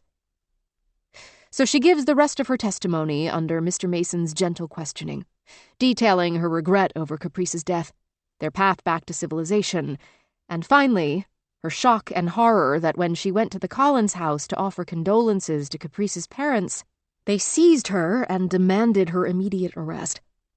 She testifies that she has spent months in jail, alone and cold to the bone, waiting for her trial. She is glad he does not ask her what she will do if she is found innocent. That might be the straw that breaks her. She cannot picture herself being set free, back out into the world, nor can she imagine what she'll do if she gets there. After Mr. Mason states that he has no more questions, letting Virginia's downcast eyes and rounded shoulders speak her sorrow, the courtroom is hushed for a long moment. But then the prosecutor stands with clear relish, breaking the somber mood. He approaches Virginia, a smirk on his face that only she can see. During this whole farce of a trial, she has seen him dancing and ducking, beaming, snarling, the range of his pretended emotions worthy of the stage. She does not enjoy seeing his arch expression turned on her, but at least she's prepared for it. The prosecutor must know that Brooks tendered her the offer and she has refused it. He would have to adjust his questions if the questioning were to continue. One way or the other, their reckoning has come. So, Miss Reeve, I will not dilly-dally with pleasantries. We are all waiting to hear you answer specific questions about your past actions, and I think you know which ones I mean. Let us begin. Please explain how you found yourself in the Arctic. Finding my way there was the easy part. We are not here for comedy, Miss Reeve. I am keenly aware of that, counsel, she says, making a concerted effort to blunt the mocking edge of her tone. He sighs theatrically and says, In the interest of keeping the peace, even in the face of antagonism, I will proceed. You testified under your own counsel's questioning. Wait, I know there's been a change. I have trouble keeping track. What's the name of your new counsel? Beg pardon, please, Your Honor, says Mr. Mason. Is this a productive line of questioning? I very much agree, Mr. Mason, the judge says, proving that he at least can keep track of one change. Back to the point, counsel. Of course, Your Honor, of course. You testified previously that Lady Jane Franklin hired you to undertake this polar adventure. No. No? It was not a polar adventure, she clarifies. We were not asked to journey as far north as the pole. I stand corrected. But in the main, let us confirm. You did say Lady Jane Franklin engaged you. Yes, I did, because that's the truth. And do you have any proof of this? I have my word, she says, and regrets it instantly. Be that as it may, he replies dryly with a long look at the jury. The court desires tangible proof. Do you have any documents that she signed? Payments she made to banks on your behalf, drawn on her accounts? A record of contact between the two of you?" "No," she says, discovering the unwelcome truth of the words as they pass her lips. "When she initially contacted me, she used a false name." "Goodness! Now why would she do that?" "You could call her as a witness and ask her." "Oh, Miss Reeve, I assure you we've tried." He flaps a hand, axe put upon. "You see, I was told of the claims you'd make, so we reached out across the pond to the estimable Lady Franklin. Would you like to hear what she wrote?" Virginia would not, because if Lady Franklin had written something that made Virginia look innocent of wrongdoing, she wouldn't be hearing about it from the prosecution. The counsel wouldn't have this look of simmering, simpering pleasure on his face. The prosecutor went on. "I have here a letter from Lady Jane Franklin. In it, she answers our inquiry by categorically denying any contact with or knowledge of this young woman. I quote her letter in part. 'It mystifies me why this young woman would pretend a connection with me. I suppose she is one of the many shameless fortune hunters who wish to wring benefits from association with my famous predicament. I assure you all I only wish to be left alone.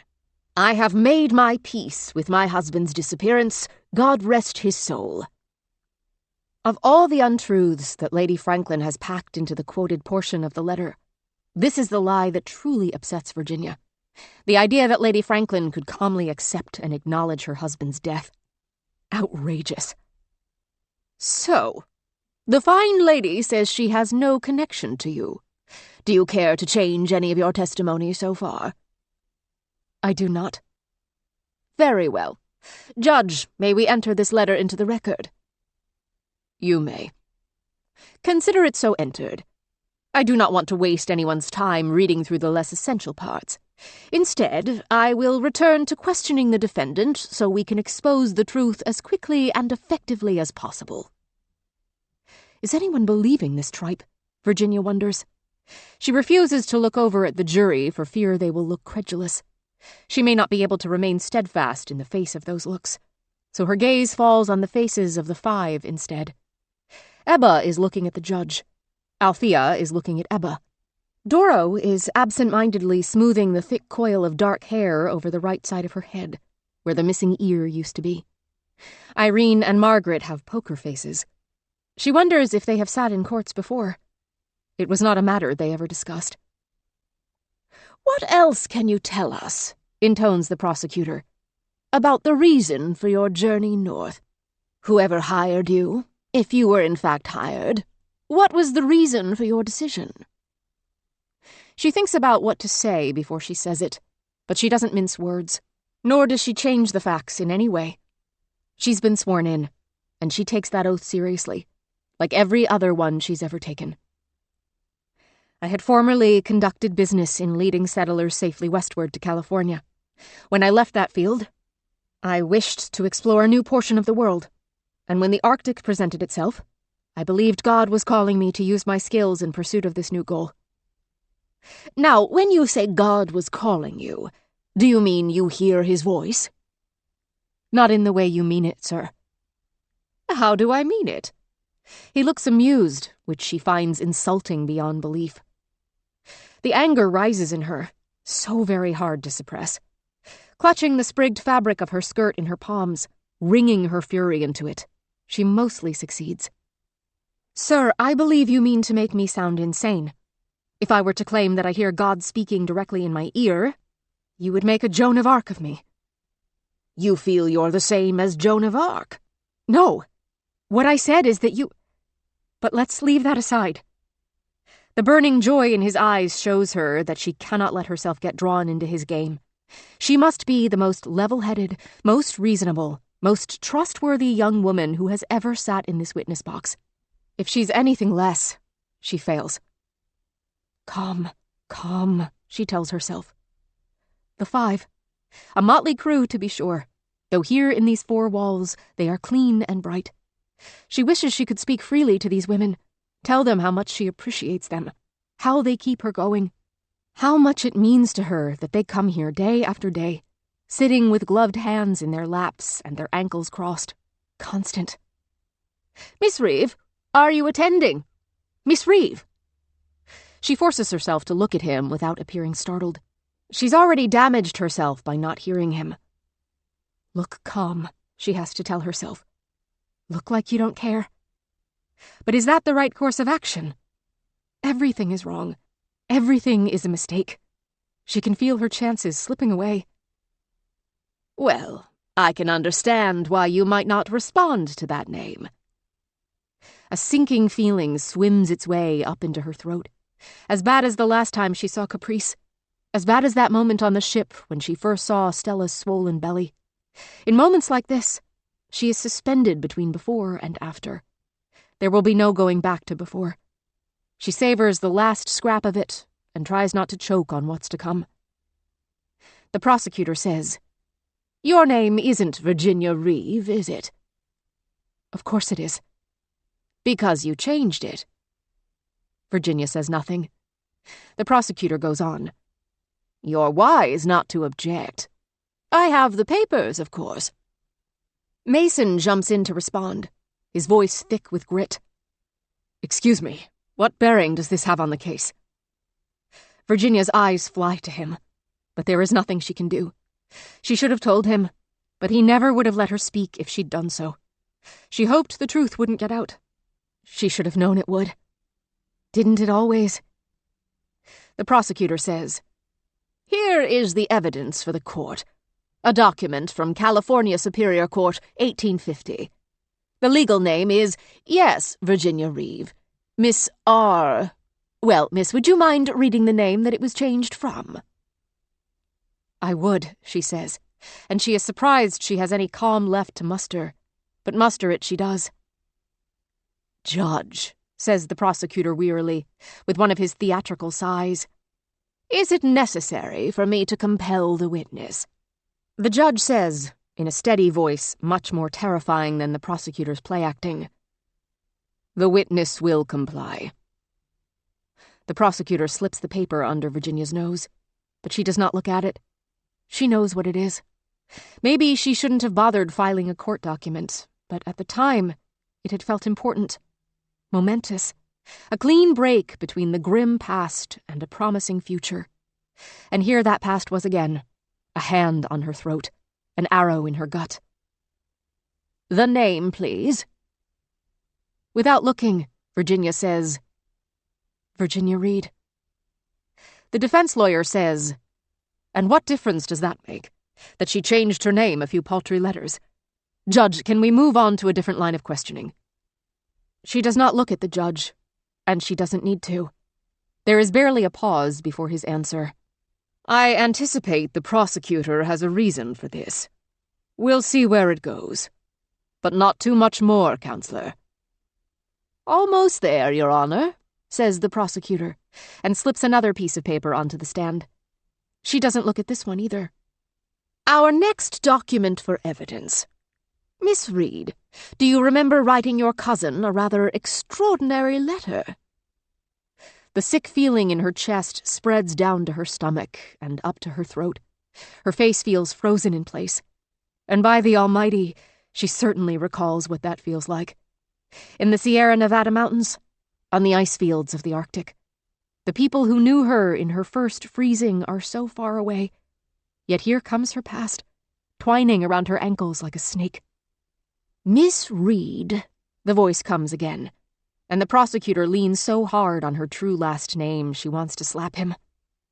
Instead, she says with no emotion in her voice, "There is no telling what is extraordinary to some." His eyes sparkle with delight. Perhaps she misstepped, but heaven knows there are precious few right steps here. Too late to run, too late to hide. Neither the truth nor a lie will help her. There is no help. She is beyond it. The lawyer says, "Oh, I think we'd all agree. This one is quite extraordinary. Is it ordinary to have a private letter to one's cousin published in the likes of the Illinois Journal?" She shakes her head. "A verbal response for the court, please." "No, I suppose it is not ordinary. Why do you think this publication was so interested in your correspondence? If you have an opinion, Virginia says dryly, why don't you go ahead and share it? Judge Miller interrupts. Miss, I don't know, Reed or Reeve or whatever you call yourself. We are not interested in his answers to your questions, but your answers to his. Kindly answer. And what was the question again?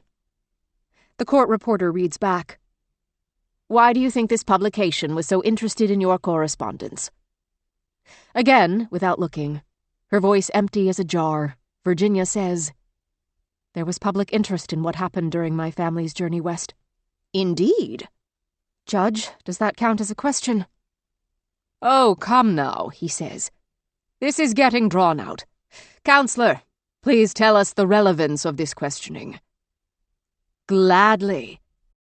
The counsel is preening now, a peacock in full fan, basking in the collective gaze of dozens. Miss Virginia Reeve, for those who do not recall the name, was a member of what has commonly become known as the Donner Party. The gasp of the courtroom is not even a gasp. The whole place melts down in a shocked rush of air. Someone in the back gets up and bolts out the back door, which slams behind him. The disarray is so total that the judge bangs his gavel over and over, but they do not stop. People are fanning themselves, swooning, muttering to their neighbors with shocked expressions. She is glad she cannot make out any of the words. She cannot even look at the five. Will they desert her now that the truth is known? That she was trapped in the mountains with desperate people, people who consumed the flesh of others who died, because it was that or die themselves. It's an ugly truth, a shocking one, and that is exactly why the prosecutor has chosen this moment to unearth it.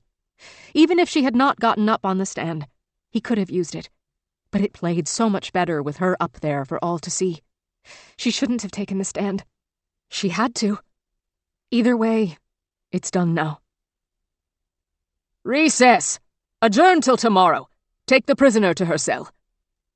The judge has to shout to be heard, and even then, the din doesn't stop. As the guard grabs her to comply, he's rougher with her than he's ever been. She suspects that tomorrow she will have a perfect line of bruises along her upper arm, 4 fingers on the flesh that faces outward, a fat, hard thumbprint of purple just above the inside of her elbow. "Wait!" cries a voice, and she wrenches herself in the guard's grasp to see who has yelled. It is the prosecutor, that bastard. "I move," he shouts, the room not quieting, but his voice just rising and rising, "that in light of this new information, the prisoner be stripped of the privileges she has enjoyed during this trial. The private cell, the visitation rights, they must stop. She is dangerous." In the mayhem, Virginia cannot see the judge's face clearly, but she can see that he stands behind his bench with one fist anchoring him to it. And as his other hand bangs down, she can hear the strike of the gavel as clear as the report of a gun. "Be it so enacted," the judge says. "Guard, you hear? Strip the defendant of her privileges." He can't mean it. He must not know what he's saying. To throw her in with the other criminals of this prison, especially if they find out what's just been said, her history as an alleged cannibal. It's a punishment beyond anything she deserves. Not that deserving has anything to do with any of this. As the guard drags her back to the jail, half on her feet, half off, she thinks wryly of how clever the prosecutor is. She suspects he didn't even really care whether she kept her private cell.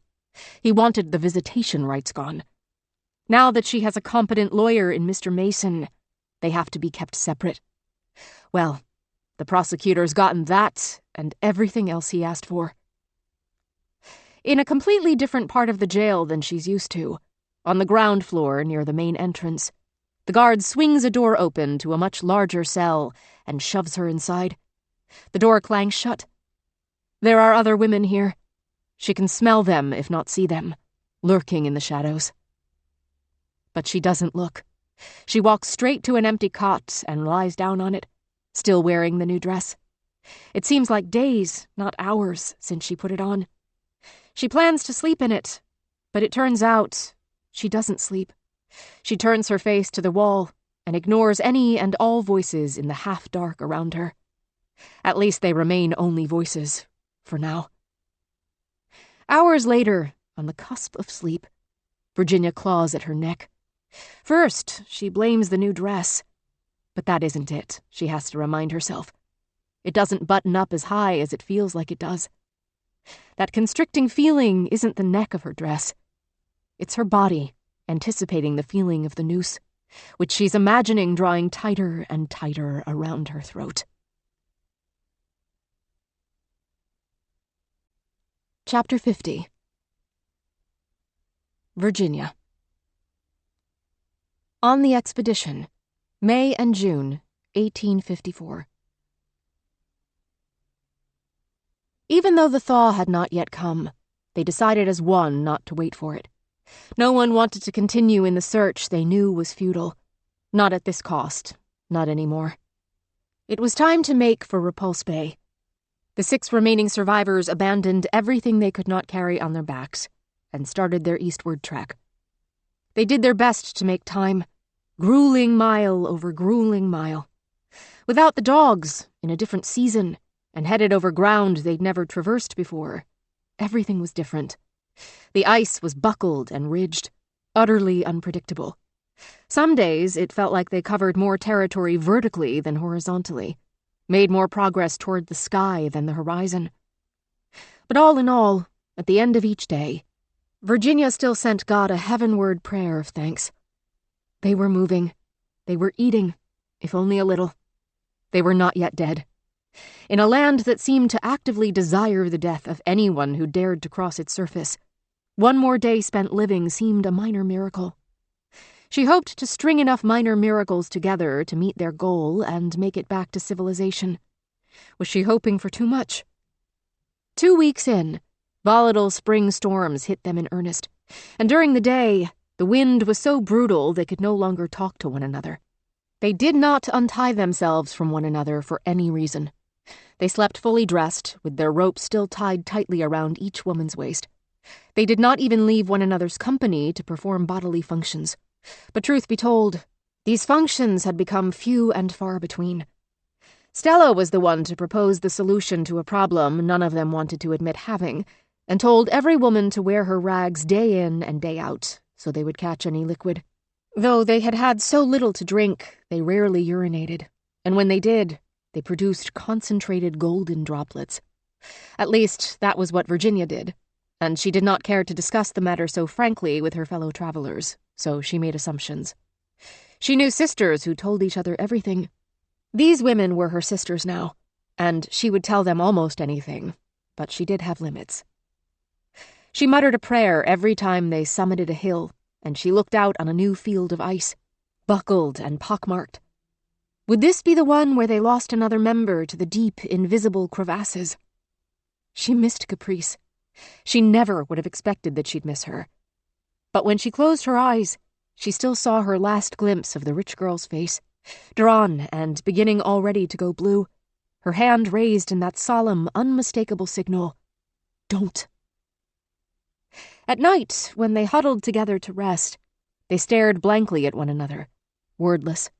She could not even see the other women's faces clearly, but she'd memorized them, chanted their names like an incantation across those endless miles of walking on the ice.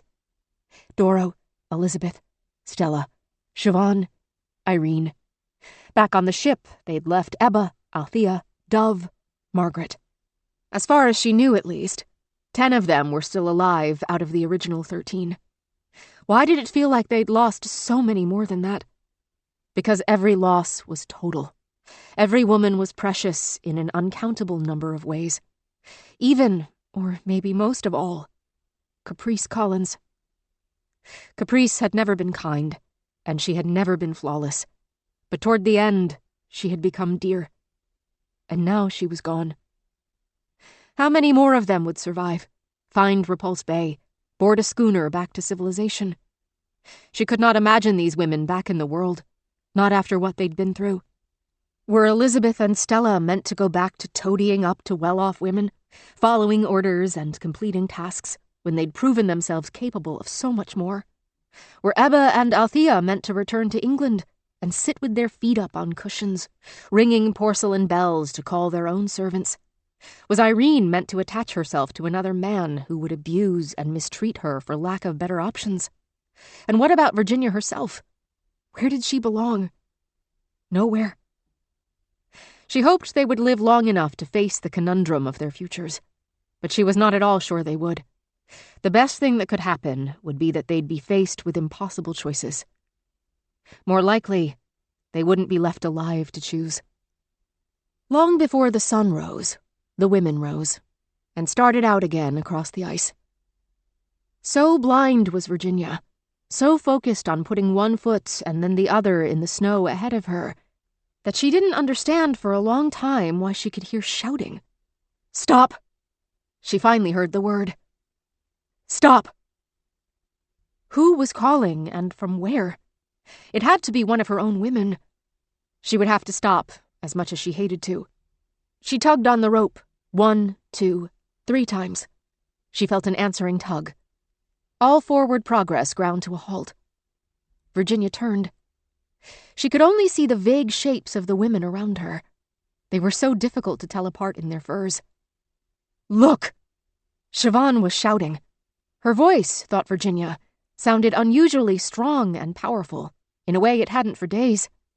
She followed the woman's pointing mitt and gasped when she saw where it led. There were shapes on the horizon. Were they cairns? No, they couldn't be. Patches of ground showing through the melting snow at last. Not that either. The shapes were moving. Toward them. Then she looked down and saw tracks in the snow. Tracks made by feet other than their own. As the other party neared, she began to be able to make them out. 6 people, moving. The same as their own party, at least in number. In what other ways were they alike or different? A noise she did not understand came from just over her left shoulder. She was too rapt, staring, to turn toward its source. She could not look away from the approaching hunters. They were hooded, swathed in furs, with something like snowshoes strapped to their seal fur boots. She couldn't see the color of their skin or any other details of their faces, but from their relative sizes and the way they moved, the party seemed to include both men and women. Several had misshapen bodies, lumps in their fur. She blinked to clear her vision. No, she had mistaken the meaning of their shapes. Members of the party had dead game strapped to their bodies. A brace of rabbits at one figure's waist. A full-size deer roped across someone else's back. They had been hunting. Successfully. If they had weapons, they did not raise them. Virginia's eyes sent a signal to her brain to produce tears of joy, though her eyes were too weak and dry to comply with the order. That noise again. This time, Virginia forced herself to turn. The noise came from Irene. All at once, Irene broke out running toward the new arrivals, heedless of the ropes until they yanked tight, and Elizabeth and Doro on either side of her tipped and fell into the snow. But when they fell, they laughed, because Irene was crying, making an incoherent sound, and a medium-sized form freed itself from the line of hunters. They were easily identified as hunters now, and flung her arms around the fallen woman. "Irene!" shouted the fur-dressed woman in a joyful voice. Irene sobbed back a sound of happiness, of relief, of 1,000 other things Virginia couldn't understand or name. In the sound was everything. "We're saved," thought Virginia, her lips moving silently in a prayer of thanks. "We're saved, we are saved." Once the roped women were hauled to their feet again, still laughing, the leader of the hunting party addressed himself to Virginia. "Who are you?" His accent was not recognizably French or English, and his words were direct. She was not sure how to answer, and without exactly deciding, she told him, "We are explorers." "Where are you bound?" "Safety," blurted Virginia. "We will follow you anywhere safe." To his credit, the man did not laugh. "Safety in numbers, they say. Let's share camp tonight. Will you?" "Yes, with gratitude." He drew out the conversation no longer. He gestured to his people, who formed themselves into a kind of wedge alongside and around Virginia's party, and they all moved forward in step together. Virginia noticed they were not backtracking in her party's footsteps, but neither did they go due forward along the bearing they'd been taking. At the end of that path, what would have awaited her? Perhaps safety, perhaps not. They would take a different path now. She put her head down, narrowed her eyes against the sunlit brightness, and let herself be led. After an hour, the man signaled for them all to pause, and his mittens disappeared into the folds of his fur covering. Irene gestured at him, mittened hands flying. "Yes," he said. "We have enough to share." And by a miracle, he was passing around squares of fish, not dried, but fresh, bright pink and slippery. Virginia crammed her square into her dry mouth, and the saliva that sprang up to make the meat slick as she chewed felt like as much of a gift as the food itself did. She had not thought to ask for food. She was no longer fit to lead. Her mind did not wallow in the realization, did not fall into an obsessive loop of blame. She simply thought, I am not fit to lead. I know that now. And when they resumed walking, her thoughts went back only to putting one foot forward, then the other, until they could at last reach a safe destination. The destination turned out to be a small stone house on the edge of a river, encircled by ice houses like the one Irene had helped them make. "The stone house was built by Southerners," the leader of the party said. "You may stay there if you want, but it is cold." "Please, we are grateful for any shelter. Put us wherever you please." The head of the party divided them up between the ice houses, untying Virginia's women from the rope, and there was a long moment when it became clear they were not all going into the same house. They did not want to leave one another, not after so long together. But just as clearly, none of the houses was large enough to hold the entire party. They were lucky there was shelter for them at all, given that they were interlopers. Virginia, Stella, and Elizabeth went into one house with the leader and two others. Doro, Siobhan, and Irene followed others into a different house. Once they were inside the ice house, which was, like all such houses, bigger on the inside than it seemed on the outside, the man opened his hood, and Virginia was shocked to see his skin was dark, darker even than Elizabeth's. Elizabeth laughed, a warm sound Virginia had forgotten the sound of. "And how did you get here, sir?" With a smile, the dark-skinned man said, "Some years ago, the clever men ran north. I am so clever, I ran farther than anyone." Elizabeth laughed again. The charm of it was a balm on Virginia's soul. After Caprice died and they lost their way, she was not sure any of them would ever laugh again. "But there will be time for stories," he said. "Let us eat and get warm." "We're grateful to you," said Elizabeth. "We can't pay." "I would not abandon anyone on the ice, not even strangers," he said. "The day may come when we need others to feed and warm us. We will be the strangers then." And it was warm, blessedly so. Their bodies in the small space were already heating it. Virginia thought she had not been this warm since they left the Doris, and probably not even then. Perhaps she had not been this warm since Boston. One of the other men had removed his gloves and scooped a few chunks of ice into a spirit stove, melting it into water for them to drink.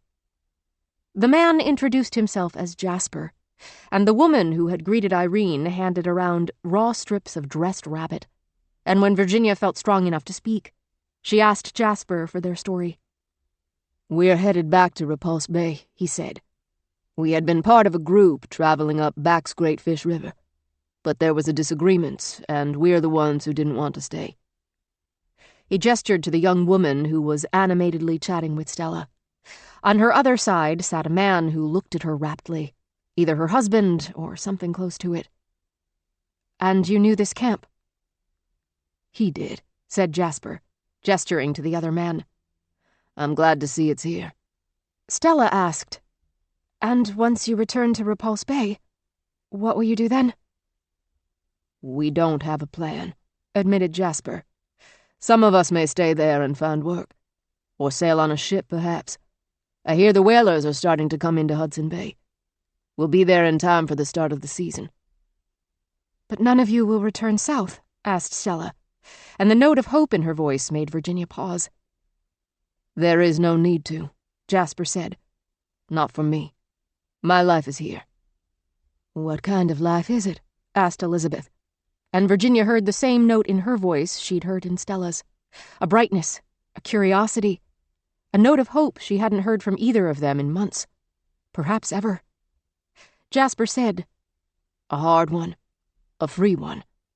The only one I ever want to lead again." At that, both Stella and Elizabeth smiled. Virginia saw instantly that she would lose them too, in a different way than she had lost any of the other women on the expedition, but one that was just as permanent. They stayed at the camp for 5 more days. Jasper suggested they wait for the full moon to make the trek to Repulse Bay. More light would mean less likelihood of turning from the right path.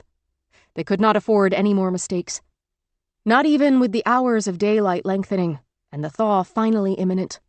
As they'd found on the day 3 of them fell in the ravine and only 2 came out, the cold was far from the only thing in the Arctic that could kill.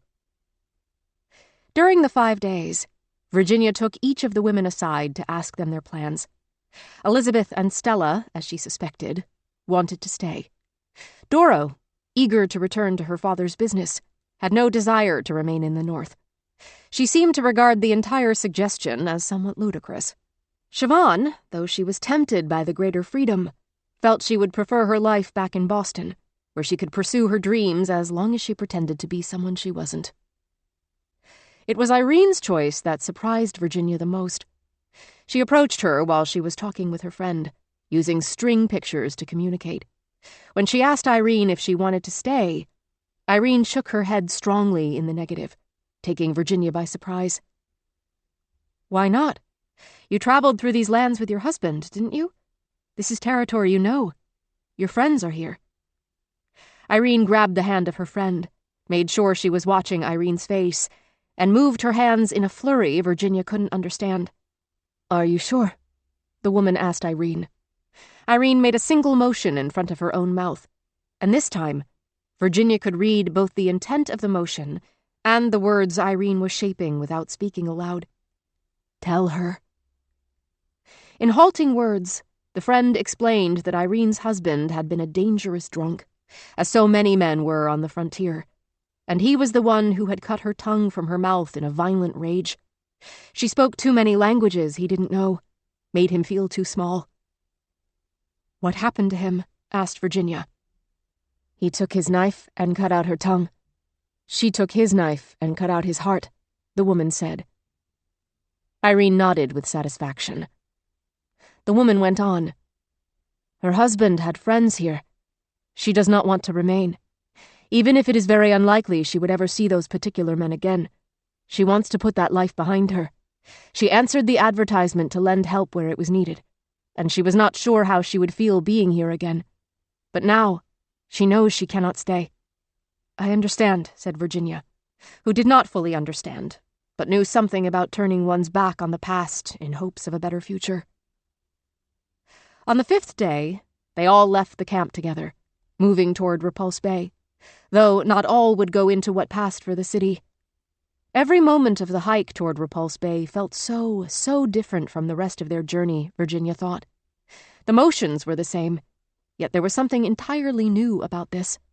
Possibly because she knew where they would part ways. Possibly, she thought ruefully, just because this time they knew their destination. When Jasper told them they were close enough to Repulse Bay to reach it that day, after the midday break for food, Stella fell into step next to Virginia. She kept her voice low so others wouldn't hear. "I wanted to tell you, before we part ways. I'm so grateful," said Stella. "For what?" "I would never have known what I was capable of without coming here," said Stella. "Following you onto the ice, breaking away from all the things in life that I thought defined me. Out here with you, I realized I can do almost anything." Virginia said, "Anything. You can do anything." "Not anything," she said. and the look on her face broke Virginia's heart. "I can do anything but go back." Virginia grasped her hand and squeezed, feeling her strength through the double layer of mittens. When they met, Stella had reminded her of her innocent little sister. Later, she'd reminded Virginia of Virginia herself. Now, with her look of optimism and her thin shoulders squared, Virginia realized there was no one else she resembled. Stella now looked only like Stella. "Crossroads," called Jasper, and the party drew to a halt. The hunters who had saved them drew aside to allow the women of the expedition a private moment to say goodbye, and Virginia was grateful. For the last time, the 6 of them gathered into a tight circle, arms around one another, heads together. They made a pact never to tell anyone what had happened, not for any reason. To talk about Stella's and Elizabeth's fates would be to invite someone to come after them. Only if others believed them dead would they be truly safe. They would be lost from Virginia's perspective, and from the world's, but from their own, they were free. The group parted then, the hunters heading southward toward a camp they knew, a place they could continue to live wild, make their own way. Virginia, Doro, Irene, and Siobhan turned toward Repulse Bay. An hour later, Virginia realized she could hear the sounds of lively chatter in the distance, the squawk of seabirds, sounds she thought she might never hear again. The sound of a ship's horn reminded her of the Doris, and a sick feeling roiled her stomach. Part of her knew the only way she would ever leave the Arctic alive was on a ship. A different part of her could still hear Stella's screams echoing off the hull of the Doris. She would never board a ship again without hearing those sounds inside her mind. Now that Virginia had tasted water again, the tears in her eyes became real. She did not wipe them away from her cheeks. They would go home failures, yes, but they would go home.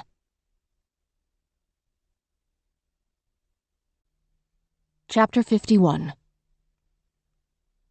Virginia. Charles Street Jail, Boston, October 1854.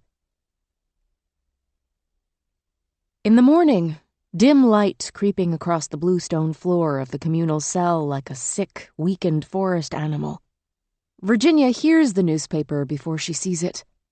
When it slides between the bars, it falls to the floor, landing with a noise somewhere between a rustle and a thud.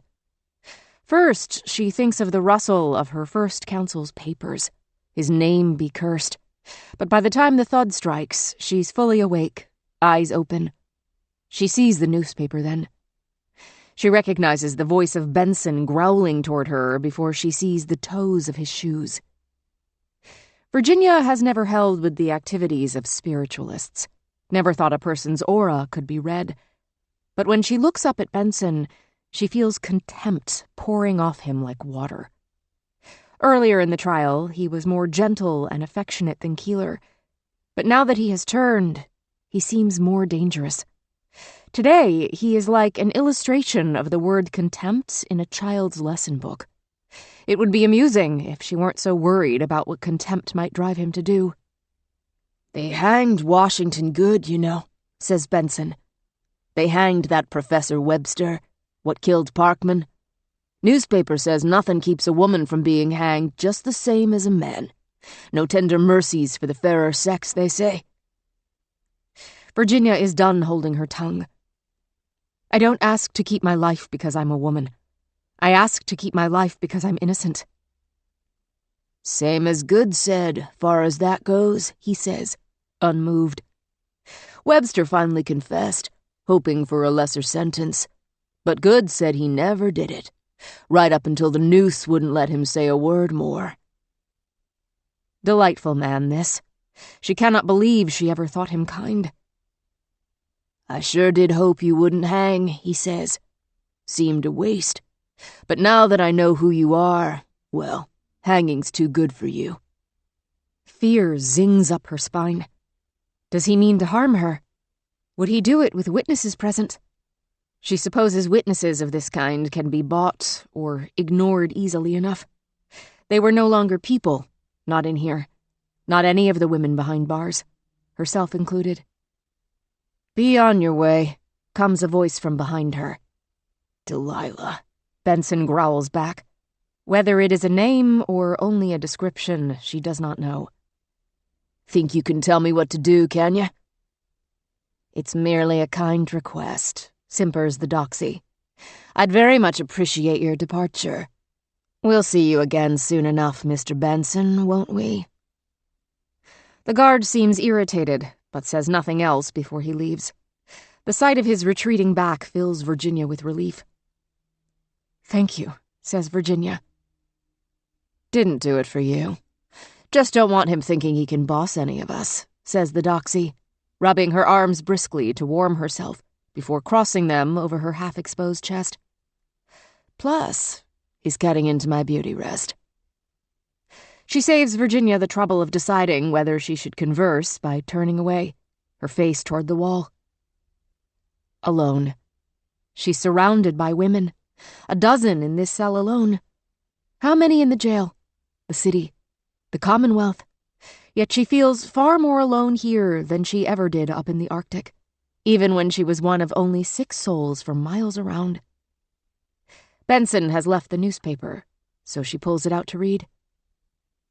It occurs to her, almost as an idle whim, that she could kill herself. Probably none of these women would stop her. She could crumple up these pages and stuff them down her throat, one by one or all at once. She thinks about it so seriously, her fingers tighten around the paper, and she hears it crinkle. She could cram one page between her teeth, atop her tongue, then another and another. Eventually, she would choke. What he wants her to read is the first page, and she skims the article quickly enough to see that the names of the murderers he cites are right there. It is possible he only learned them today. The reporter is reaching into the past to predict the future. Virginia remembers that there was a far more famous murderer named Tyrrell, tried here in Boston 7 or 8 years ago, whose case turned out very differently. Caprice had told her the story of his ridiculous trial during the months in the ice house, when they shared nearly every story any of them could think of, and she stunned them silent with the tale of the supposed sleepwalker who slit the throat of his troublesome mistress. Nearly took her head clean off, he did, and got off scot-free. Of course, the papers don't mention him, thinks Virginia. His lawyer trumped up a story about sleepwalking, got family and friends to testify, spun the tale that even if he did do it, he couldn't be held responsible for doing it. A jury of his peers, probably with troublesome mistresses of their own, agreed. He lived. To distract herself, she turns the paper's remaining pages, letting her gaze settle on other articles, anything that talks about anywhere but here. Something catches her eye. The word Arctic. Yet the article does not mention her or her trial. It's a small item, only a few lines long, deep into the inside pages. An Englishman named John Ray has returned from the Arctic and claims he knows what happened to the Franklin expedition. The name tickles her brain. Doro had told her all about him, his many journeys up the copper mine and the bay and the Great Fish River, his unmatched knowledge of these Arctic lands. The results of his report to the committee will be published soon, the article says.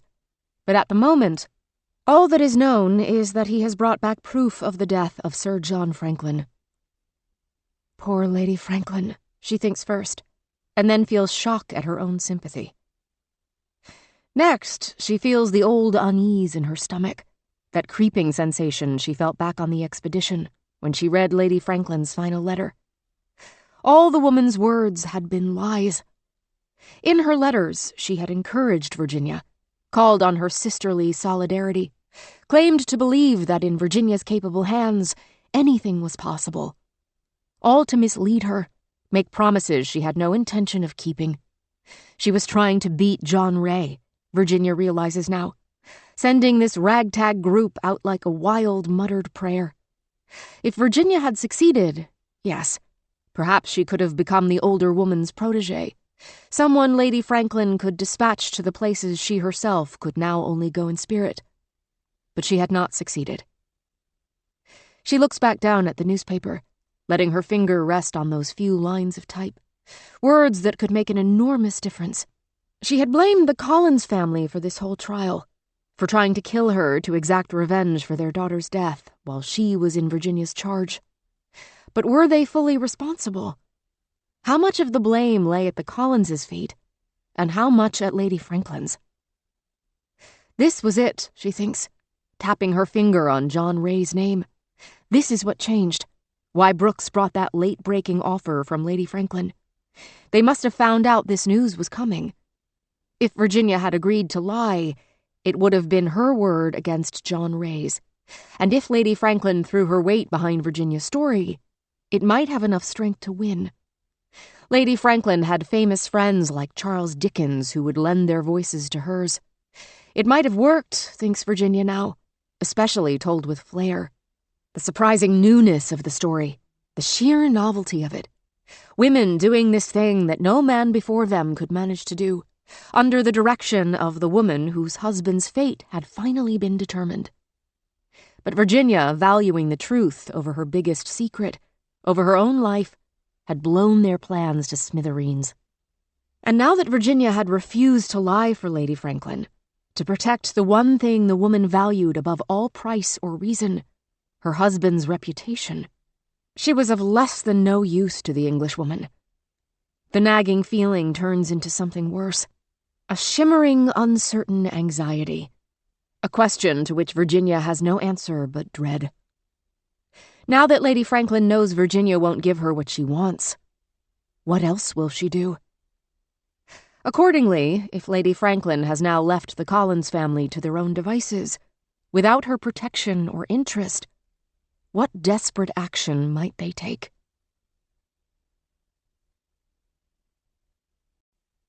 Chapter 52. Doro. Boston, October 1854. "Doro, you have a visitor," says her father's voice, and she hears the disapproval in it. She has never heard these words from her father, not in the 32 years of her life, and she can't make sense of her feelings about hearing them now. Too little, too late. It's like a mockery of courtship. A man appearing at the door, asking for her, waiting patiently while she descends the stairs. Is it a man, actually? Her father didn't say.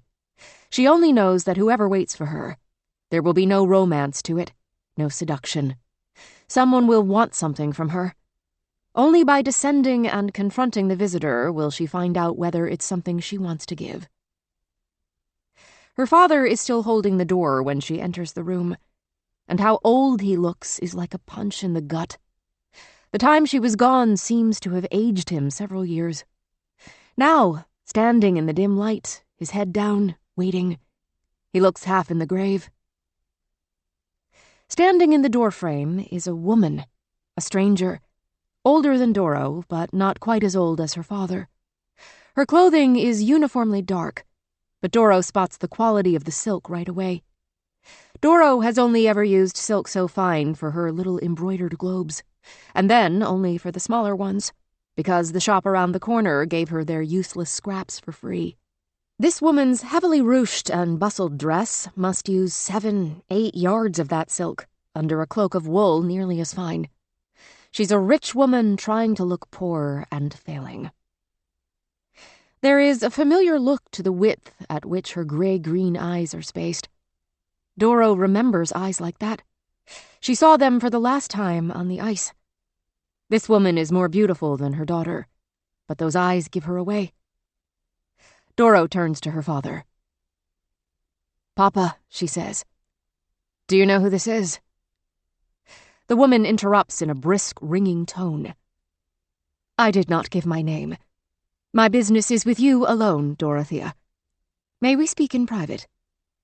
Doro's eyes meet her father's, and the look in his eyes sickens her further. He doesn't know what this stranger wants, but whatever it is, he wants Doro to know he disapproves. But he nods his head to Mrs. Collins with respect, and immediately shuffles off, turning his back on Doro without a word. She wonders, not for the first time, if his mind is going. It was only the two of them for so long before she left, and he has not been the same since she returned. She hadn't told him she was going. It wasn't until she returned that she figured out that the stranger who'd spoken with her father the week before she'd met Virginia had been Brooks. Brooks had intended to invite her on the expedition.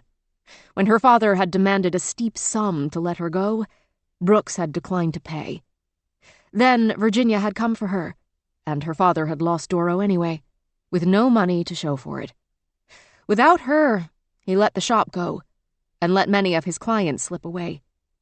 If she'd been gone another 6 months, he would have been in the poorhouse. Her guilt at his decline is inseparable from resentment. He should not be her responsibility, and yet, because he raised her, she owes him a debt she doesn't know how to repay. She watches his retreating back until the silence stretches out, fills up the room, settles over both her and her visitor in a thick, unnerving haze. "What do you want?" she asks Mrs. Collins finally.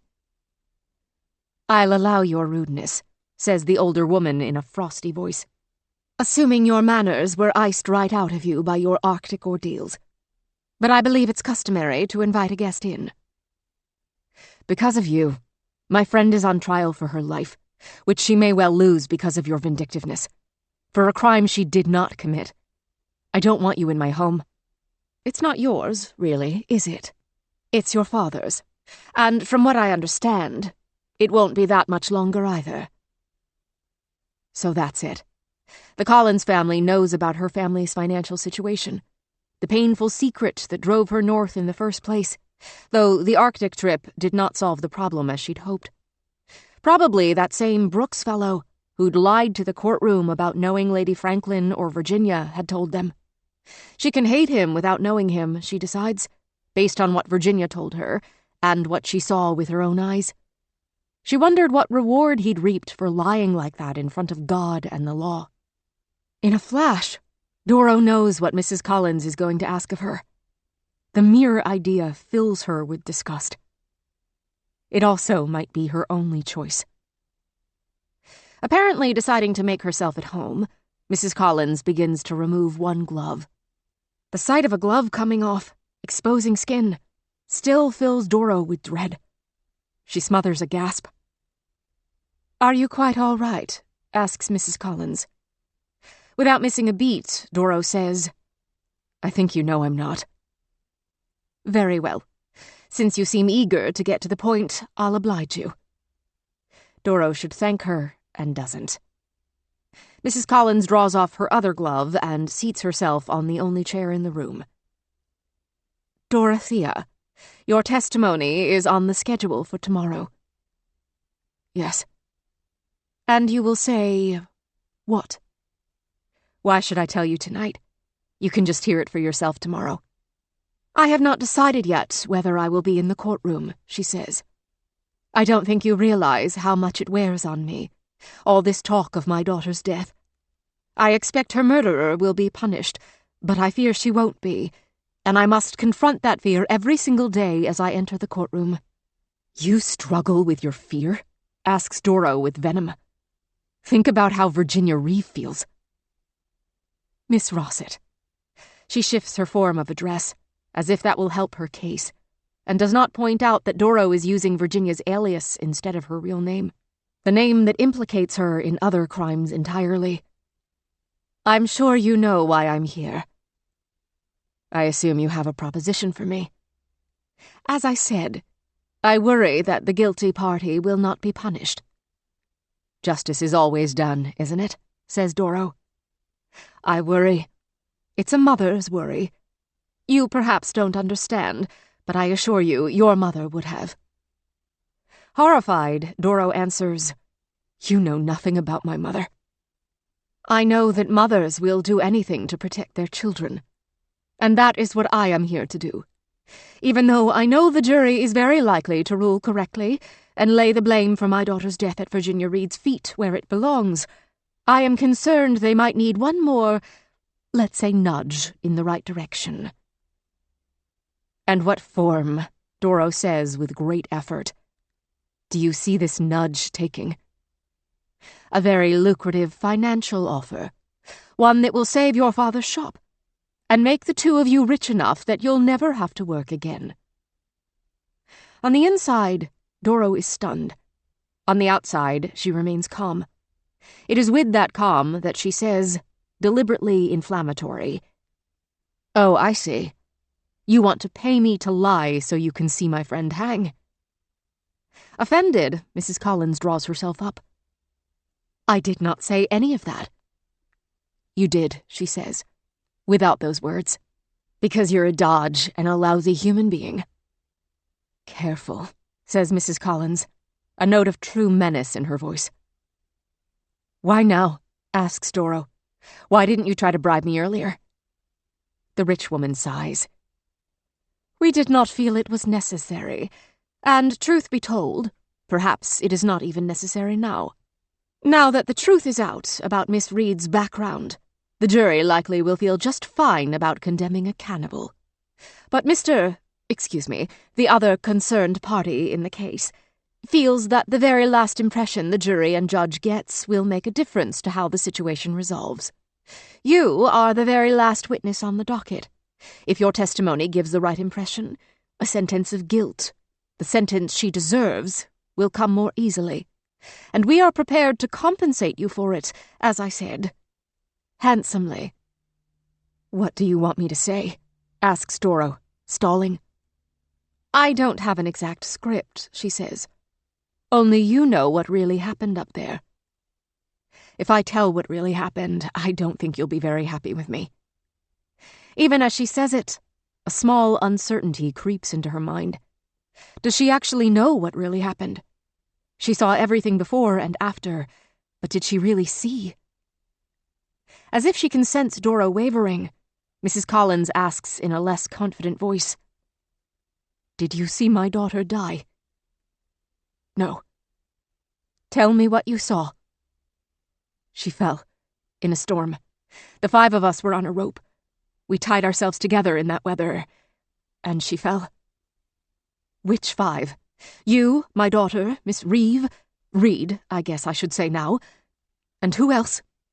"The rest didn't come back." It's the lie they all agreed on, and she's not going to break that confidence. Not even now. Not even when she's considering breaking an even more important one for the sake of the money that could save her father's shop, her family's future. Stella's fate, Elizabeth's, Siobhan's. These are not for the courtroom to know. Everyone has assumed every woman not sitting in that front row is dead. But it's far from the case. For the first time, she wonders if they did more harm than help to Virginia, sitting there in the front row to comfort her. What did they signal to the jury? All this time, instead of thinking, these 5 women believe in her, they support her, have all these men been thinking, why only 5? "And where were you on the rope? Who was in the lead?" "Caprice." "Why? Shouldn't Miss Reed have been in the lead, given she was the leader?" "She'd agreed to let Caprice have a turn. Perhaps she knew there was danger and wanted my daughter put in harm's way." "No, that wasn't it at all." "Listen to what I'm saying," Mrs. Collins says more intently, laying her bare fingers on Doro's sleeve.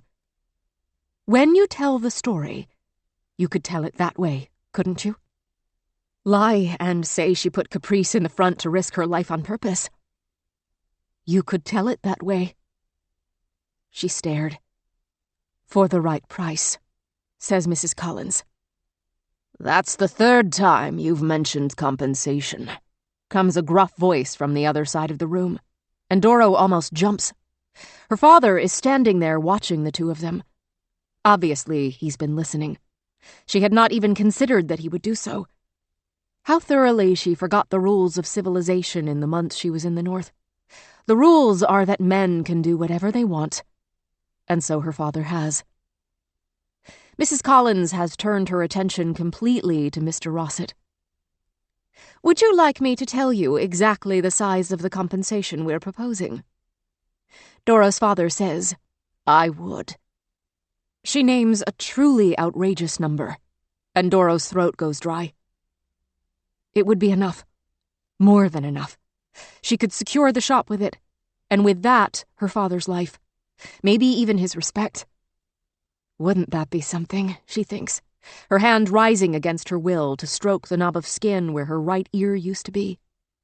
All her study of the ice, her brave undertaking in the Arctic, her devotion to him all these years. And the thing that will finally earn his respect is her willingness to tell a harmful, even fatal lie. "Not enough," says Doro's father. "Come again," says Mrs. Collins, not sounding like a fine high lady at all, but any slattern on the docks. Doro's father says, "You're asking my daughter to take a risk for you. Lying in the witness box, that's a grave act. Even a sin before God, some might say." "God took my daughter from me," says Mrs. Collins. "I do not care for matters of religion at this time." "The law, then. Have you no respect for that? You're asking her to violate the laws of the Commonwealth and the nation." "For a settlement large enough to ease both her conscience and yours. And I am prepared to settle the funds on you here and now." She withdraws a packet from under her cloak, heavy with coin. Doro knows without looking that she is offering them gold. Real, true gold. "Not enough," says Doro's father again. What is he playing at? "This is what I have," says Mrs. Collins, annoyance coloring her voice now. "Careful of greed, Mr. Rossett.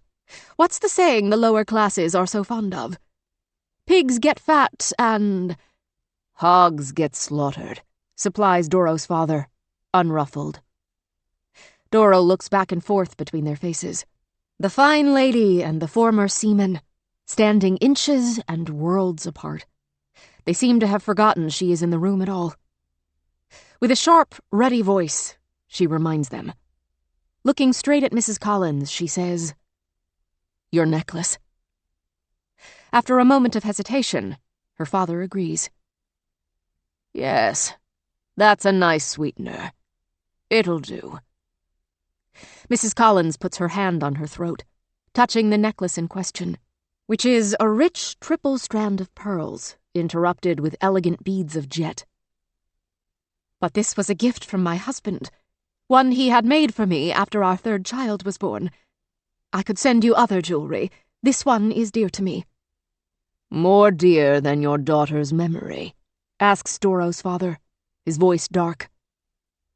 The woman glares daggers at him while she puts her fingers up to the back of her neck, apparently reaching for the clasp. Her fingers fumble and slide. Finally, unable to unclasp the necklace herself, she says, "Dorothea, come here.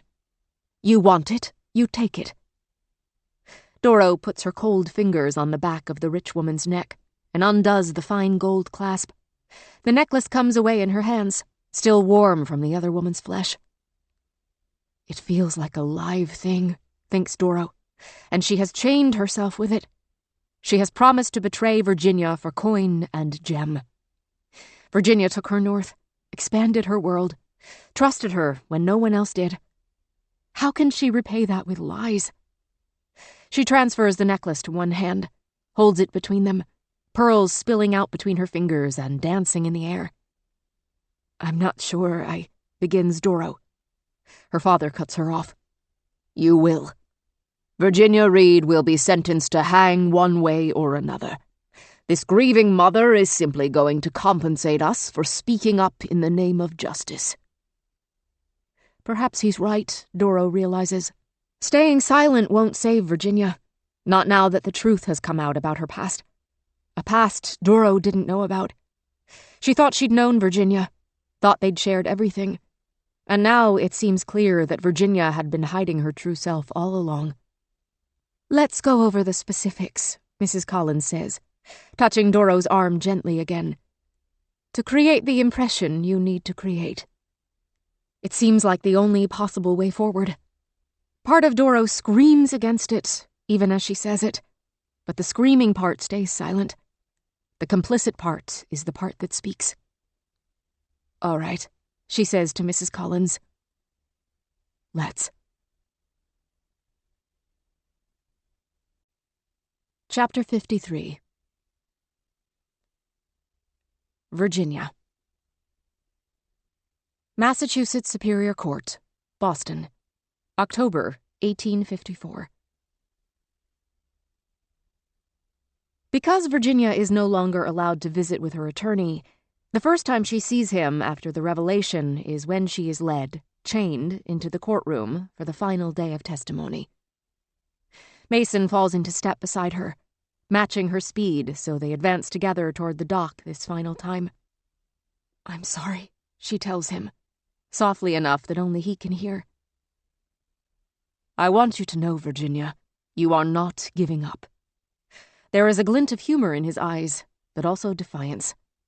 "Because a defeat for you is a defeat for me, and I do not accept defeat. I rather think the defeat for me will be more final." "True," he says, his hushed voice gentle. "I don't mean to put my fate ahead of yours. But we are not done yet. Until the last, I must at least put on a good show." "Show away," says Virginia. He goes back to the bar, and she climbs up into the dock. She lets a dying candle of hope flare up in her. Her stepfather was tarred with the brush of participating in the Donner Party. He even killed a man with his own 2 hands. No one disputes it. And now he is a politician. Sir John Franklin lost half his party and ate his own boots in the Arctic wilderness. And a few years later, they sent him back into that same land with 10 times as many men. Presidents have been generals, leading men into battle, fighting with guns and swords. Men who have endured and are seen to have succeeded. It is the testing of their mettle that makes them even more fit to lead. But has it ever worked that way for women? Perhaps, she tells herself, hoping against hope, she will be the first. She is not a fool, but there is something in her that wants to be a fool today if it gives her hope. Caprice hoped, she remembered, and Caprice was not a fool. Alone now, Virginia turns to look at the front row of the courtroom, and what she sees there slams the optimism out of her in half a breath. The 5 are now 4. Her rosary, her beads, they've come unstrung. They don't even sit in their usual order. Instead of 5 stoic, silent faces, pretty maids all in a row, there are only 4 ordinary individual women, each in her own attitude of disarray. Althea stares straight ahead, her eyes glassy with tears. Margaret balls her fists, and Virginia can see the knot in her hard-set jaw. Ebba looks down at her hands, then reaches out to lace her fingers into Althea's. And though Althea's face does not change, she grasps the outstretched hand like a lifeline. Irene gleams like a marble statue, showing no more emotion than stone. They know what it means for one of them to be gone. Even though she is being called as a defense witness, if she were going to defend Virginia, she would have sat with them this morning and been called from the spot in which she's spent the past 2 weeks. She could not face them this morning, and they all, every one of them, know what that means. It's Doro. The bailiff calls Doro's name from the back of the room, and here she comes walking. The lawyer smiles at her, because he does not yet realize what it means, that she's coming from that direction. Only the women of the expedition know, including Doro herself, who walks oh so slowly up the aisle toward the witness box, passing the others. Is it Virginia's imagination, or does she, just slightly, slow her step as she passes? Virginia stares straight ahead, pretending to be untouched, pretending she's not terrified. She is terrified. The prosecutor cannot even hide his grin. Virginia's entire arm burns with the desire to slap that grin off his face. Her hand even twitches up, beginning to move, but she catches Mason's eye, and he shakes his head the smallest of fractions. She lays her hand in her lap. How would things have been different if he'd been her counsel from the beginning, instead of that first incompetent young man? If she had told him the truth about her past before he put her on the stand?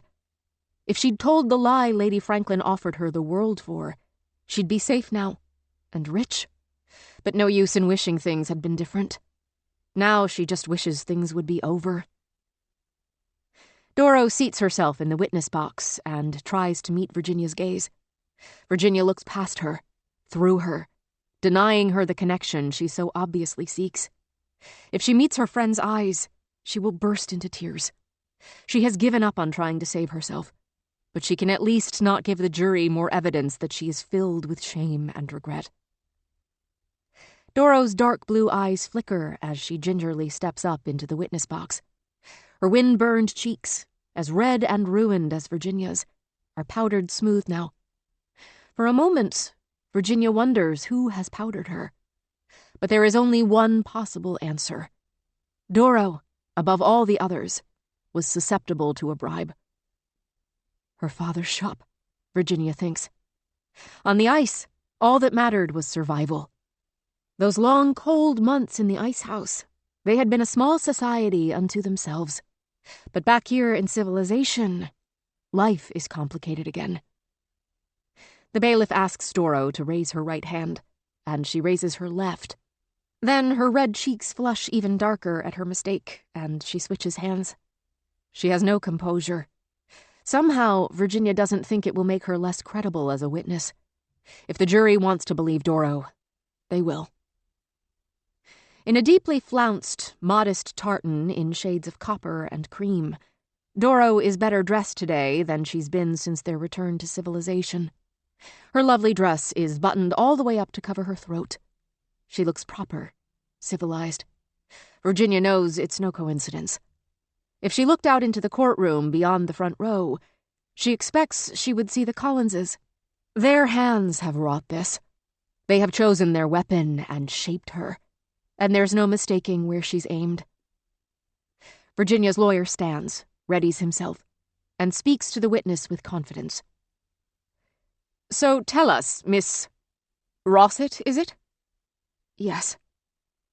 "And you're a mapmaker's daughter, Miss Rossett, is that right?" "I work in my father's map business, yes." "And in what capacity were you asked to join this expedition north?" "I know a great deal about the geography of the Arctic," Doro says, her voice clear and proud. "And who ran this expedition?" "Virginia," she says, indicating Virginia with a sharp jab of her chin. "You mean the accused, correct?" "Correct. Virginia Reeve." "Objection," says the prosecutor. "We now know that is not the defendant's real name." The judge says, "I think we're all aware. The reminder is not necessary." "My apologies," the prosecutor says. "Don't be sorry. Just be quiet." His mouth opens for another apology, but wisely he closes it. Mr. Mason, still unaware Doro is no longer on the side of the defense, plunges ahead. "And were you given any information about who planned the expedition? Who funded it? Whether there was some greater power behind Virginia?" "She said Lady Franklin was behind it," Doro says, "but I only had her word on it. I never saw hide nor hair of the lady herself." A shadow crosses the lawyer's face. He'd expected a different answer. He needs a moment to decide how to react to this one. "But she swore to it that she'd been sent by Lady Franklin." "She did, but there was no evidence." His brows knit together now. He's starting to catch on. "But you trusted Virginia, yes? With your life?" Her expression wobbles on her face for just a moment, doubt flickering across her features, but she quickly regains control.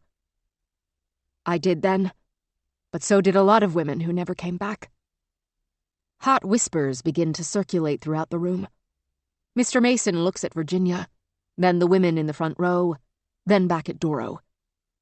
He makes a calculation, and then he gives up before Doro can do more damage. "Thank you, Miss Rossett. I'm sure this hasn't been easy for you." She simply gives a grave, sober nod, like a queen would give a commoner. "No more questions," he says. "But I have plenty," says the prosecutor, rising, and Virginia's heart sinks. Unlike her counsel, he is fully prepared. He knew this was coming, and he's ready to take advantage. "Miss Rossett," he begins, "to my ear, A rather experienced ear, mind you. It sounds like the defense's lawyer was surprised by your statements." "I wouldn't presume to guess," says Doro unsteadily, and falls silent. Of course. I'll only ask you about your own thoughts and feelings from here on out, I promise." She nods, but her eyes still look unsettled. The prosecutor goes on. "I won't ask you to give an account of the entire expedition." "Thank you." "But I'll read an itinerary that was provided to the police, and you tell me if you agree with it in the main. All right?" "All right." "You traveled from Boston to Buffalo by train, rode in canoes to Sault Ste. Marie, from there crossed overland to Hudson Bay at Moose Factory, where you sailed north on the Doris. All correct so far?" "Yes, sir." "When you disembarked the ship, you proceeded overland to where you hoped to look for the Franklin expedition. Still correct?" "Yes." "And of the 5 women who have sat here in the front row this entire trial, you were the only one who took to the ice, correct?" "No." She points. "Irene was there." Irene does not react, but the prosecutor moves on before the moment can land with the jury. "I will be clearer. You are the only one among the women with the power of speech who fits that description." Doris's voice is softer this time. "Yes." "Wintered over with Virginia and that portion of the party?" "Yes." "Because it took place on the ice, none of the other women can tell us anything about the death of Caprice Collins. I'd like to ask you to be more forthcoming." Clearly unsteady, at least to Virginia's eyes, she says, "I will certainly try my best, sir." Virginia expects more questions about details, laying a series of events down for the eager audience. But he does none of that. Instead, he simply goes for the throat. "Miss Rossett, did you see Virginia Reeve kill Caprice Collins?" Doro hesitates. Virginia's eyes are on Doro's face, and she knows the lie Doro has been paid to tell. Yes is all she has to say, and that coffin the Collins family has been sizing for Virginia will finally have all the nails it needs to seal shut. Even now, she cannot be angry with Doro for her weakness, for giving in to the temptation. In Doro's position, it is entirely possible she would have done the same thing. But she is not in Doro's position. She is in her own, the position of defendant. As she watches her friend prepare to hang her, she realizes the only thing she wants right now is not to die. Virginia has been so careful to appear unaffected this entire time. And what difference has it made? The prosecutor repeats his question. Doro's gaze slides away from his face to Virginia's. Virginia raises her hand. Not high, just high enough for Doro to see from the witness box. She puts her palm out toward Doro. "Help." Doro freezes. Her eyes skitter over to the remaining 4. Virginia's pretty maids all in a row. Irene, Althea, Ebba, Margaret. Virginia locks eyes with Irene first, and she sees an immediate flash of understanding in her keen gaze. Irene's palm goes out in imitation of Virginia's, aiming her motion at the same target, Doro in the witness box. "Help." Then Althea, then Ebba, then Margaret. All 3 make the gesture, looking mutely at Doro, making the only plea they can. Their hands out in solidarity with Virginia. "Help, help, help." In that motion, in the single silent word it represents, the survivors speak volumes. Virginia hears it, and she knows Doro does too. They're saying, "Please don't do this." They're saying, "Don't lie." They're saying, "We understand why you wanted to, but this is too much, too far. Don't sell out the woman who kept us alive on the ice, who keeps our secrets even when it might mean her death, the woman who brought us back." "Help," they tell her. "You're the only one who can." Doro swallows. She puts her fingers to the high collar of her uncomfortable fancy dress, and she tugs so hard the top button comes off in her fingers. She flings it to the floor. She gulps a deep breath through the new gap in the rich fabric, and her whole manner changes. A new feeling is clearly surging through her. It bears a strong resemblance to joy. The judge says, "Miss Rossett will," but gets no further. Doro interrupts.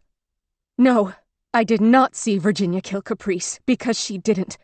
I was paid to say otherwise by Lydia Collins." The room explodes.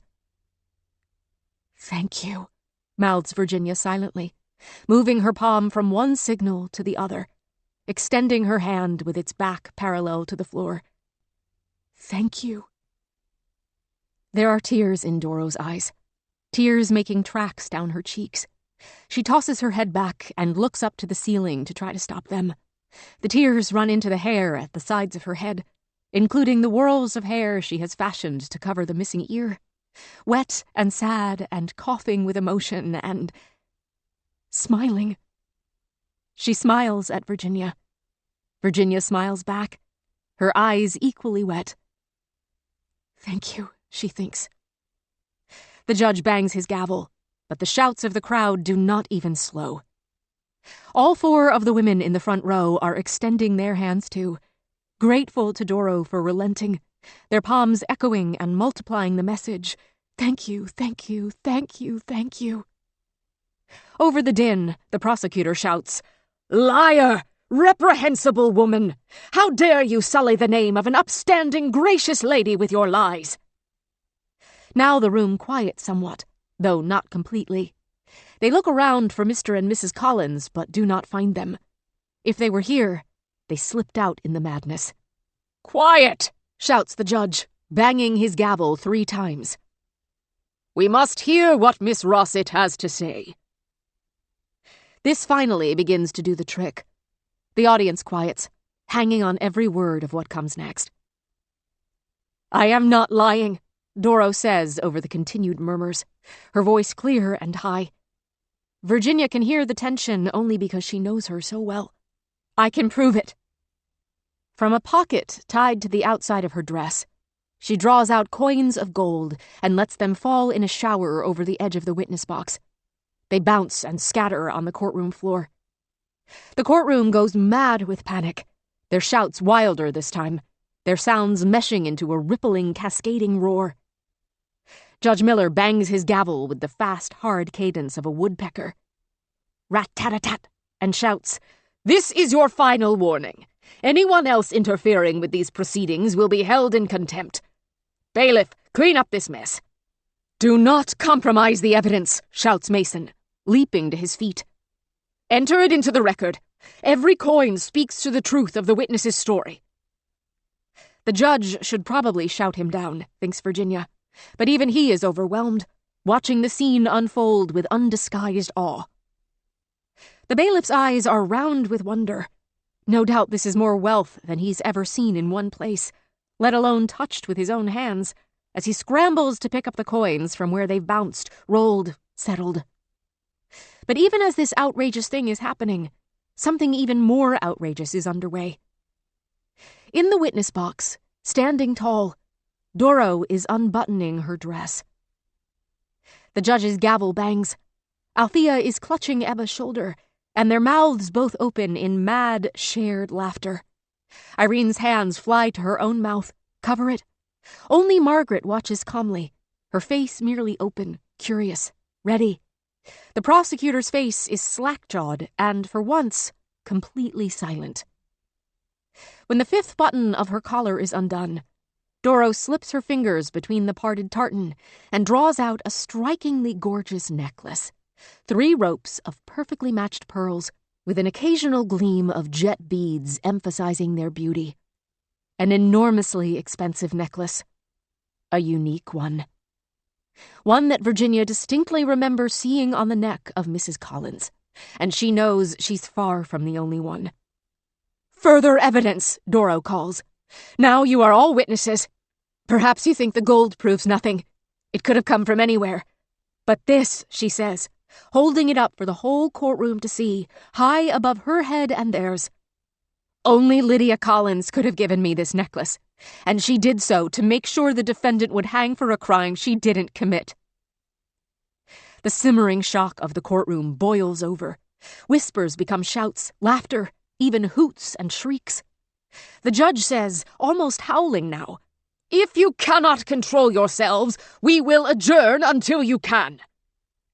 They cannot. No one can. Even the survivors in the front row, as still as they've been this whole time, are allowing themselves to show their shock, fury, wonder. Still holding the necklace aloft, Doro sends a triumphant smile their way.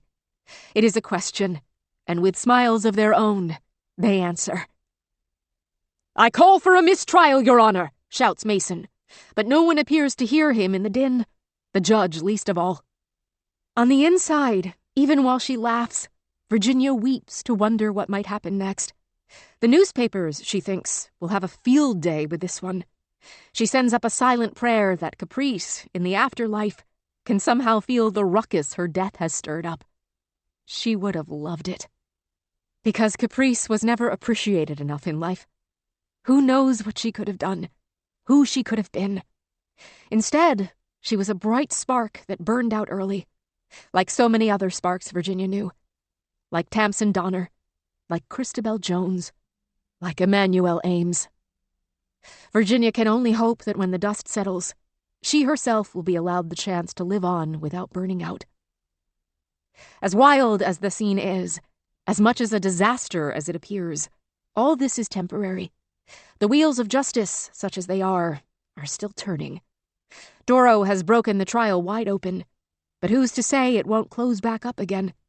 That the rich family that hates her won't find a way to right the ship? But the blossom of hope is bursting in Virginia's chest again. That green shoot, those unfurling petals. When she looks at the faces of the women who have turned their hands up in motions she taught them, advocating for her even without words, she is powerless against it. For a moment, she allows herself that hope. Perhaps, as the end of this trial unfolds, God will grant her a second, or would it be third, chance?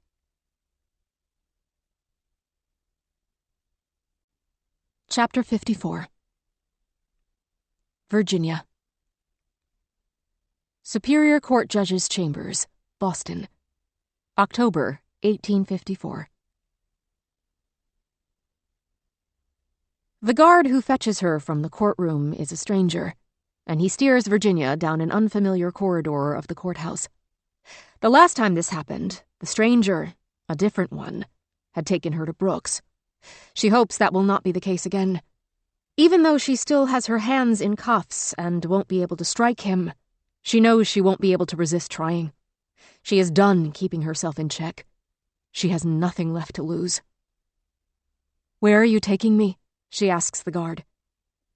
He ignores her as if she hasn't even spoken, which is what she thought he'd do. Still, there is something satisfying about having asked. She is not out of the woods yet. A funny expression that, she thinks. In the times of greatest danger of her life, when there were woods, they helped extend her life, not do her in. The walk seems even longer than the last time, and she has plenty of time to reflect on everything that has brought her to this moment. Of the 13 women of the expedition, not all of them made it back, but some stayed away by choice. Their failure to return was not a failure. Virginia, too, could have stayed away. She could have stayed in the north with Stella and Elizabeth. She could have melted back into the world anonymously like Siobhan. She could have fled the country entirely like Dove. If Virginia had known what would happen when she returned to Boston, would she have come back? If she'd known that when she went to Caprice's house to give condolences to her parents, they would seize her and demand her immediate arrest, that she would spend months in jail, alone and defeated, waiting for her trial, she still would have come. Because just as surely as Stella and Elizabeth could never go back to civilization, she could never stay in the Arctic. To her, it would always be the place where she'd failed to save Caprice, the way she'd failed to save Ames on that trail just west of Fort Bridger. She would save the women she could, and regret the loss of the ones she could not. It wouldn't have occurred to her to save herself. Just like she'd never seriously entertained taking Lady Franklin's final offer to lie on the stand. Reputations were just words and thoughts. Society cared about them, but Virginia could not. They didn't matter the way people mattered, the way lives mattered. She would not compromise her principles for Sir John Franklin's reputation or her own. "Here," says the guard, and shoves her unceremoniously through a doorway, then closes a heavy oaken door behind her. She is in a dark chamber, more luxurious than any room she's seen since her first stay in Boston, when she flitted from fancy parlors to luxurious hotel suites without knowing how small her world would someday become. Rich, burled wood makes up bookshelves, a desk, the backs and legs of several chairs. The color of the wood reminds her of the deck on the Doris, of how she once thought that Captain Malcolm and his ship seemed to be crafted of the same material. She wonders if the captain has been observing her trial. She wonders if he cares what happens to her. Another door opens on the opposite side of the wall from where she herself came in. The sight of the figure coming through it comes as a complete shock. It's the judge, fresh from the courtroom, alone. "Please." He gestures to the nearest chair, a comfortable-looking leather affair, square-backed and elegant. "Sit." Virginia is too stunned to do anything but obey. He himself takes a seat behind the desk, sweeping his dark robes out of the way with both hands before he sits, reminding her of how women in broad skirts do the same. She's never seen a man do it, but of course, she's never been in a room with a judge. Alone, she thinks. He slides a folded newspaper across the desk to her, letting go of it so she can pick it up with her own hands, and waits for her to do so. She looks up at him before she reaches for it, eager as she is. She wants to see his expression. She might as well not have wasted her time looking. He has none. Virginia picks up the newspaper. She feels her own face trembling, shifting, changing shape against her will as she reads. What he has handed her is neither the Clarion nor the Beacon, but another newspaper, one Virginia has never seen before, something called the Bugle. Seeing the unfamiliar pattern of the slightly smeared print shakes something loose in her head, and she's not sure why it's taken her so long to think of it. If the Collins family had influence at the Clarion, pressuring the editors to write negatively about her case, might someone also have their thumb on the scales at the Beacon, using their influence for a positive angle? She only knows one journalist. But that journalist, Margaret, has been sitting in the front row of her trial ever since the day it began. If she ever gets free of here, and today she has reason to hope she might, she'll find a way to express her gratitude. But this newspaper, the Bugle, is not even from Boston. It appears to be Canadian, and the Bugle has a great deal to say about the shocking news that a party led by John Ray, the latest of so many parties sent to search out John Franklin, has returned with news of the party's fate. The snippet Virginia has spotted in the Boston paper was just the beginning. This article takes up most of the front page, with the shocking headline, "Grim Report Reveals Fate of Franklin Party. Men Resorted to Last Recourse." "It is a newspaper from Montreal," says the judge, his voice steady, giving nothing away. "It quotes a report from the London newspaper, The Times, that not only has John Ray found evidence of the deaths of the Franklin expedition, but evidence among their remains of cannibalism as well. The world is shocked." She can think of no reaction appropriate to the news. It is sad, of course, but what else is there to say? They are all dead now, the eaters and the eaten. No one lives forever but Jesus, and even he had been put to death once, by those who hoped his death would serve their own ends. All she says to the judge is, "Oh, I thought you would want to know." "Thank you." "Before you go." "Beg pardon?" "I thought you would want to know that before you leave, since you are so interested in the Arctic. whether you went there or not at Lady Franklin's behest." "I did," she says, but softly, mildly, almost as if she doesn't quite believe it herself. It doesn't matter anyway. The flower of hope is blooming in her again.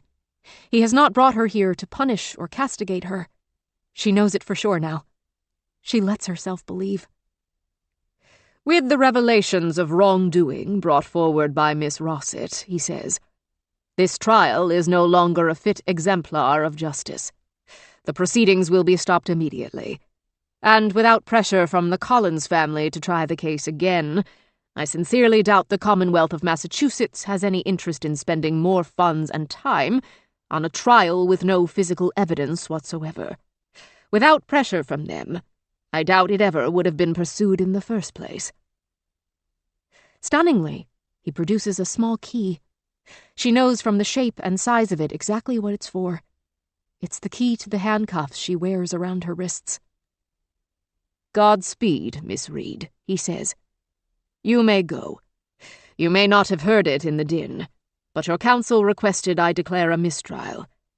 I'll be granting that request." She stammers, "Shouldn't I be present for that?" "Do you want to be present?" She considers this. It has been a long time since someone has asked her where she wants to be, and even longer since she had the sense that her answer actually matters. "No," she replies. "It's my courtroom," he says. "I make the rules. And this time, I say the defendant can go." "Where should I go?" "How in the name of Hades should I know?" the judge says. He seems on the verge of laughter until he sees her stricken face.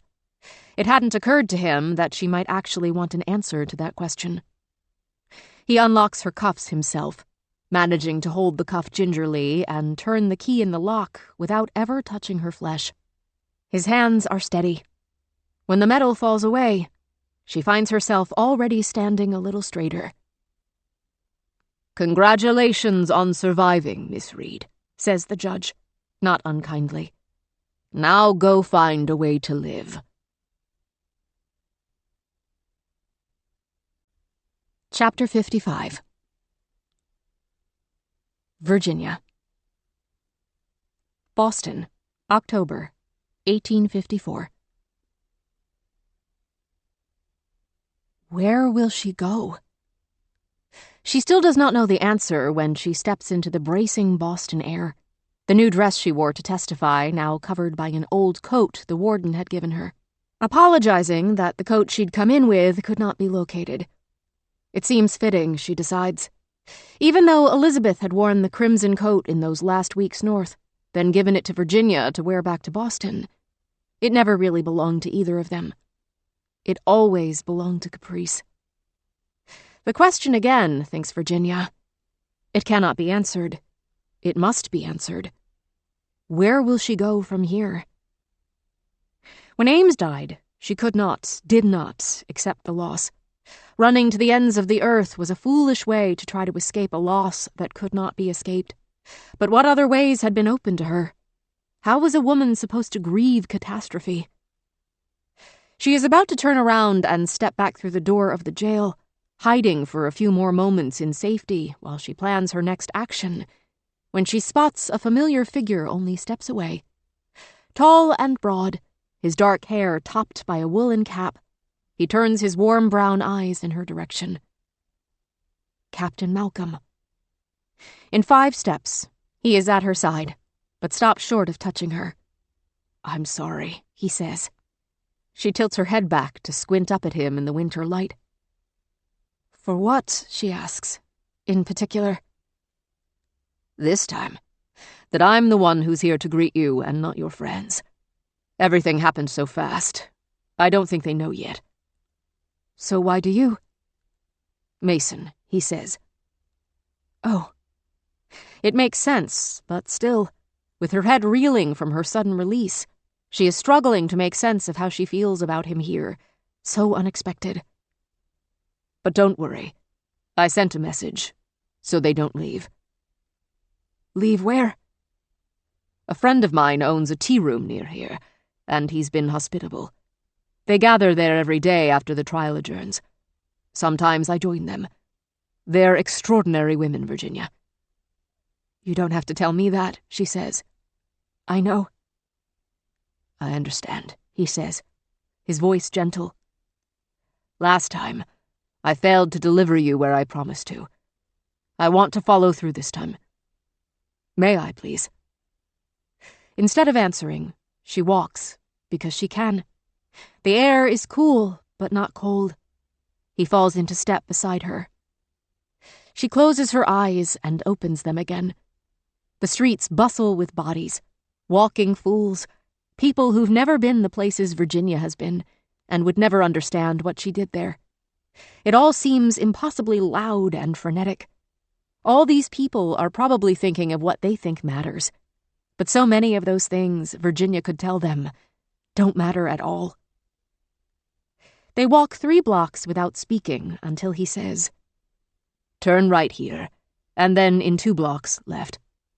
But even before they get to the next turn, he blurts out, "I'm sorry.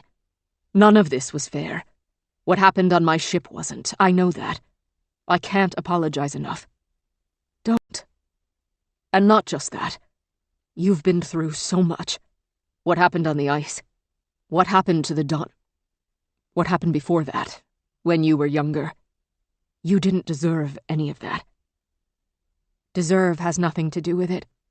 Do you want to know what I learned?"